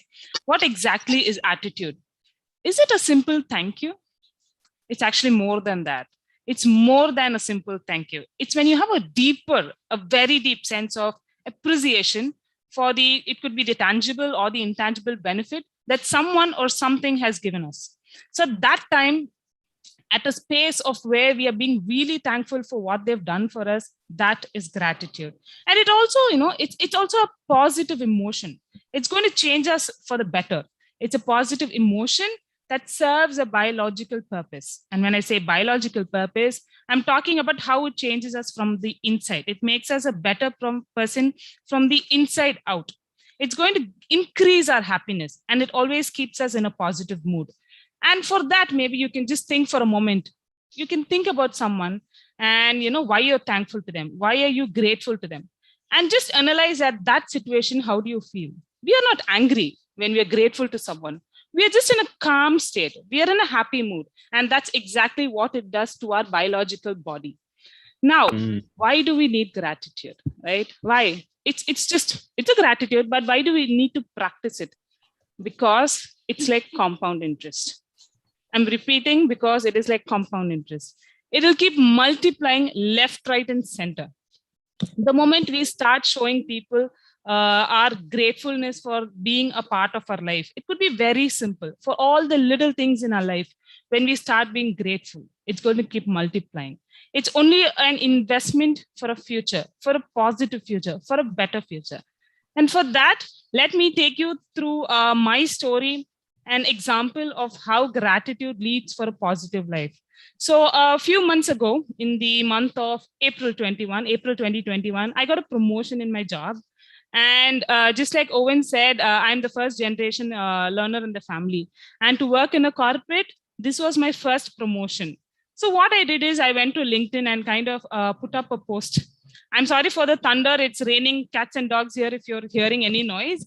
So I put up a post on LinkedIn saying, thank you, mother. Thank you for being the pillar of support in my life, for being everything she is. And just to add on, why it was a big thing for me is my parents are vegetable vendors, and it wasn't easy for them to give me the education they've given. So now, when I got my promotion, the first thing that I could think of was I've made my parents proud. I've made them proud amongst my family, amongst our peers. And so I went ahead and put the post. So what happened is when I put the post, within few hours, the likes started just shooting up. There was so much. In total, it went up to 6.2 million views and more than 2 lakh comments and reactions. It's been shared more than 1,500 times. So all that I could think of was like, are people really that happy because I got a promotion? Because for the first few hours, that is what I could think of. It's a post that announces my promotion and says that I'm thankful for my mother for bringing me where I am today. So I thought people are happy that I've got a promotion, and I felt really different because strangers were starting to congratulate me. It only took me a few hours to realize the post started gaining more attention, not because I got a promotion, but because I was thankful to my roots, because I was telling my mother, you are the reason I am here. It is as simple as that. And only at that time, that is when I understood what is the power of gratitude. It was a simple thank you post. I never really expected it to kind of reach every nook and corner. There were people who reached out to me from different countries. At times, I didn't know which part of the country it was. I had to go and Google it. And then I found it is somewhere interior into Russia and interior into the, Germany. So those kind of places, it's reached at that level. And the only thing I could think of again was being thankful. I put the post and it kind of changed the thought process of a lot of people. So when people read the post, I was telling the world that I'm a proud vegetable vendor daughter. I am proud that my parents are vegetable vendors. I'm not ashamed of them. I'm just thankful for the life they've given me. So what happened is, when I said that I'm thankful for my roots, when I said I'm thankful to my parents, people started resonating that with their own life. There were students, there were people who reached out to me and they said, I feel very sorry. I regret how I've treated my parents. There was one of my neighbor who came in and told me, I just cried looking at your post because his father is a handicapped and he never took his father to school because he was ashamed of his father.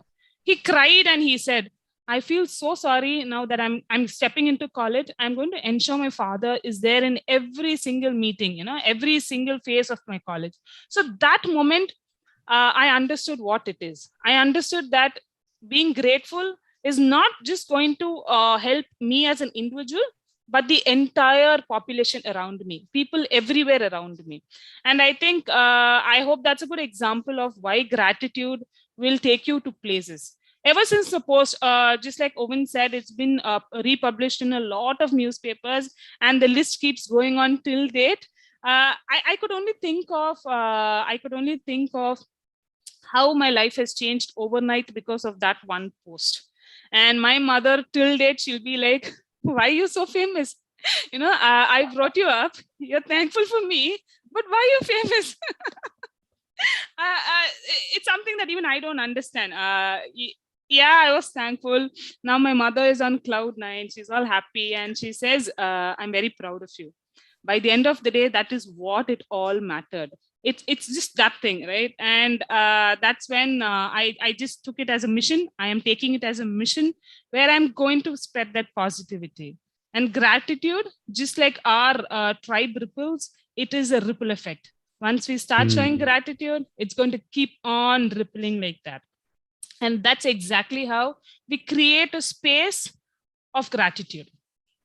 With that, my closing statement, I would say, grateful people help the people who helped them. They help strangers similarly. And when we start doing that, it's in a lot of movies we see, right? When some stranger helps us, they'll come and tell us, you repay it by helping another person. So that's exactly what we do. You start feeling grateful for everything, for the very little things in life. Try to look at the big picture, not what we don't have, rather what we have. Be thankful for what you have. Be grateful for every little thing you have, because your life is only a dream to another. It can never be any less. Somewhere, somebody is always longing for the life that we have, and it's only right we are grateful to that. And with that, I would also like to just go back to my compound interest statement, where I'm reminding you, gratitude is like compound interest. You keep working on it, it becomes a practice in your life, and by the end of the time, we are only building a positive life for our future. We are investing in our future. It's going to bring us a positive life, not just for the individual, for everybody around. And with that, I would give it back to Owen. Wonderful. That is such a beautiful message for all of us, especially in this time and age. Yes, and that term, compound interest, what you practice and what you give, it grows and it magnifies itself. It's so amazing. I have this thought that came to my mind as you were sharing. I don't know about where you are from, but I'm in Singapore, and sometimes there is a lot of talk about the younger generation being very drawn towards technology. They are very inward focused. They only worry about what's on their phone, their games, their watches, and they become very self-centered in that sense, and self-centered not in a very giving way. What would you say, maybe some tips on how we can start having a practice of gratitude? How would you, what would you respond to that? How would you advise these individuals on this? So, Owen, first of all, I'm from Chennai, India. I'm a proper Chennai girl, never left India. So, I actually agree with your point, where not just adults, children, this generation has become too addicted to the technology that they forget to look beyond that little screen. So, I've seen a lot of memes where they show a person looking at a butterfly or counting the number of windows in the house when the internet is not working. So you understand. So what happens is, when there's no internet, that is when we start looking at the world around us, and that is when we are so bored that we have nothing to do beyond that technology. So I think it's high time we put it down. You put that phone, you put it down for some time. Start looking at what you have. Make it a conscious practice of being thankful. You could start with a very simple exercise of first starting with thank you, and start thanking everybody for the little things they do, and it'll automatically become a habit where you're starting to become grateful. You cannot be grateful without starting from thank you. As simple as someone who just picks up your dropped book or something, you can just say thank you to them. I think this is it's a very small thing, and you need a big heart for that. For that, I think people will have to first open their heart, have a open-minded to acknowledge the effort people put in our life. Unless and until we are going to acknowledge that effort, and not just concentrate on self growth or self effort, that time I think people will start becoming more grateful in life and to everybody around. Well, one of the beautiful things that, well, whether it's beautiful or not, we have to see, but this last 2 years, what has shown us is that we actually connect even more with technology through events and meetings such as this on Zoom. We meet people from different countries, from different parts of the world. I have been to Chennai. I've been through Chennai many, many times. Whenever I get into India, that's my usual airport that I go into. And I pass that to go to Tiruvannamalai. So now I've got a reason to make a live stop in Chennai itself. But when you meet with people online, on Zoom itself, sometimes this technology becomes very impersonal. Yeah, we are meeting with different people. We seem to just focus on the purpose, on the meeting itself. We need to cover these points, etc. Can you give us some tips or something that you do to share a little bit more gratitude, or have this gratitude of being a bit more open whenever you're engaged online with people? We're talking about technology and how we're using it as a platform to use gratitude, right? So basically taking technology, it of course has a pros and cons. It could either be used as a weapon or as a shield. That's how technology is. It's in the hands of how we use it, right? So one example of that is when I put up the post, like I told you, it created a thought process in people. So there were few of them who said they came to my chat box and said, looking at your post, I similarly put up a post, not just because I wanted to put it up for, say, promotion or something, but just suddenly they felt that thankfulness and they regretted their behaviors. So now they went and put up a post saying their life history from where they came. People who are mostly having a similar background of mine, people mostly coming from a middle class family. So they said they put up a post and it changed them for the better. They just felt like suddenly a heavy lift was just a lift, something heavy was just lifted from that soul, right? And there was one person who said, I put up a post thanking my father, and it gained around 50,000 reactions to that post. And he said, I agree with you. The power of gratitude is way beyond what I actually thought it is, because he did not expect that kind of a reaction for his post, and people were welcoming his post just like how they welcomed mine. And I think that's a very small step that person took. And he said, I'm going to continue this. I'm going to tell people, I'm just going to tell anybody I meet to be thankful for what they've got. And I think that's how we use it. So when we are on a social platform, we are being viewed by millions of eyes. We just don't know. We don't even know who's watching. And we are always being watched. And I think it is a very, as an individual, as a responsible citizen, when we are on social media, we can only be truthful, right? As long as we're truthful, as long as we respect everybody's differences, and we give them that space to be different from our own differences, that will definitely lead to a great, very environment where gratitude prevails. That is so beautiful. And if I get you correctly, what you're saying is use the technology available with the intention of being grateful in the heart, rather than creating a post that is very structured and very designed to just catch the attention of eyeballs, and that hype to it is just going to be lasting for a few seconds. People are just watching because it looks pretty, but the impact of it is not deep. Is that what you're saying? Yes, the impact is more than what we think it is. Just like how I realized the impact of my post within a few days, we do not know how we inspire. So when I put up the post, the word that was repetitively been using was inspiring. And when everybody keeps telling me it's inspiring, I used to go back to my post and reread it. I'm like, what is exactly inspiring this post? And only then I understood, because for me, my parents did everything they could, and I'm being thankful. And I thought it's a given that everybody is thankful to their parents. Is it not given that everybody respects their parents? Is it not a given that everybody respects their parents for their effort? And only after the post, I realized, okay, it is not a given. No, not everybody is thankful. And only after looking at that, I realized it. Yeah, this is so amazing, because one of the things that the Confluence is doing is to bring heart-centric people.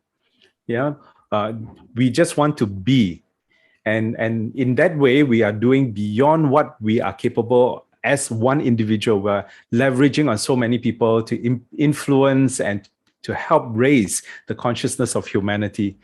So thank you so much that you are here today, and we have with us waiting in the room the founders of the Soulful Exploration and all the effort that they've put in for this Confluence itself. We've got DC and Anu, and I see DC has put up his microphone. Have you got something to share with us, DC, or to ask Madhu? Yeah, Madhu, actually, I was hearing you from back, and it was so wonderful to hear your story. It's so inspiring. And I'm sure that the world is watching us, and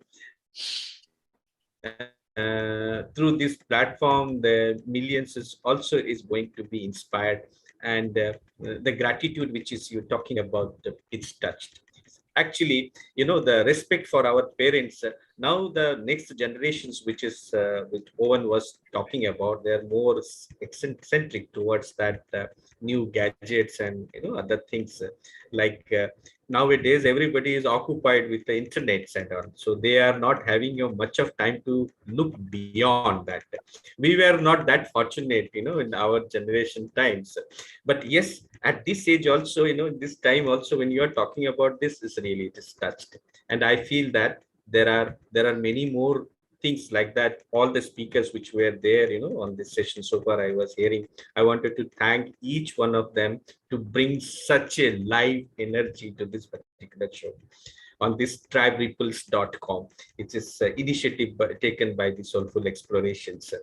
I request Anu to speak few words here, and so that further we can hand over to the show to begin. Thanks, DC. Thanks, Madhu. Thanks, Owen. Few words may not do it, because when I still remember the conversation that I had with Madhu over a phone, and it was such a simple thing. I think we decided the topic in possibly, Madhu, 3 minutes. She said, attitude of gratitude. And I said, just flow with it. There was no other discussion, because that is an energy, like what she was trying to say. It's expansive. It allows us to expand. And what I picked away for me as a takeaway, and I think most of you who's been watching, those of you who joined in right now, what Madhu is trying to say is never forget where you came from. It's your roots. You've got to be grounded. That's the power of gratitude. It grounds you. In fact, a couple of days back, I wanted to share this. When Madhu came in, I'm like, oh, I want to share this. Okay, I just got an opportunity. So it's about saying, it's not about just the abundance that you not need to live in, but be grateful for that abundance. That energy is even more powerful than the energy of abundance. So just imagine the power of gratitude. Today, that's what the world needs. That's the message that you've given to each one of us, whether it's the youth, it's the grown-up, whether it's a child, whoever, and whichever age. Just be thankful for what it is at this moment, because it's very easy. We can sit and cry about what we don't have, focus on the things that we don't have, what we could have, what we should have, all these rules, we play by these rule books. But so beautifully, when you just brought it down to one thing, and that's what it is. Never forget where you came from is so powerful. Be grounded, and gratitude completely grounds us to that particular thing. So it was amazing, Madhu, and for all the things that you said, you just flew with the entire thing so beautifully. Thank you, and continue inspiring more people in your journey, because that's what you're meant to do. That's your calling. Besides the work that you do, of course, I know it pays all our bills, so we have to do all those things. But yes, this is where your heart is just flowing. So continue to do that. So amazing. All the best, and be blessed always in life. Thank you.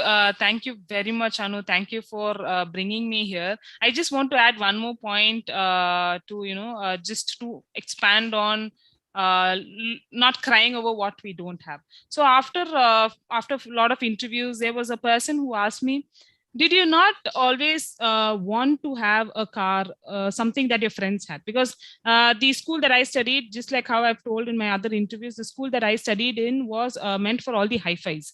And I came from a humble background. So people were like, did you not want to have a car just like your friends? Did you not want to have the life they had?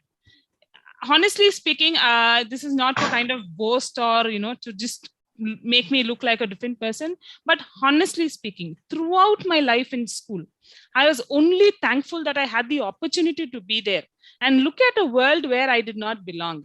Look at the other side of the world, a world full of rich people, a world where I did not come from, where I did not belong in. I was only thankful that I had the opportunity to look at that. And just when Anu was telling to, I just got reminded of that point. I just wanted to add it over here. So thank you, Anu. Thank you, entire team, for having me here. It's a once in a lifetime opportunity, and 24 hours, it's not an easy thing. I'm really amazed by all the effort, and I'm only wishing you the best and the best for the entire day. Thank you so much. Thank you for your gratitudes. Thank you, Madhu.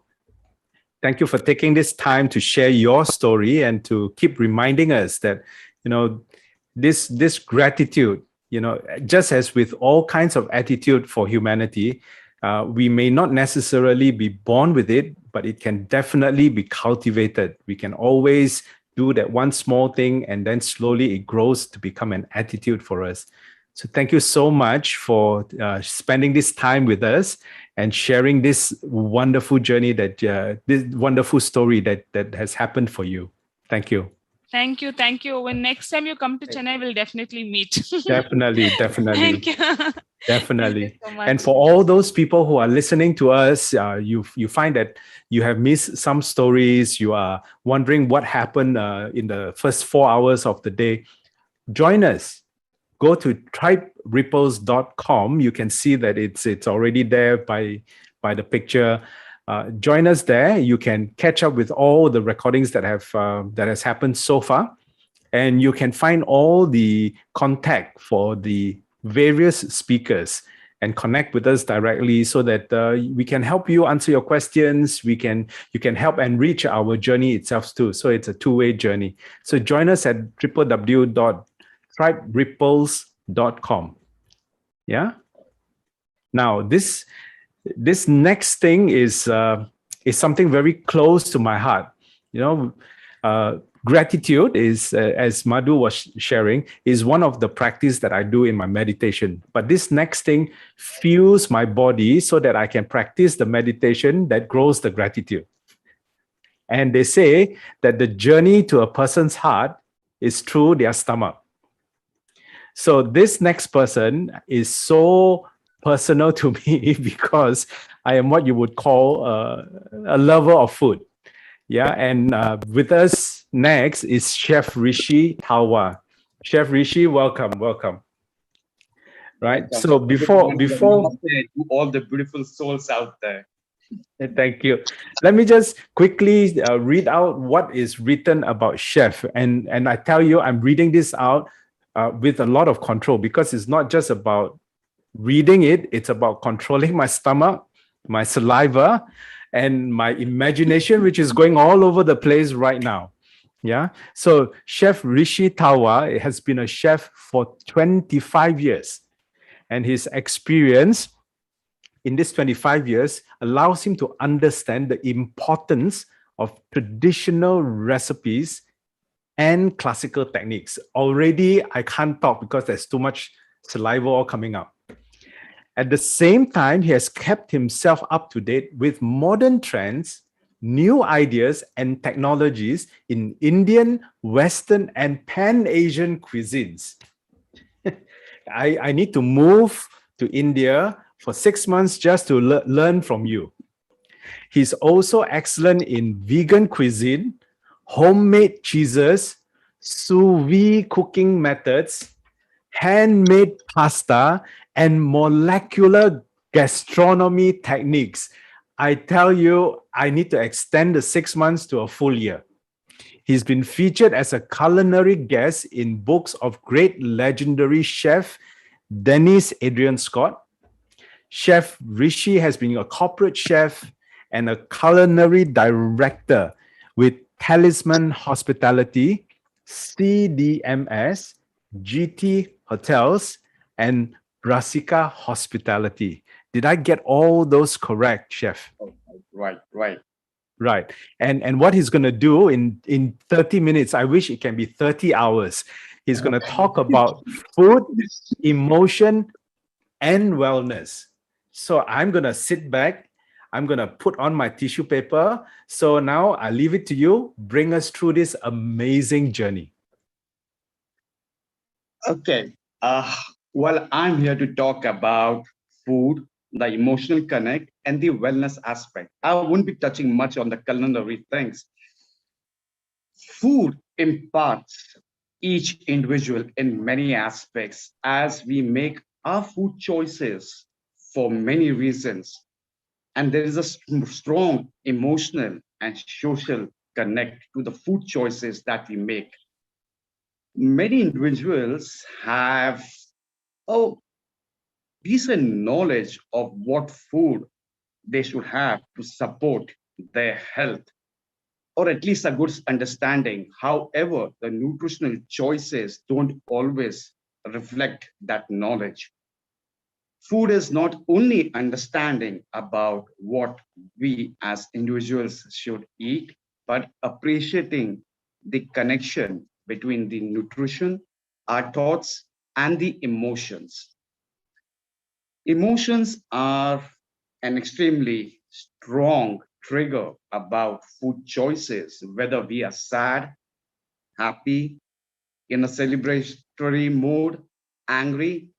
Food is often used to support or cope up with these emotions. However, humans do a lot of things either to seek pleasure or avoid pain. We can experience pain in the form of hunger, and we seek pleasure in the food and drink. Food can provide pleasure, and at times we start to use it for reasons beyond hunger. That's where the problem starts. We often find ourselves stuck in a bit of pleasure trap when it comes to food, especially the types of food that trigger off the reward centers in the brain. It would be wrong to say that we should not always have an emotional connect to the food. It is nice to have a celebratory meal at times to eat something tasty, which might be healthy. Well, recently, the Olympic Games at Tokyo just got over, and the medal winners from across all over the world, from different countries, were asked what is the first thing they would like to do. And believe me, most of them said that they would like to have their favorite dish, which they missed out because of the training regimes and diet control. There were some athletes who said pizza, French fries, ice cream. Believe me, I mean, yes. And see what happens, we as humans subconsciously crave for food that we always try to avoid. And believe me, I, as a chef, every Sunday, one meal, I have a cheat meal. I have those things which I've avoided during the 6 days of the week. And it works for me. It might not work for others, but it also helps me, to put in an extra effort on my Monday morning workout because emotionally and psychologically, I know that I have to work out those unnecessary calories. And believe me, you all should try it. Your Monday workout, the Monday blues, as they say, will be the most rewarding workout of the entire week. Well, it worked for me. See, the development of a mindful relation to food will allow to make more conscious decisions, and you'll start to observe the triggers that lead to food choices that you know are not supporting your health. When we are under stress or we are having a hard time, we turn to comfort food. Why? Well, comfort food provides us nostalgia or a sentimental value. It grounds us and gives us a sense of well-being and belonging, provides emotional healing and security. There's a difference between emotional hunger and physical hunger. Emotional hunger can't be filled with food. Eating may feel good at that moment, but it also gives you the unnecessary calories that you have consumed and you're angry with yourself. right? It happens. It happens to the best of us, And you sometimes get angry with yourself for not having more willpower. It's better that each individual makes a positive change, learns healthier way to deal with one's emotions, avoids the triggers that conquer the cravings and put a stop to emotional eating, because that also affects your health within and spiritually too. Well, emotional hunger can be powerful, and it's so easy to mistake it for physical hunger. It's important that an individual learns to differentiate between the two. Emotional hunger comes on suddenly and hits you instantly, while physical hunger comes up gradually. Emotional hunger craves certain comfort food, and you start thinking about those textures, the food, and you tend to go more heavy on that. Emotional hunger, frankly, most of the times craves junk foods, most of them are sugarly snacks, which provides an instant rush to the body. Emotional hunger also very much leads to mindless eating. In physical hunger, one is more aware of what you are eating. Emotional hunger isn't satisfied even when you are full. You'll eat more until it gets uncomfortably strong in the stomach.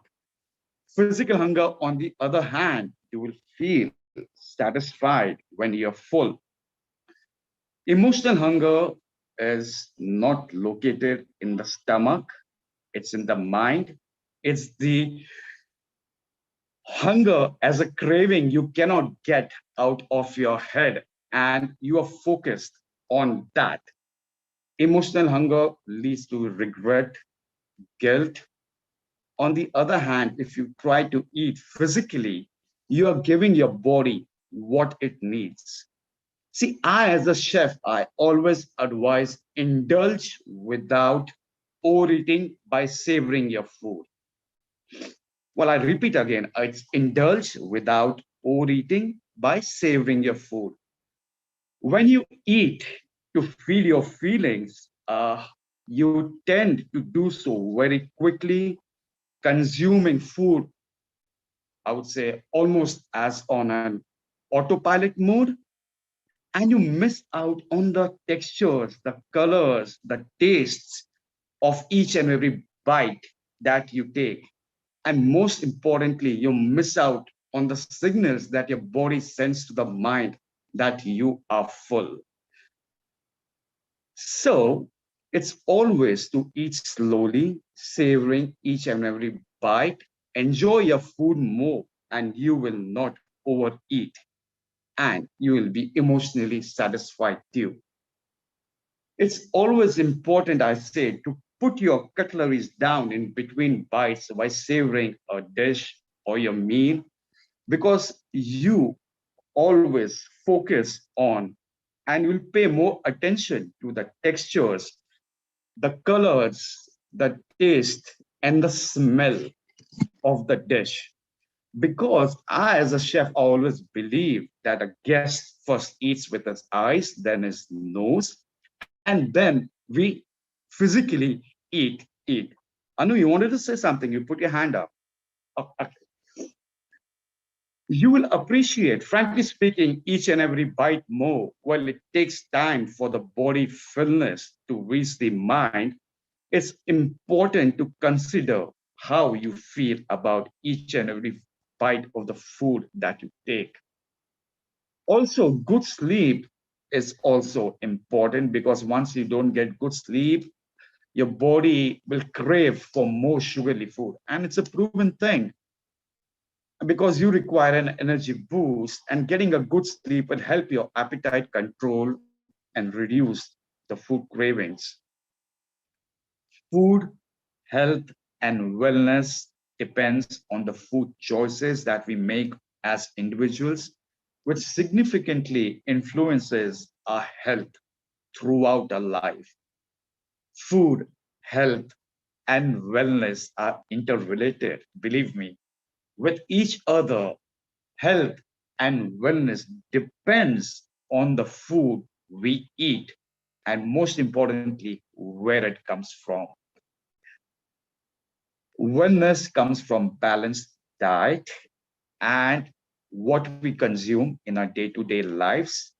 Well, guests these days are not only just concerned about what ingredients are used in the dish, but how it is prepared. The key to eating for wellness is not necessarily what food to eat, but rather how and when to eat it. See, because each and every body structure is different. What diet will work for one individual may not necessarily work for the other. There is a no definite right or wrong. It is often a matter of personal taste and one's own unique body chemistry. The most important thing is to feed the body in such a way that it optimizes your health, crafting the right diet for your body as well as for the mind's need.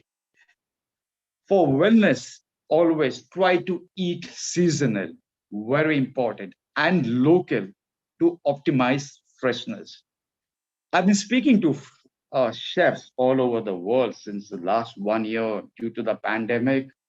It's, it's always go local, eat fresh, farm to the table concept, fresh, fresh, fresh is the in thing. Plant proteins have again come back in a big, big way, and people are weaning away or reducing. I always suggest to have 90% of clean food. By clean food, I mean non processed.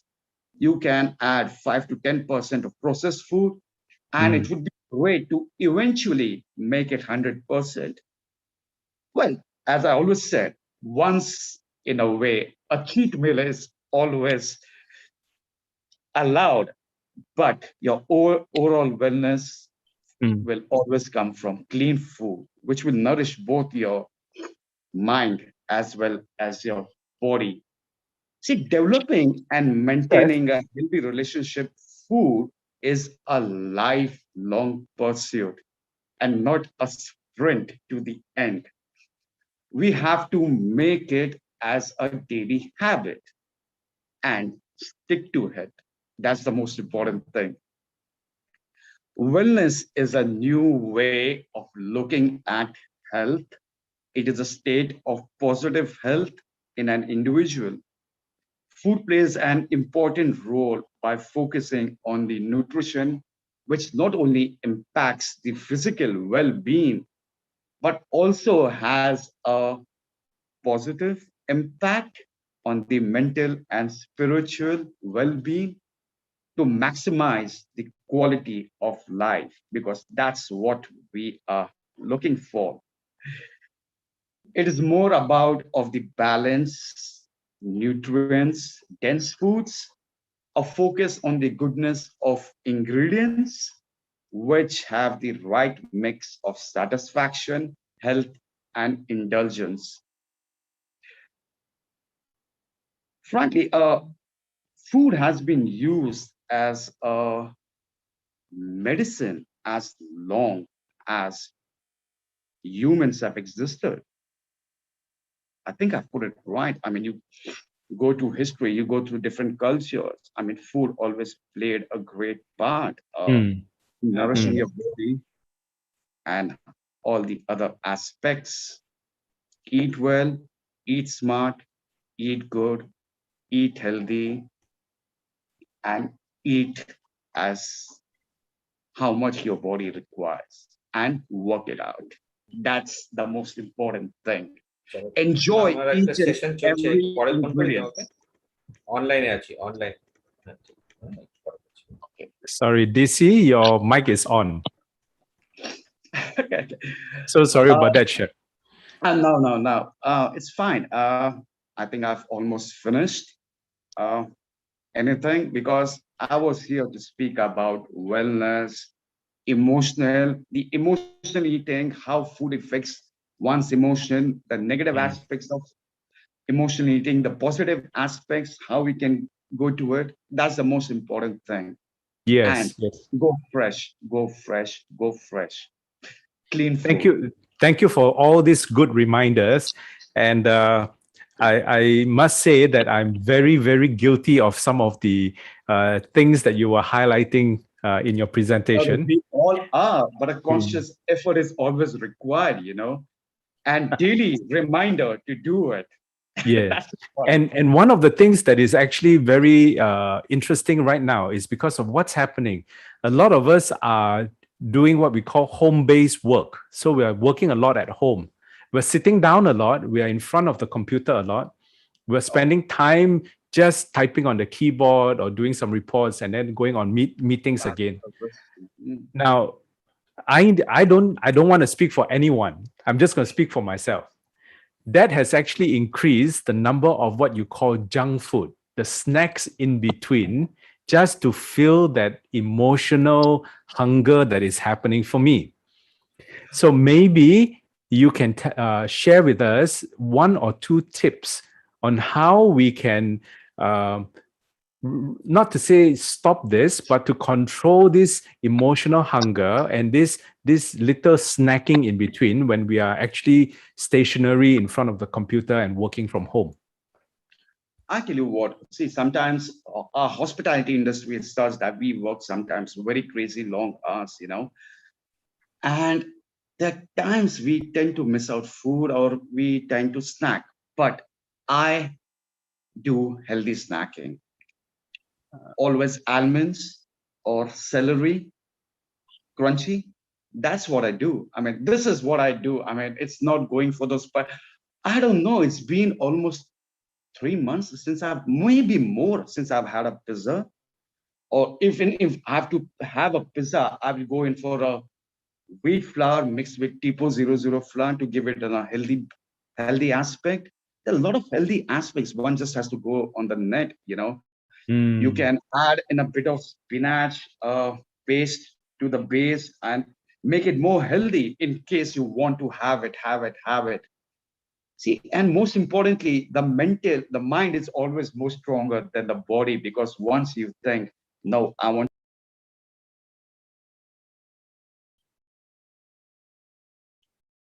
to, sorry about the phone, and work out, and then it can really work out. See, it will depend on the individual, and also at times you require a bit of outside help, support from your Mm. dietitian, from your friends, your colleagues, and eventually it will come. It's like, it's almost like cooking. Sometimes you practice something, it doesn't come out first time, second time, third time, fourth time, but on the fifth, sixth time it will come in. So most important thing is not to lose hope, go for it, and eventually, if you love yourself, because the body is the best thing that you own. This was said by Rocky Marciano's coach. He was the only undefeated heavyweight boxer in the world. The body is the best thing you own, and you take good care of it. I can quote, Nice. because for 8 years I was into boxing before coming into the hospitality industry. Oh, wow. Wow, You wow, love wow. yourself first, and then things will follow it. I started with that. And this is whenever I give lectures or live demos, most important is for an individual to love himself first, and then all the goodness will flow through. That's so true. That's so true. So basically, it's a message for me to strike Oh, up no, no, no. It's the I mean, potato chips. but handsome, I mean, dashing. I mean, there is a glow on your face. I believe you have been moderating for the last 2 hours, 2 or 3 hours. I It's think so. Yeah. That's also requires, a lot of patience, a lot of good health, I would say so. Thank you. Thank you. Thank you. I'll remind myself to buy more grapes and a few more Oh, celery yes. sticks and some carrots.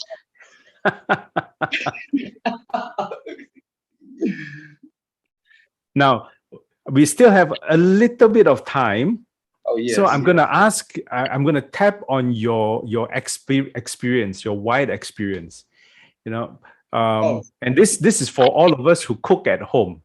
Mhm. What are 3 tips that we can implement at home? 3 little tricks that we can use at home to instantly make our dishes, the food that we cook, healthier and more nutritious for ourselves. Instantly, I mean, cooking, frankly, the best things in life comes after a wait. Cooking a delicious meal takes time, but I would say add more healthy fat to the diet. Healthy fat from almonds, walnuts, Mm. avocado. That's important. These are healthy fats, and these are natural fats because your body also requires fat is also one of the nutrients, and it's always to go in for healthy fats, go in for healthy oils like Carolina olive oil. That's important. You can drink olive oil, apple cider, drink in a teaspoon every morning. That's important. Uh, well, the first thing as an individual, the first thing I have in the morning is an Ayurvedic potion which I mix with hot water, and then I start off my day with dry fruits and fruits in the morning. That's most important. Cook healthy. Don't use preservatives. Use purees of vegetables to thicken your sauces, your soups, your dishes. It would add more color and also give you the nutrients about it. Don't go for ready to cook items. Make it yourself. That's most important. People, because they come in from office or from a hard day's work, microwave it, or Mm. instant soups. Oh no, the nutrient. I'm not against all those, but fresh, fresh, fresh. It takes time. I mean, you can make it. You can put it in the fridge, or you can even freeze it and just scoop it out. But go fresh, go local. That's most important. Oh, that is so amazing, so wonderful. And you know what has happened is that yesterday I was just clearing out some things and moving some things around. And one of the things that I just brought back into my kitchen is a dehydrator. I've got an Excalibur dehydrator. Very good. And you have just given me inspiration to dehydrate some fruits as my snacks for Yes. moving I mean, forward. So that's amazing. fresh fruits dehydrated are much better than the dry fruits that we buy from the market. Believe me, Mm. that's important. That's very good. That's excellent. Yes, that is so inspirational Let's see because if I motivated someone to go in for healthy today. Right. nice, nice. But can you share with us one experience or someone that you know of that just by changing a little bit of something small in their diet resulted in a big, huge shift in their life? See, I would say Chef Elrado, my dear Italian chef, he had a problem with high blood pressure. He omitted salt from his diet. Instead of salt, he started adding a bit of lemon juice to it. That's important to those who Ah. want to remove the salt and still savor the flavors. Add a bit of lemon juice. It will give you vitamin C as well as enhance the other flavors. What does salt do? It enhances all the other ingredients flavors to bring out the final finale as a dish. Lemon juice is a healthier substitute for that. The small little thing, it changed his life, and he is fit, fine, healthy without an ounce of salt for the last 10 odd years, I believe. Yes, Wow. yes, 10 odd years. Even he goes out to dinner, he orders very specifically, and it is added to. A lot of restaurants are doing it because they will ask you if you have any allergies, then you have to substitute it. In my kitchens, I always add salt to my Indian sauces towards the end. It depends upon the guest. Otherwise, I substitute something to it. I also add in a for Western cuisine, I add in a tinge of balsamic vinegar. That's also healthy. It will also balance out the salt and lemon Nice. juice. A great And, balsamic and vinegar. And for do Pan Asian, always I prefer a light soy sauce because the dark soy sauce tends to be more salty. So I prefer the light soy sauce.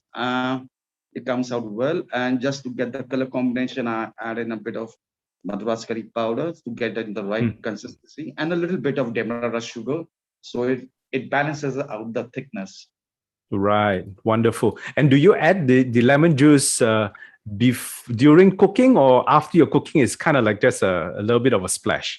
And towards the end, Yeah. lemon juice is always towards the end. It's same thing as a salad. We sprinkle the lemon juice or the citric or whatever, the dressing, the vinaigrette at the end, the lemon juice.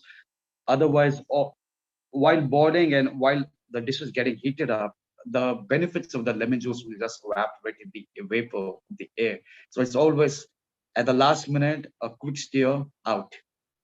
Right. And Anu is very eager to ask you a question. I'm going to let her come on and let her pick your brains on this. Anu, your mic.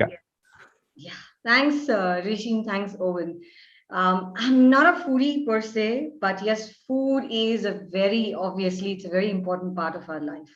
What changed it for me, and the way you were talking about, I think I started to cook more mindfully.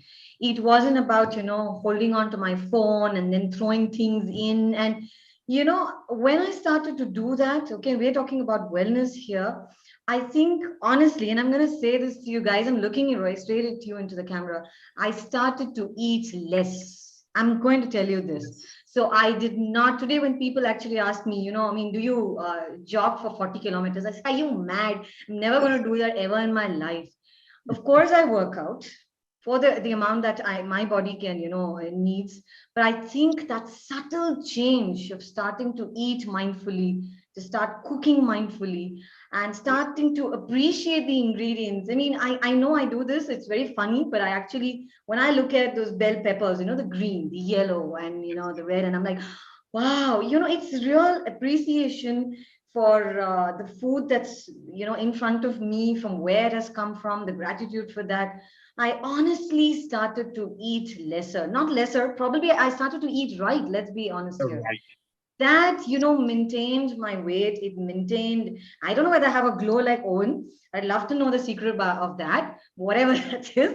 But I guess wellness, when we talk about wellness, I have stopped eating emotionally for over 10 years now. Yes, before that, I could eat, chocolate by the bars. I'm not kidding. So it's about, no, oh, and I used to, we have something in India, we've got something called Parle G biscuits. It's glucose biscuits. I used to like keep it here. Oh, I'm working, I'm hungry.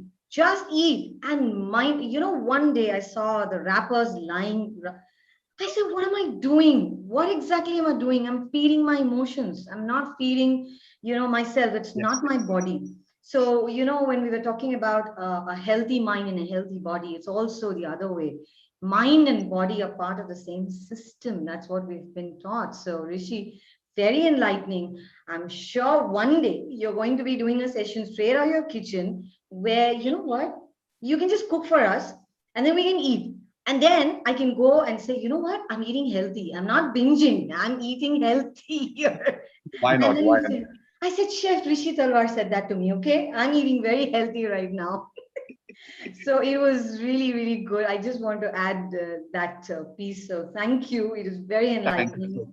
Back to you, Owen. Back to you. Thank you so much, Anu. And I don't care where or when it's going to happen. When Chef Rishi is going to do that episode in his kitchen, I'm going to be in that kitchen. I'm going to be there. Thank you so much for what you have shared with us. Inviting me. It was a great pleasure.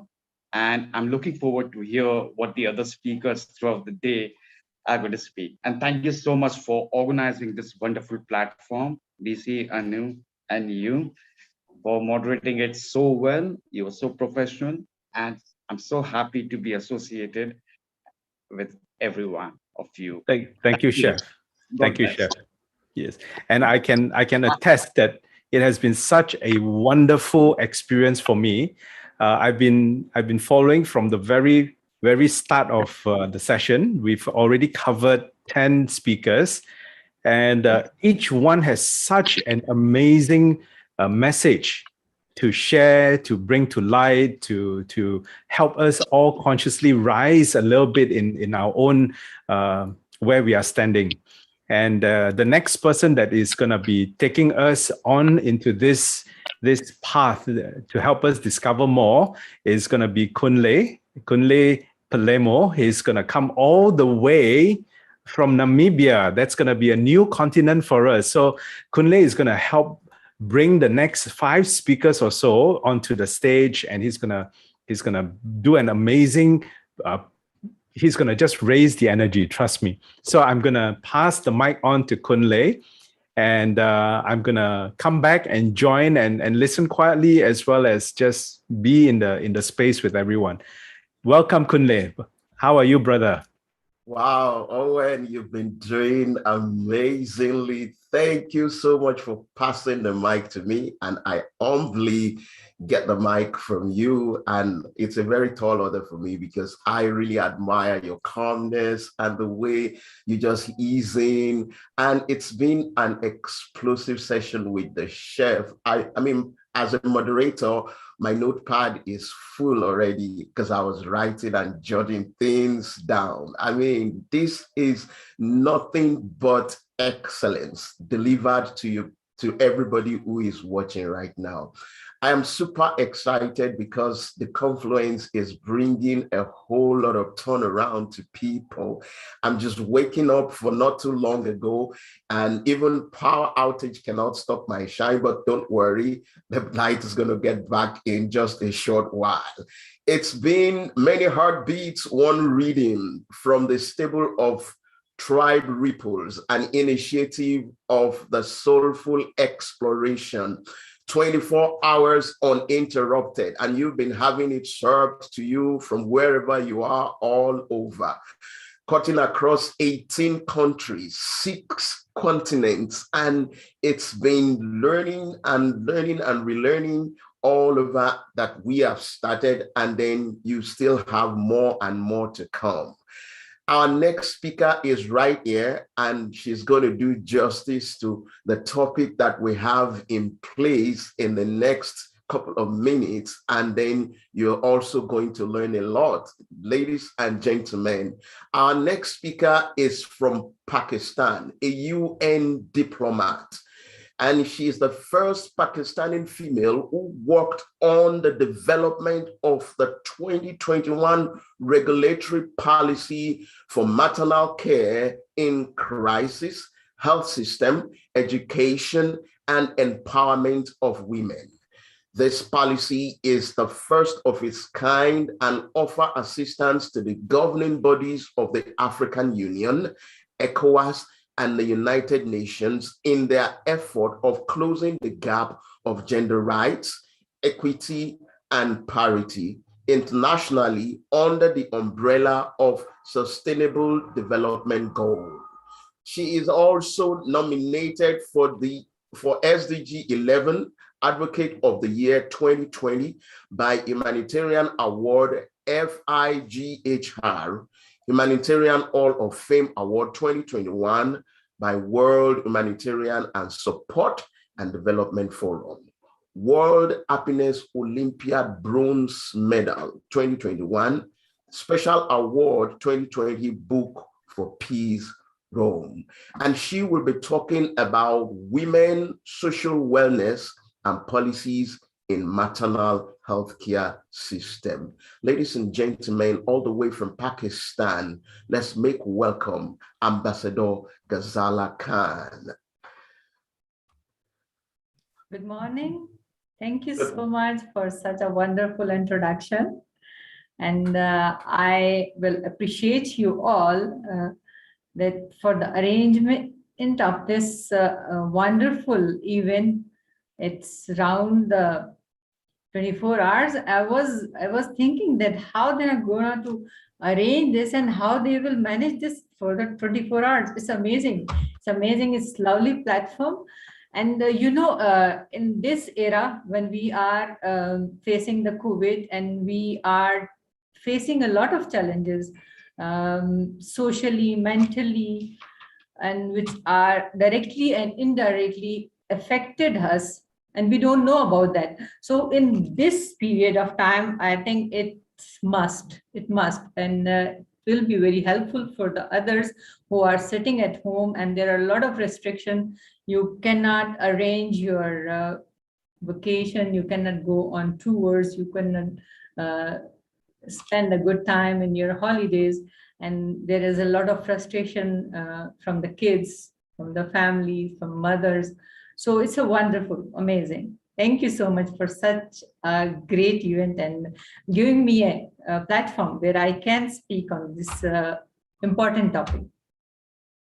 So social wellness, what is social wellness and why we need it? And why now we are talking about social wellness? As I explained, that due to the COVID and with the passage of time, now we are realizing that we must look our inner self, that what our body needs. Because when we were in normal era and just get up, have a breakfast, go to office, and the kids are going to school, and then you all are working and then come back, and then at weekends you can go outside. But now it's upside down, totally everything is changed. So people who are working 9 to 6 hours jobs, 9 to 6, but now they are more involved because now there is no weekends. It's 24 hours. Whenever there is meeting or event, you are asked to come, and you have to, because you don't want to miss this. So here, how we need to make changes in our this healthcare system, where we must add it's like a pinch of salt, the social wellness. So as we introduce the policies, and there we add the social wellness part. So I told you what all the importance and the background of this, that why we need this social wellness. So if we talk about the aspects, what are the aspects and what of social wellness? It can be environmental. You need to look over your environment, where are you staying, where are you living. Mostly you are at home, so how you can enhance the wellness inside your environment. Then the spiritual, how much time you are going to your own spirit, because it's also needs some food. There are spiritual food, and we people just treat ourselves as a body. We never treat our spirit, our soul, as an individual. So we must have 30 minutes or 1 hour to just sit down and calm and think about our inside spirit, what the spirit needs and what one. So it's very important, the part of the mental health, physical health, and it overall affects your personality. Third one is intellect. There are a lot of material available on the net and the websites. We are always surfing and looking and Googling. But again, we should take care of our timings. What are we giving to our own self, and what time we are giving to our intellectual? Are we watching the enough stuff which is feeding our intellect, or it is just we are just killing the time and we are just watching the here and there? So I think we should, even for the kids, for the family, in this way we can make balance in our lifestyle. As you know, it is already changed. So we need to add these all things. Then physical, do some exercise and also give some time. If you can walk around, there is some nearby any passage where you can, like, with the social distancing, that which is very important. And for financial and occupational. So I must appreciate that COVID-19 is blessing in disguise. It is a very difficult age, but it opens thousands of ways for the people how they can earn and how they can make money sitting at home. There are a lot of tutorials, and like businesses need someone to help them. So it's another era for us. Now, looking toward the maternal healthcare system, we never use it to associate with the social well-being of a person.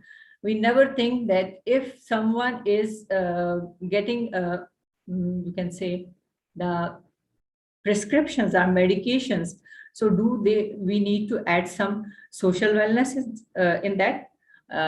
Like doctors don't have the prescription versus social wellness. So that's why we, like my team and we at the Federation of International Gender and Human Rights, we think that there is the lacking of social wellness. So we add social wellness to the maternal healthcare system. So basically, if I define that maternal health, it is like health of a woman during pregnancy, after childbirth, and postnatal period. So this is the maternal health. Here in maternal health, we only prescribe the medicines to them and how to take care of herself. But the doctor never prescribed her how to take care of your emotional well-being, how to take care of your physical, what are the changes you are facing inside your body, or after the childbirth, what is depression and the trauma you are going through. For that, we need to prescription, and we should be a little mindful about our own self, being a individual, never just believe on the others, that wait that the other will come and then support me. But now you need to support your own self. There are some social factors which affect the social wellness of an individual after the childbirth or during the pregnancy or after postnatal period. It's a social economic positions of a woman, how much she is socially strong, economically strong, what is her economic status, and which religion or ethnic belief she belongs. Because there are a lot of, you can say, bad or evil norms in the different societies, which we need to address it. Again, with the internet era, we have a lot of information, we have exposure, and we have access to everyone. So I appreciate if we arrange such kind of events and workshops where we can welcome the normal citizen, or you can say the housewife, or the person who is not very into such system and don't know about the social well-being of her own self. So it is the best platform. And also, the education has effect on the maternal health too. So for that, what we can do, like we need to, social support is very important during these, because there are a lot of changes, emotional and physical changes during pregnancy, and it can lead to the depression when in some unseen circumstances, and the lady is going through the depression, but no one knows. They will just, okay, just now you're free, take care of the kid and wash the clothes and do this. Even you have a helper, or you have a very helpful family system, but still no one take care of her own soul. What are the changes, are the challenges she is facing? So we need to address these things very much. So in these policies which we introduce that there must be their own support system, which is given from the hospital to the person who is going through this all process. If she needs someone to consult, like there should be a you can say the social well-being or the for the mental well-being, any consultant which can assist her and can tailor a specific program for her. So in this, we offer that we can provide the classes during pregnancy, after pregnancy, postnatal, if there are some complications in the childbirth. So there should be a special attendant to follow up the whole process. And the patient must have the phone number, and also the hospital or the area where she is going through this all process. She must have the contact number of her own, you can say the person which is specifically just spare to her, that whenever she need any emotionally or physically attendance, so they can provide it to her. And there are there should be some important components which are the skilled birth attendants, enabling environment, and functioning referral system, which is prenatal, postnatal care, and the family planning. So these all things which are already in the maternal health care system, but the new thing which is social well-being. And it's really very important now. With the passage of time, people are realizing, and they are providing these social wellness classes or trainings to the mothers. Even it needs in the adolescence time period, when the girls and the boys are going through some emotional and physical changes, and they need a person who can guide them, with whom they can consult that what's going on inside my body, why am I emotional, why I'm emotionally disturbed, why there are some other reasons.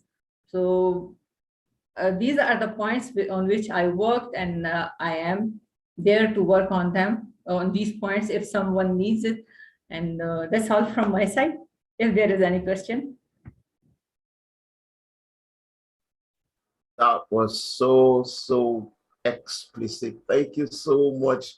I mean, for hitting the nail on the head and just going on seamlessly, talking about social wellness. And then, I want to ask, because you've been part of policy making, and that is also a very key factor in determining the social wellness of our women in several communities. Now, what will you say? Because we know there are policymakers who will definitely be watching now, and that's also one of the things this initiative is also going to achieve: redefining wellness, reaching out to, conscientizing even policymakers to do what they need to do in the right direction.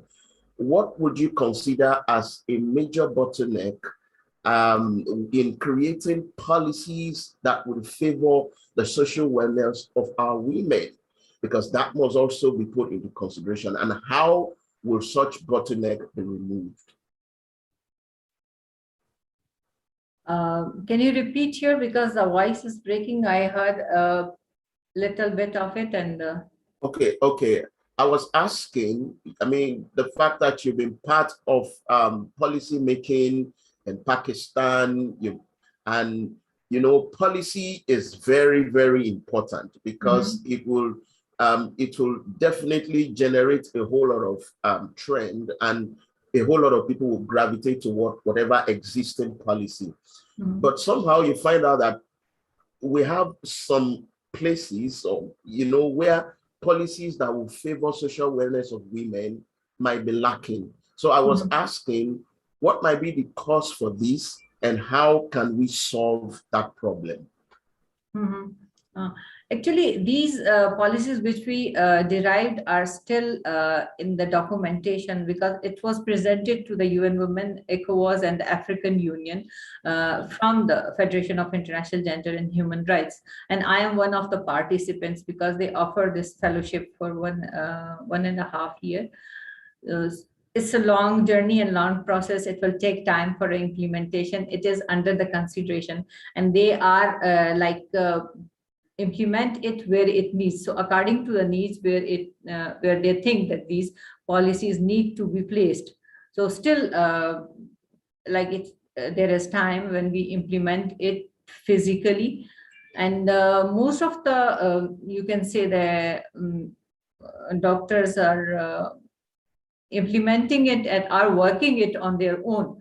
And as the Dr. Amina is the founder of Federation of International Gender and Human Rights, and she is directly dealing with the UN Gambia.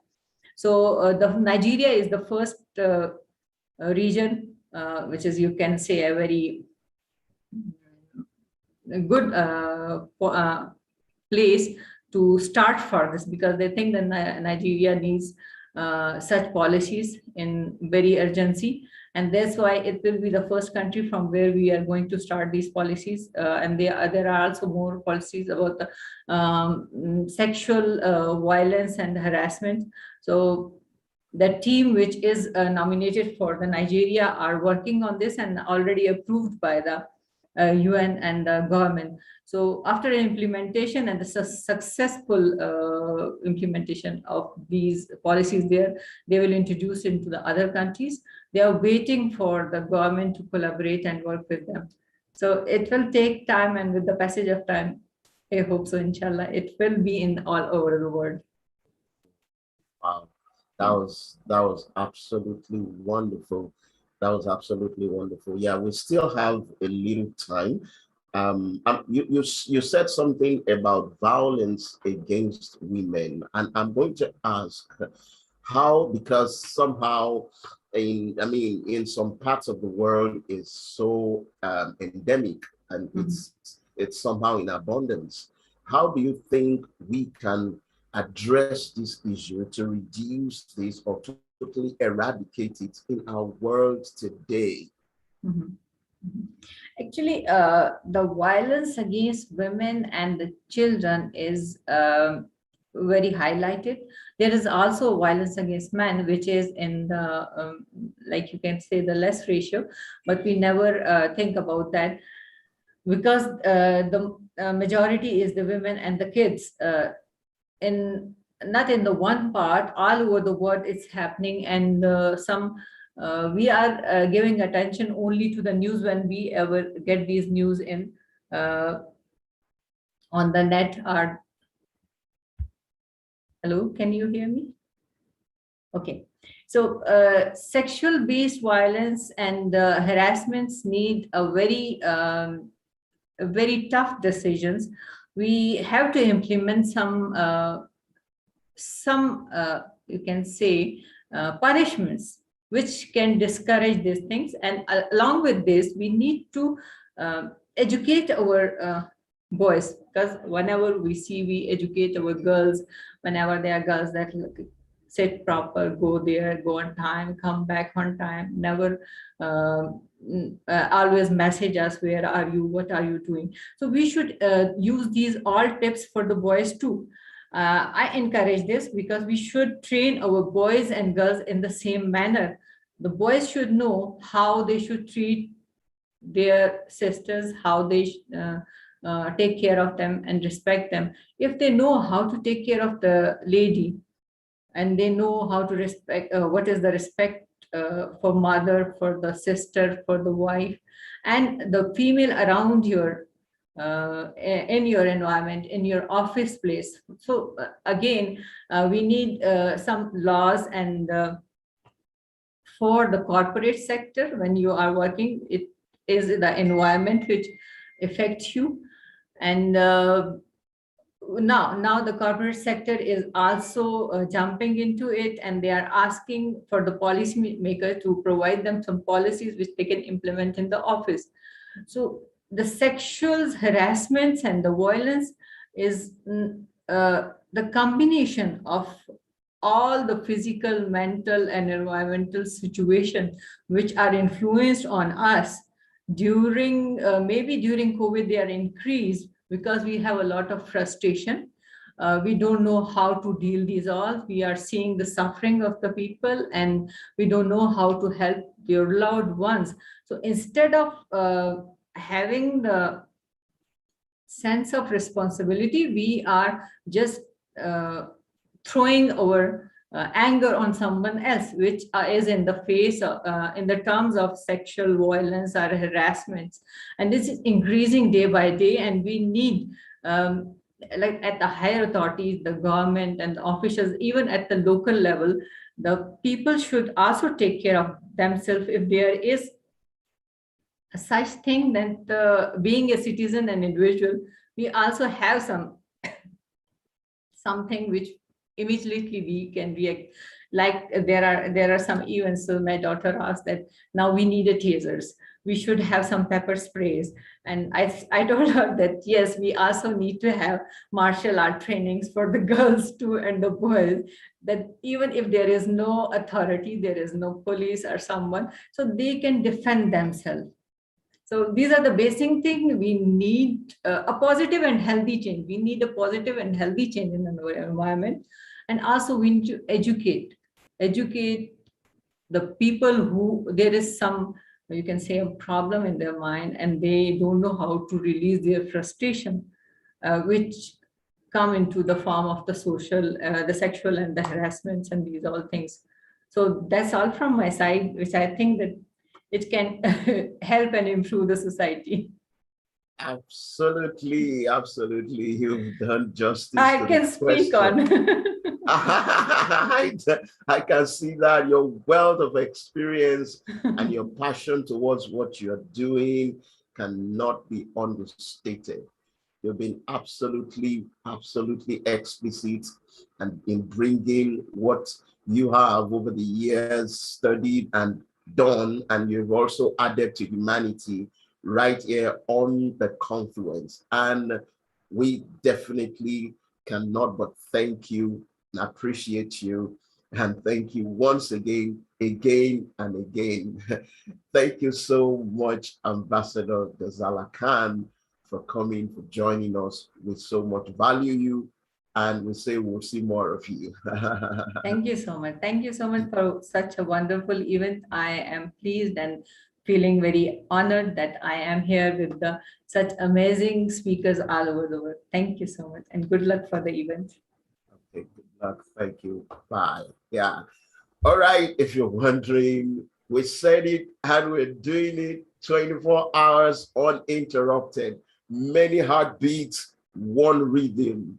Many heartbeats, one rhythm. From the stable of Tribe Ripples, an initiative of the Soulful Exploration, redefining wellness. And you can see I am super excited. We've had a race of speakers who had come, and then we have loads and loads who are still coming more. 51 speakers from 18 countries, cut across 6 continents, and we're doing it back to back and non-stop for 24 hours on this Confluence tag. Many heartbeats, one rhythm. So good to have you join us. And then if you are just joining, well, you still have a lot that you're still going to catch up with. And my next speaker is right here, and it's about to take the mic now to talk about a very important topic. And where is our next speaker coming from? All the way from UAE, talking on conscious wealth for self-healing. We have Dr. Omar Fisher, who is the co-founder of Kadir Solutions and IW Technologies at Dubai Silicon Oasis, and startups for advisory on strategy and business development to Takaful Operations Plus FinTech and blockchain advice for financial intelligence education to serve our youth. Since 2011, Dr. Omar is mentor to several startups in Dubai, Saudi Arabia, and Switzerland, renewable energy, and recently was engaged by GLEAC as mentor to its changing roster of entrepreneurs. For 9 years prior to 1992, Dr. Omar served as investment guarantee officer at Overseas Private Corporation, Washington, D.C. Presently, Dr. Omar is developing e-learning materials and gamification of money for youth and working professionals as live an interactive webinar, and one-on-one coaching. Ladies and gentlemen, welcome to the Many Heartbeats One Rhythm Confluence, all the way from UAE, like I said earlier on, none other but Dr. Omar Fisher. How are you, Doctor? Fine, Kunu. Can you hear me? I can hear you loud and clear, and I'm so excited to have you here. Well, I tell you, let's get started by pumping up the energy. So we'll give 3 large up and down, and breathe in and exhale. Some of you may have gotten up very early this morning. Some others might in fact be late at night. So let's build the energy. 1, 2, 3. Even if it's in place. And of course, some of you can get up and move around your chairs. So our topic for a few minutes this morning here in Dubai is about money. But you know what? Money is changing like so many things in our current way of living. Money is soon going to become like this, cryptocurrency, and even just a few bits and bytes on our phone, perhaps. But what I'd like to take a few minutes with you and share some thoughts is on the relationship between what's behind me, the mind, the heart, belief, and faith. And what connection do these human attributes have with money? So the talk is about the confluence of these human attributes, happiness and money. And of course, money these days is ubiquitous. It's difficult to do anything in our day that might not involve money in some manner. So what comes to the front of your mind when you think about money? Does it invoke a positive or maybe a negative feeling? Can you imagine right now what is money for you? In a word, one word. Another question, are you loving your money right now? Can you imagine riches, piles of coins, or even gold, or some item that you're desiring to purchase next? Well, that involves money. So what is the meaning of money for you? That's what we're going to probe. Now notice, I'm pretty confident that most people listening, they don't imagine what money is. They imagine instead what money does, what it can acquire, what it can make happen, what it can materialize, literally bringing from our dreams down into reality. But please recognize that money is a means goal, not an end goal. Hence, not a goal desired in and of itself. While we know money is a physical thing, as we've seen, and the coins and the fiat money in your pocket or purse, it's really a measurement tool, an enabler, an influencer. So it's better to understand money not as a thing to covet or yearn after for its own sake. Why? Because we can't eat money. Use it for any real practical human need. In fact, money is only currency, hence the name. And it's not even a storehouse of value. Its value comes when it circulates. So let's focus on what money does, not what money is. Money does allow us freedom, mostly time freedom. Money empowers us to gain back some personal time. Money permits social impact and creature comforts. Note that money is also a form of energy, more relevant to our discussions throughout the confluence of today. And it's so exciting. We've already had maybe 5 hours in, but there's so much more to come.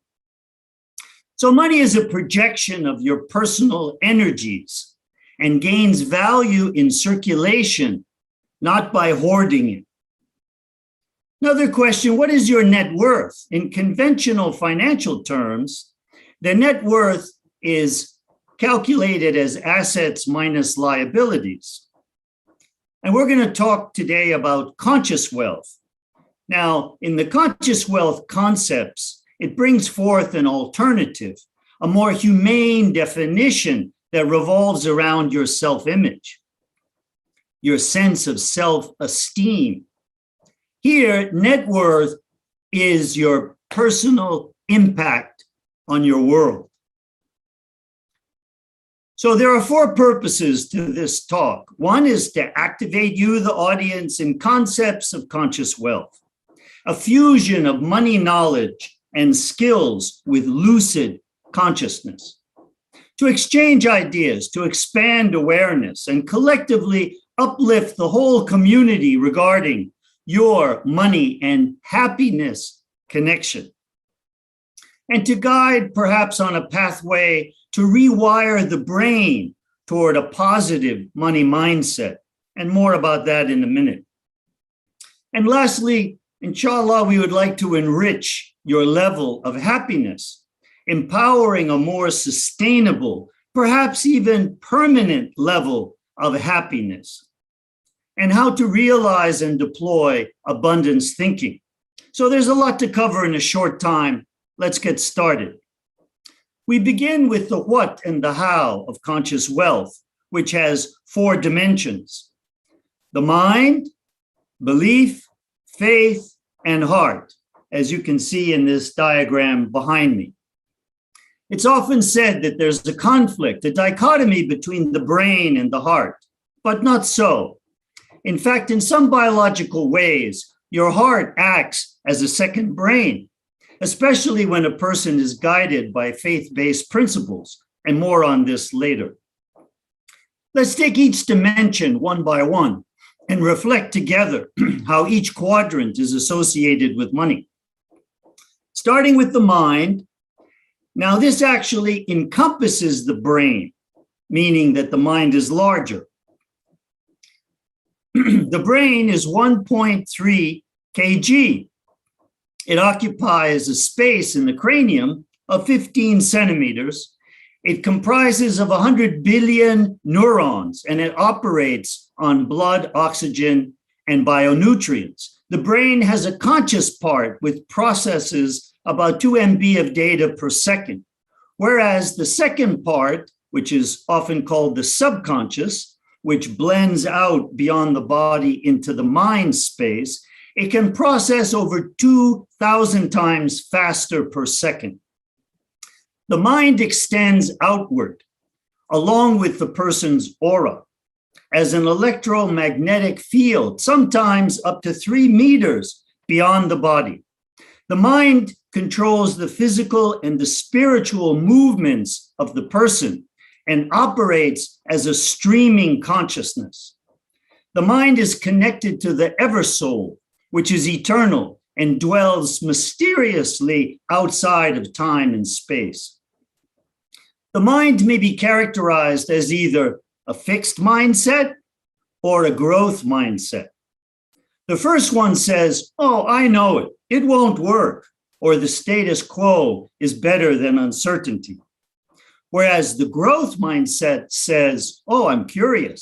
Let me try that. The future may be uncertain, but I can cope with adventure."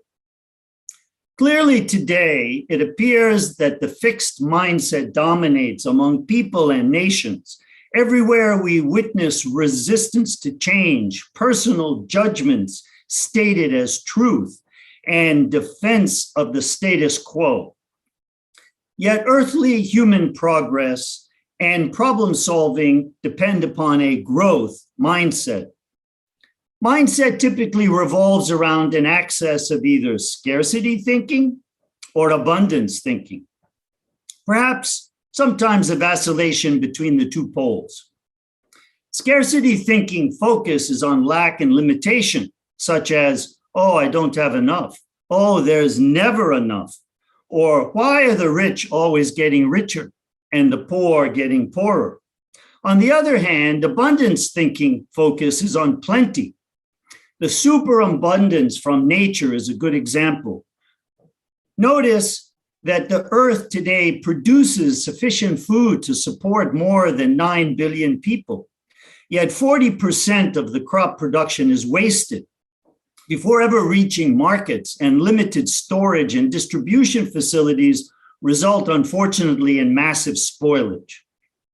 Question, which mindset are you using? Scarcity mindset or abundance mindset? Now, scarcity derives from the economic conditioning that we all have, and I would say largely from the capitalist system which dominates globally today. That drives a win-lose mentality. If you lose, then I can win. Hence, my focus becomes finding ways for you to lose. This is, however, an unhealthy competition and may generate some dazzling technology and so-called modern advancements and inventions, but it also divides people. It promotes inequality and denigrates human dignity in favor of money and the gathering of riches as the most popular end goals. Alternatively, abundance thinking derives from a cooperation and a collaboration of economic systems whereby we help each other to advance, because there's more than enough opportunity for everyone. Our focus shifts from competition in gathering riches to expanding the economic pie, improving the common good, and a win-win approach. Whenever I assist you to win, I win also. Sounds idealistic? Well, reflect on how the ancient tribes survived in harmony with nature. Now, relating more directly to money, the scarcity mindset focuses on lack and limitation and causes more of the same to be attracted to the person. What you focus on expands. Whereas abundance mindset causes more of that perceived plenty to be attracted. So which mindset would you prefer? Each quadrant of the mind, the next quadrant is about beliefs, which relates to core beliefs a person holds in their mind, resulting from parental and environmental conditioning since childhood. We're constantly evaluating our new experiences against this framework of beliefs we've accumulated, and these shape our inner self-image. That is what we believe to be true about ourselves. Beliefs are anchored in logic, what the mind assesses and registers as true for us. Sometimes we may hold a belief that's in fact untrue and counter to reality. For example, the statement, all ice cream is bad for me. Many of the core beliefs are hidden from our active consciousness, located instead in the subconscious brain, which determines 90% of our daily actions and decisions, and they play out as habitual behaviors. The good news is that beliefs can be modified, even rewired within the brain, as the patterns of the micro and neuron impulses trigger decisions and actions, evidencing as the habits that we are. Beliefs associated with money show themselves as money moods and money personalities. Your current money habits may be as a spendthrift, as a pleasure seeker, as a guardian, or as a builder. These money personalities are not permanent and can be reprogrammed through financial learning and practice. The next quadrant is faith. Faith, of course, is invisible, entirely private, and frequently intangible in all aspects, like personal prayer, known only to the person and her or his creator. Faith is the awareness of the vastness of our universe and feeling some connection to divinity, to source energy, to the creator, God, by whatever name you choose. Faith flows through self-consciousness and is private and a very personal choice, which, once declared, can be unwavering. Faith differs from belief in that faith does not require logic or reasoning to support it. Faithful practice or faith as ritual resides in the mind space, yet origins of faith are in the heart. At times, faith depends upon courage, a conviction to adhere to what remains unseen and invisible. Faith with courage means hearing the opinions of others, yet pursuing our own chosen path. In that way, faith reinforces our self-belief. Whereas most feelings require an intense experience to be analyzed and recorded in the brain's memory, faith flows naturally, seems instinctive, and is never forgotten. Faith can establish boundaries or principles for human guidance and steer behaviors. It's like a cybernetics guidance system. Note that airplanes' navigation systems are off course more than 90% of the time when flying, yet correcting for wind and air pressure and altitude to enable the plane to land in the intended destination. So faith principles can influence money decisions, most notably Islamic rules for managing money and investments, staying away from riba and gambling, illegal forms of commercial transactions, as well as biblical rules exist for tithing, for charity, and lending to the poor. Decisions and actions based upon faith can result in dual outcomes. Real world money, like savings, investing, but also next world results, such as enhancing piety and accumulating good deeds towards salvation. The last quadrant is the heart. Some observe that the heart is the second brain. In fact, science proves that there are essential commands generated by the heart directly to the brain that are crucial for bodily balance and health. Our heart weighs between 300 and 400 grams only. Typically, it pulses at 75 beats a minute and pumps 5 liters of blood out 3 feet out into the body every minute. It generates between 1 and 2 watts of mechanical power year in and year out for decades. The heart has 4 chambers and connects to the brain in multiple ways, through nerve impulses, biochemically, biophysically, and energetically using the electromagnetic field that it creates, as we spoke about earlier. And hence it sends and exchanges important information for the whole and stable health of the person. Heart is the seat of emotion, which is energy in motion. Whether it's sadness or pain, pleasure or happiness, feelings start in the heart and then are interpreted by the mind. One example is love. All forms originate and reside in the heart, yet it's often interpreted by the brain.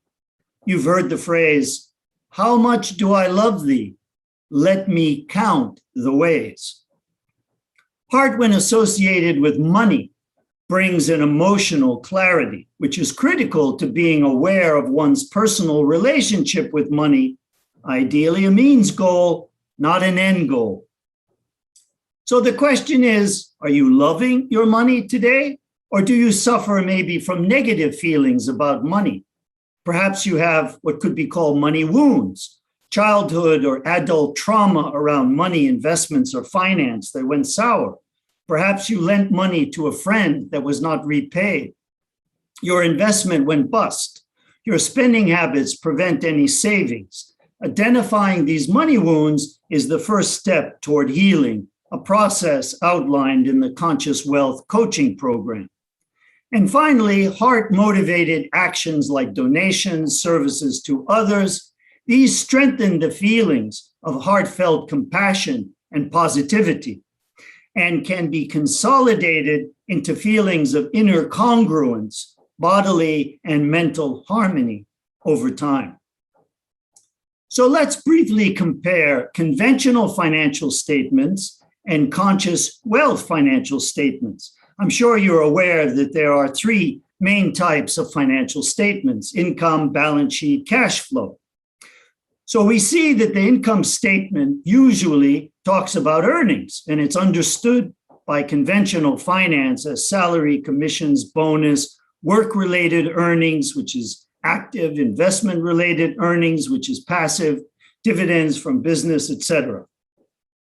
Understood as conscious wealth, we add in assets of ideas, inspirations, spiritual moments, being out in nature, fully appreciating the fresh air, the water, the sunlight. This is forms of income to us. Now, the balance sheet is understood by the conventional finance as assets, liabilities, and net worth. You probably know the calculation: long-term assets, short-term, long-term debts and loans, short-term personal financing. Well, these are all things, material objects, many of which could be consumed, and we might be then left with the credit card debt only. Well, the balance sheet understood as conscious wealth, among the assets we add in your friends, your relations, your experiences, the insights, the books you've written, the services you've rendered, the causes you've supported. All of these are the assets. And liabilities, we might find regrets, hurts caused others, negative moments, money wounds, lies, and false actions. If the net worth in conventional finance is calculated assets minus liabilities equals net worth, and that results in a financial figure like 1.2 million, conscious wealth sees net worth as net positive impact and contributions we make to the real world and to others, plus the donations, the charity, the good deeds, the positive thinking that you have when you contribute from your talent and your gift, and the time and the money resources that can be used to accrue piety and personal salvation. The third is cash flow. Now, in a conventional finance sense, it captures the inflow, which are the wages and income, and the outflows, which are the expenses, usually associated with things that we owe others, or we must pay for services, we must service our debt, our living expenses, etc.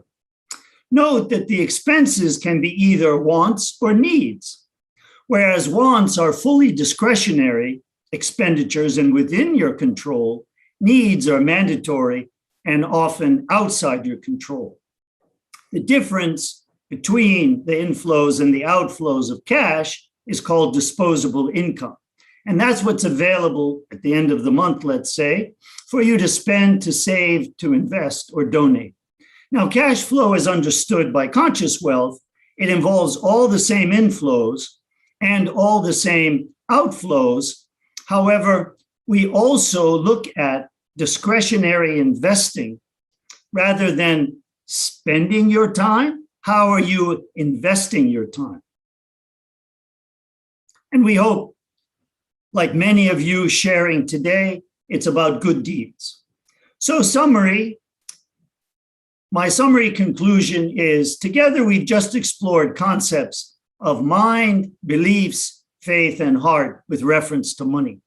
We've probed the concept of self-image, also called mindset, associated with money moods and money personalities, money wounds, and suggested that rewiring of current daily habits is possible. So in closing, here are two main ideas for you to reflect on. First, believe that you are in competition with no one else. Each day, focus on becoming the best version of yourself, closer to the fullness of your potential. Believe also that you are a unique gift to the universe. This can help to trigger gratitude and positivity. So start each day with a simple routine by saying to yourself, I am beginning this day with gratitude as a new and much better day than yesterday. or last week or whatever reference. So thank you for your attention. And we are most grateful that you are here with us. Peace and blessings to all. Thank you so much, Dr. Umar Fisher, all the way from UAE, talking about such an important topic. I mean, when it comes to money matters, money issues, we can go on and talk about it because it's universal, it affects everybody. And I like the way you have been breaking it down and then the four dimensions that you spoke about. I mean, you have explicitly reached out to a whole lot of people and answered so many questions during the short period. I mean, the time now looks so short because, like I used to say, how time flies when you are doing something so good. As in, it was so apt. I mean, it's absolutely mind-blowing and highly insightful. Now, before we go, I just have a question. You spoke about the fixed mindset and growth mindset, Yes. which is very, very, very important. I tend to see that, yeah, in our world today, one of the reasons why people might have a very fixed mindset might be as a result of uncertainties in our world. Now, I want you to advise, or I want you to, throw light into it now, that how do we encourage people that even in spite of uncertainties, that they should keep exhibiting a growth mindset? Dr. Omar. Sure. Well, that's an excellent question, Kunu. And it's sometimes not easy, particularly if when we look around, things are not exactly to our liking, let's say.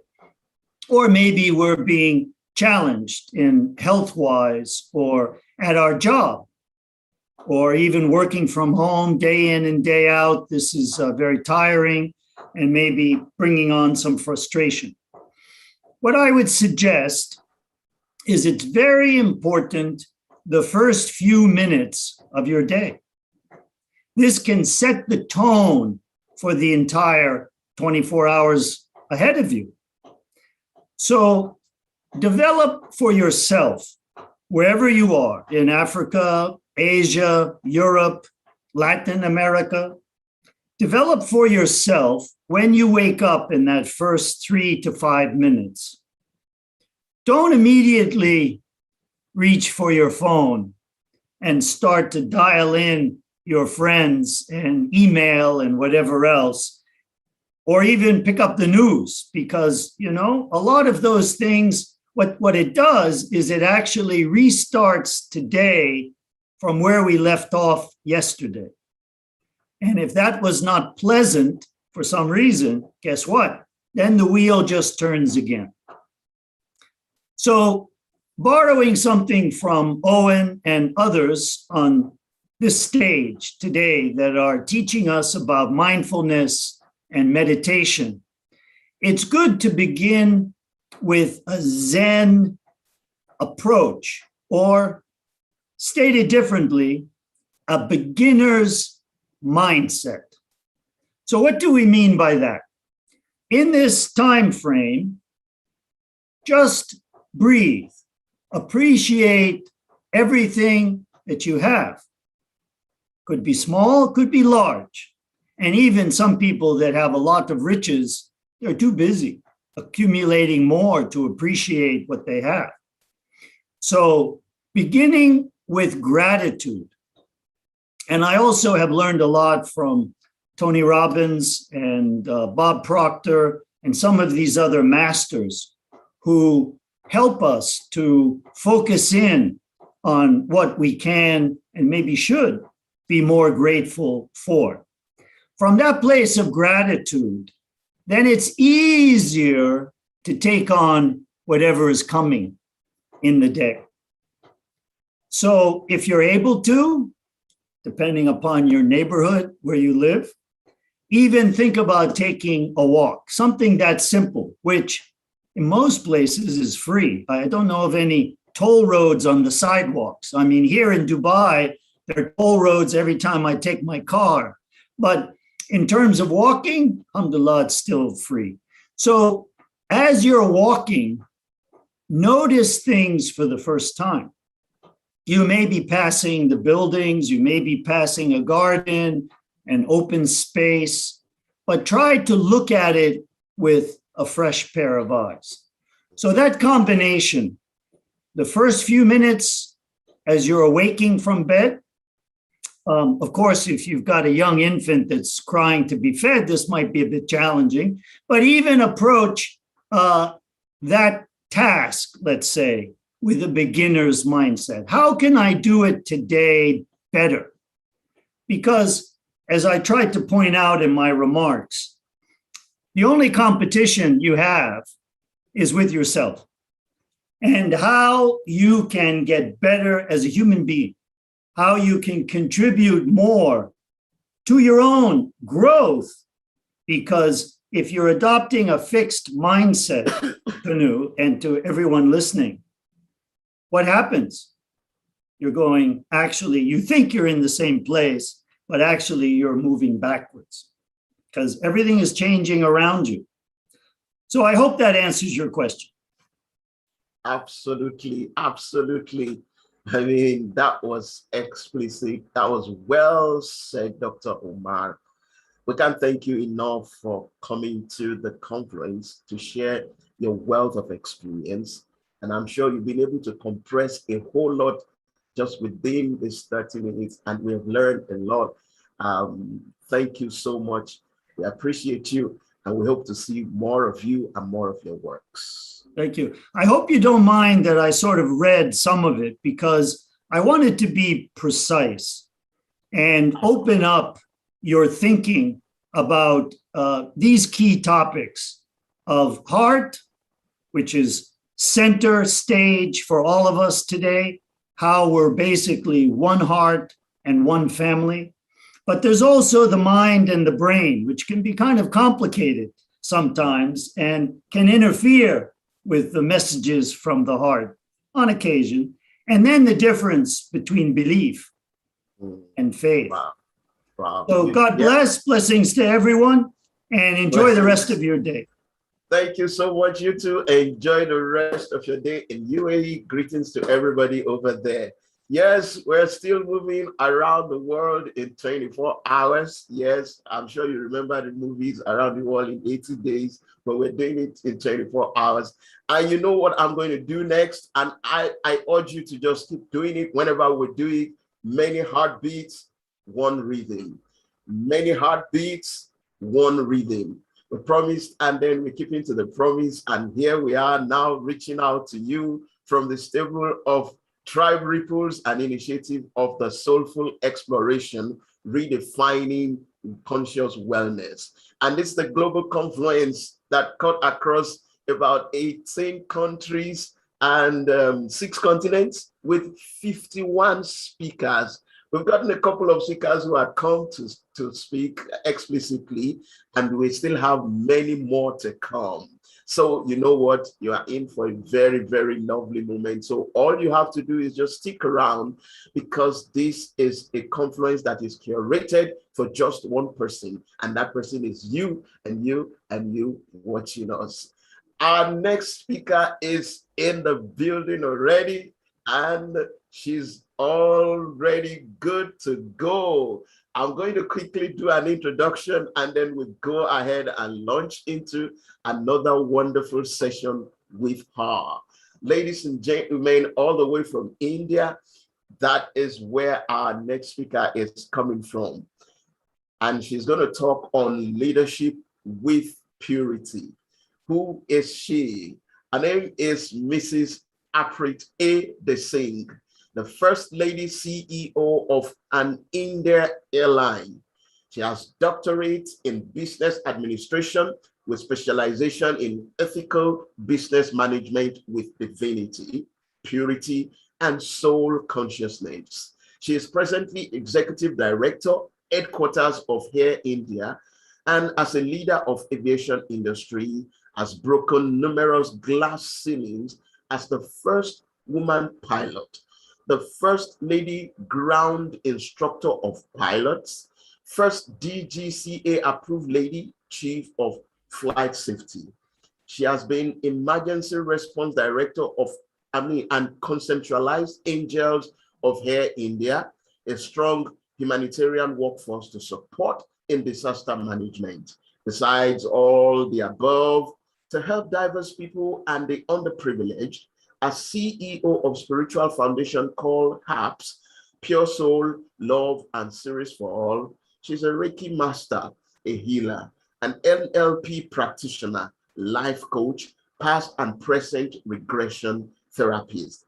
She has carried out various social work activities, especially in her role for women empowerment as the president of IWPA, which means Indian Women Pilots Association. Let us give a resounding welcome to none other but our next speaker, Mrs. Aprit Singh. Wow, I mean, you are a woman of too much volume for a brief text. Wow, so glad to have you. We're excited already. Namaskar. Firstly, thank you so much, all brothers and sisters who are listening, all the pure and divine souls. We are all pure souls. So firstly, I must acknowledge with gratitude to the Almighty, to Mr. Dipankar and Anu who connected me. We don't know each other. So it is the Almighty that has connected us through the many heartbeats and the one rhythm. I really resonate with this subject because truly we are part of the one big consciousness. And when we think like that, when we think of the purity that is within us, each one of us is a divine energetic soul, a pure soul. The moment you reflect on this purity, you look at each and every person around you with the same vision. You see each one as a pure soul. And when you start connecting with the purity, leadership comes naturally in a very pure form. So when I'm looking at my experience, in whichever leadership role I may have played, it is just worldly drama. It is God's drama that I'm just playing a worldly role. I may be a CEO, I may be a managing director, I may be a chairperson, I may be a founder, but I'm actually, who am I? I'm just a pure soul. And I think that is the divine connection and acceptance. Once that enters your brain, as a leader, you are able to empower more leaders. A good leader is a person who encourages, who nurtures, who promotes, who allows people to develop. So in whichever organization you may belong to, firstly, you do not think that you are the big boss, right? You are not. You are only a pure soul. And when you start looking at the peon who serves you a cup of tea, the security guard who opens the gate for you, or the officers who do the functions for you, you treat them with purity, with equanimity, with equality, because you do not differentiate. They're all part of this big world stage. We all have a role to play, and we play it well. And whichever organization you may be working for, if you work with divinity, and if you think with purity and think that you're working for the Almighty, don't think you're working for Air India, for Alliance Air, or for this and that. Whom am I working for? I'm on this planet with a divine purpose, with a divine mission. My entire leadership thought process changes because then I look at things so differently. So in this short 20 minutes, I will try to just share a few thoughts that I have tried to imbibe for my own self. And maybe if you can benefit from it, it would be God that would be helping you. Actually, I'm just an instrument. So I will never take credit for what I'm saying, but I allow the flowing messages to come because I've realized one thing. If you just connect to the Almighty, if we do it right now, just shut your eyes just for 10 seconds. You need not even think of a form, just think of a light. Just connect to your inner self as a divine source of energy, as a light that is being blessed. You can stay away from stress, pain, grief. You can always do the right thing. And this is just a trailer, like, 2 seconds, 3 seconds. And at work, you're confronted with so many variety of conflicting situations. You just need to practice this. And soon you don't even have to shut your eyes. You just do it in your mind. People don't even know you're doing it. Like, your mindfulness, you're just connecting and you're just taking the divine energy source. And that pure energy, purity is what? What is purity? When it is in its most original form, we say it is pure. If the water is flowing from the top of the hill in the original form, it is the most pure. It's clean, right? It's not contaminated. As it starts going into the different pathways, starts going over the hills and soon enters the cities, and then people keep putting garbage into it, it slowly gets contaminated. So if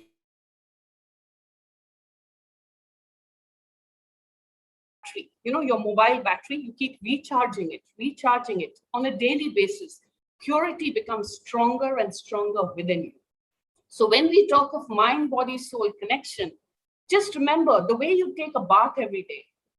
We call it body wash, right? Why are you taking a bath every day? Because you want to become pure and clean, right?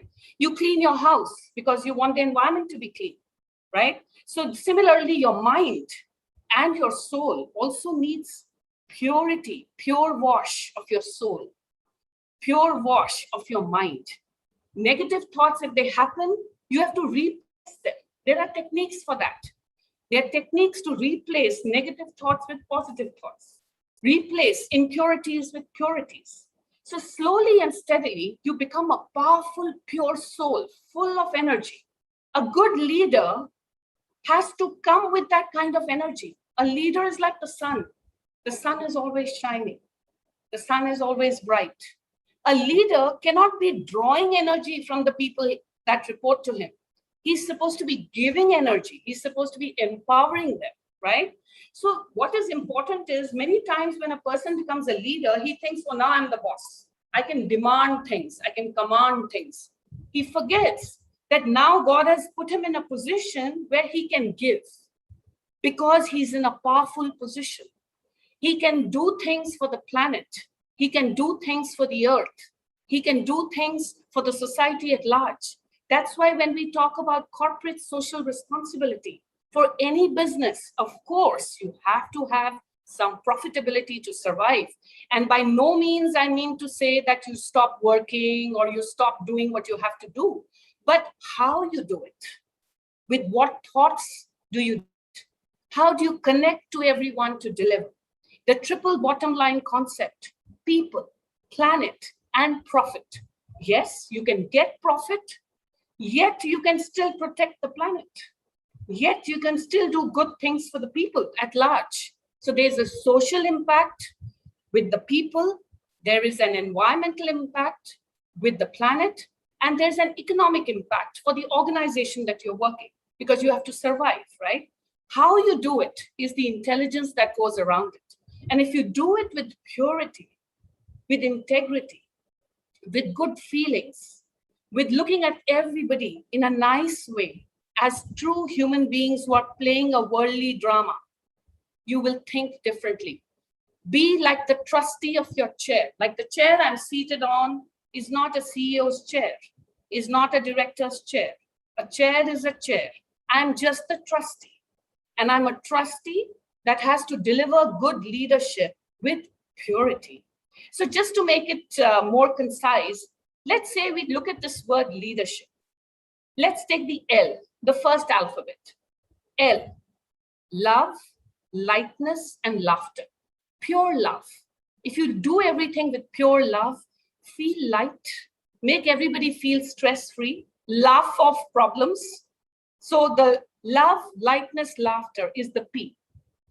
The E is the empathy, emotional quotient, emotional connection with the people, ethics and values, right? And of course, the E is also the environment, taking care of the Mother Earth, taking care of the universe. Very, very important. The A, ability. You have to have the knowledge. You have to empower people. You have to share information with them, encourage them. But the main thing with the A is the attitude. If the leader doesn't have the right attitude, He cannot enforce the correct kind of attitude from the people that are working in that organization.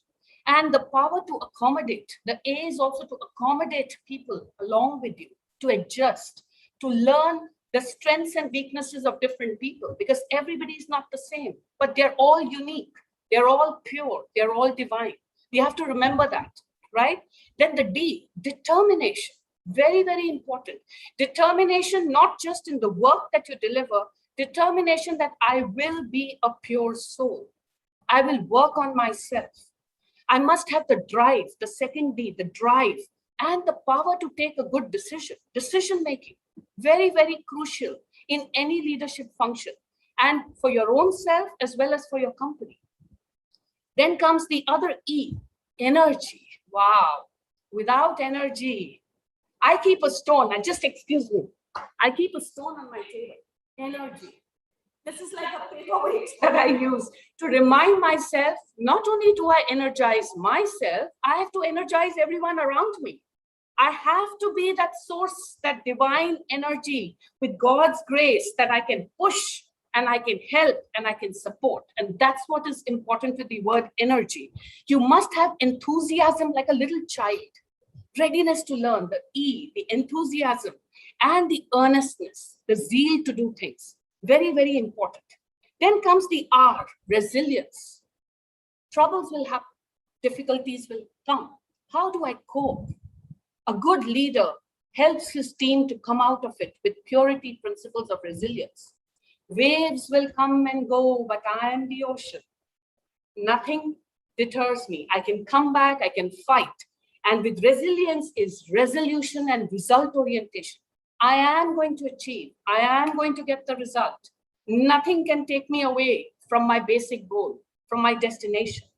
And the N, of course, is soul consciousness. The moment you start thinking like a soul, the S, you will have success and you will be able to serve. So soul consciousness, success, and service, which is the S. H, very important, happiness. If you're not even happy in what you're doing, how are you going to deliver the best results? So a good leader is himself or herself happy, makes everyone happy. And you can only make them happy if you're pure. Otherwise, you cannot, because they can see through it. People are smart. They can see through genuine intentions. With happiness is good health.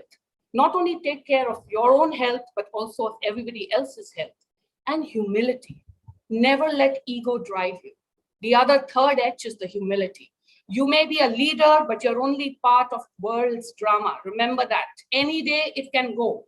And in 1 second, you should be able to leave your seat without any regret. That is humility, right? And then we come to the I, integrity. People watch you.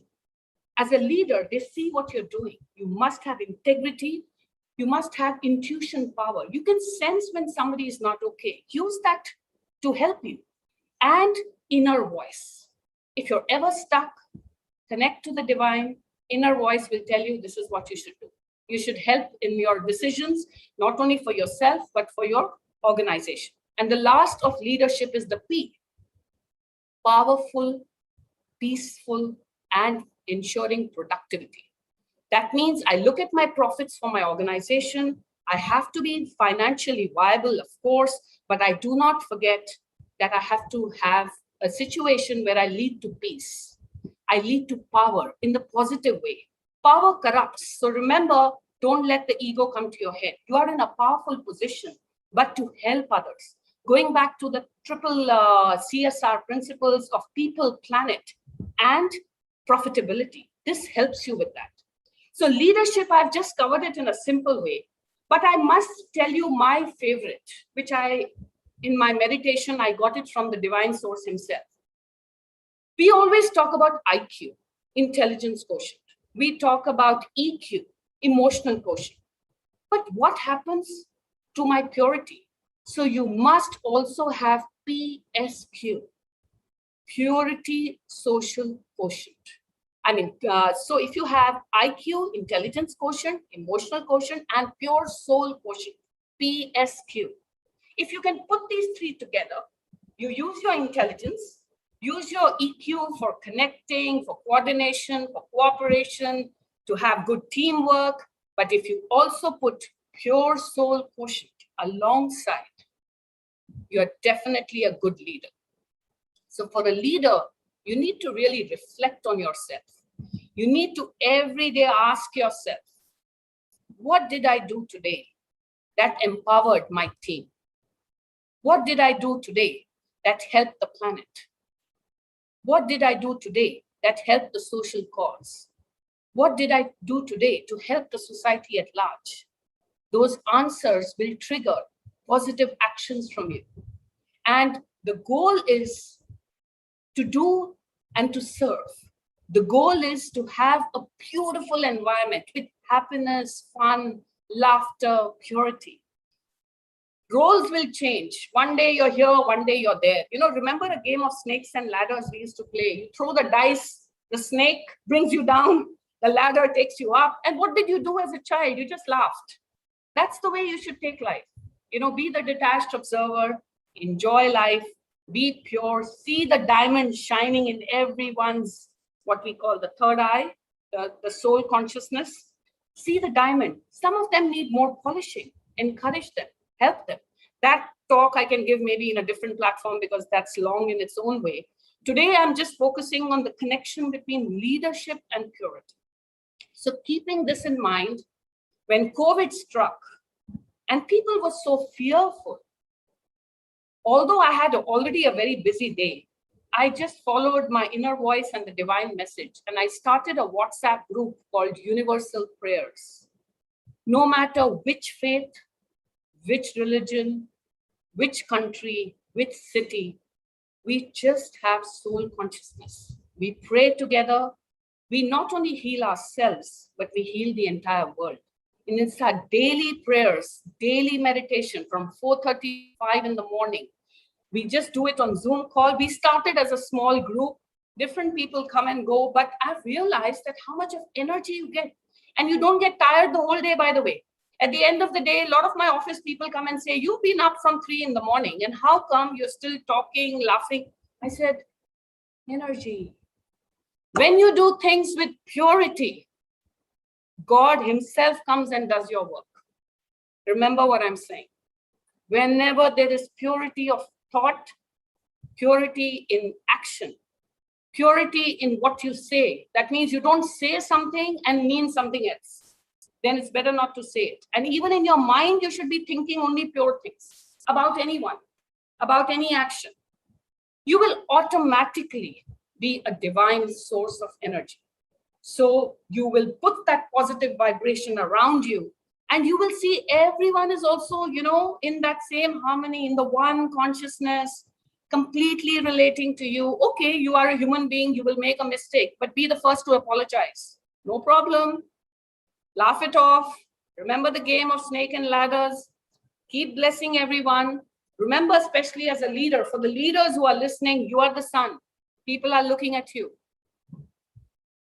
A sun doesn't stop giving light, no matter what. The clouds will come and go, but the sun is always there. Put yourself in that shoe. Take the divine source energy and think, I have to help. I cannot back off just because there's some trouble. Then what kind of a leader are you? A leader fights from the front, right? A leader is a person who walks the talk, who does everything himself or herself first. And you will never give any job to any of your juniors if you can't do it yourself. Very important. Never ever ask them to do something that you are not going to be willing to do. That's so unfair. So you have to be fair, you have to be a good human being. Actually, it's very simple. It sounds very, you know, just if you imbibe the EQ, IQ, PSQ, it's so simple. And basically, you can't understand, shut your eyes, get the answer. You will get the answer, 100%. So I hope I've made some sense of you know, telling you something about leadership and purity. And I'm Wow. question. Thank you. Wow, this is so all-encompassing. I must confess, I've never had leadership being taught in this manner before in my entire life of being on that leadership conference or leadership talk. It's been so all-encompassing. coming with this dimension of yours. It's highly insightful and it's amazing. You've shed light into a whole lot of things. And I was even, I mean, I was stuck and I could not, I don't even know what question to ask because you have explained everything, broken everything down into pieces, into the little jot. I mean, you're such an amazing, amazing person. And you are such a pure soul. I can see it in your eyes. And you have so much of divinity in you. God bless you. And God bless all those who are listening and all those who are participating. Just look at the energy on their faces. I mean, they're glowing. They're such beautiful people. It's so lovely to be part of this many heartbeats and one rhythm, one consciousness. Wow, thank you so much. This is uplifting with so much. Appreciate you. And thanks also for reminding our people that they can do that as well. Many heartbeats, one rhythm. Many heartbeats, one rhythm. Just keep doing that, keep doing that.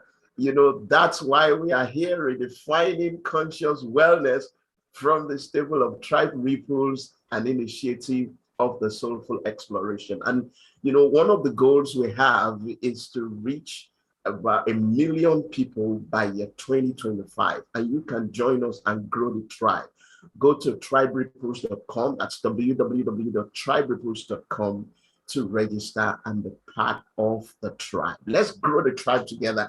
And you just had one very, very powerful message about leadership, talking about leading with purity, leadership with purity. And I cannot forget to take home the PSQ. That's another thing I'm adding to my own leadership dictionary. Thank you so much. It's such a blessing having you. Thank you. Thank you very much. Thank you all my brothers and sisters. And thank you all the pure souls. May you rise and shine and may God always be with you with all the success. Thank you. All right. Okay. We are still here 24 hours non-stop reaching you.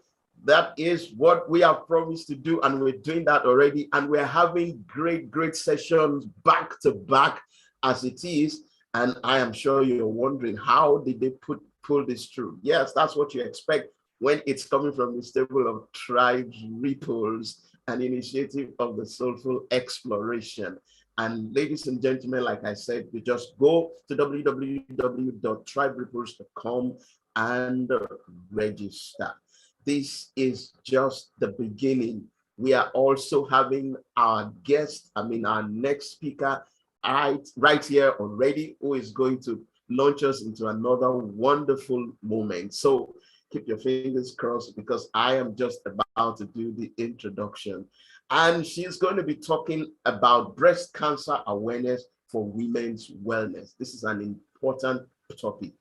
And she is a breast cancer surgeon. So, you know, you're hearing from somebody who is like hearing from the horse's mouth. So our next speaker is Dr. Soumya Ola.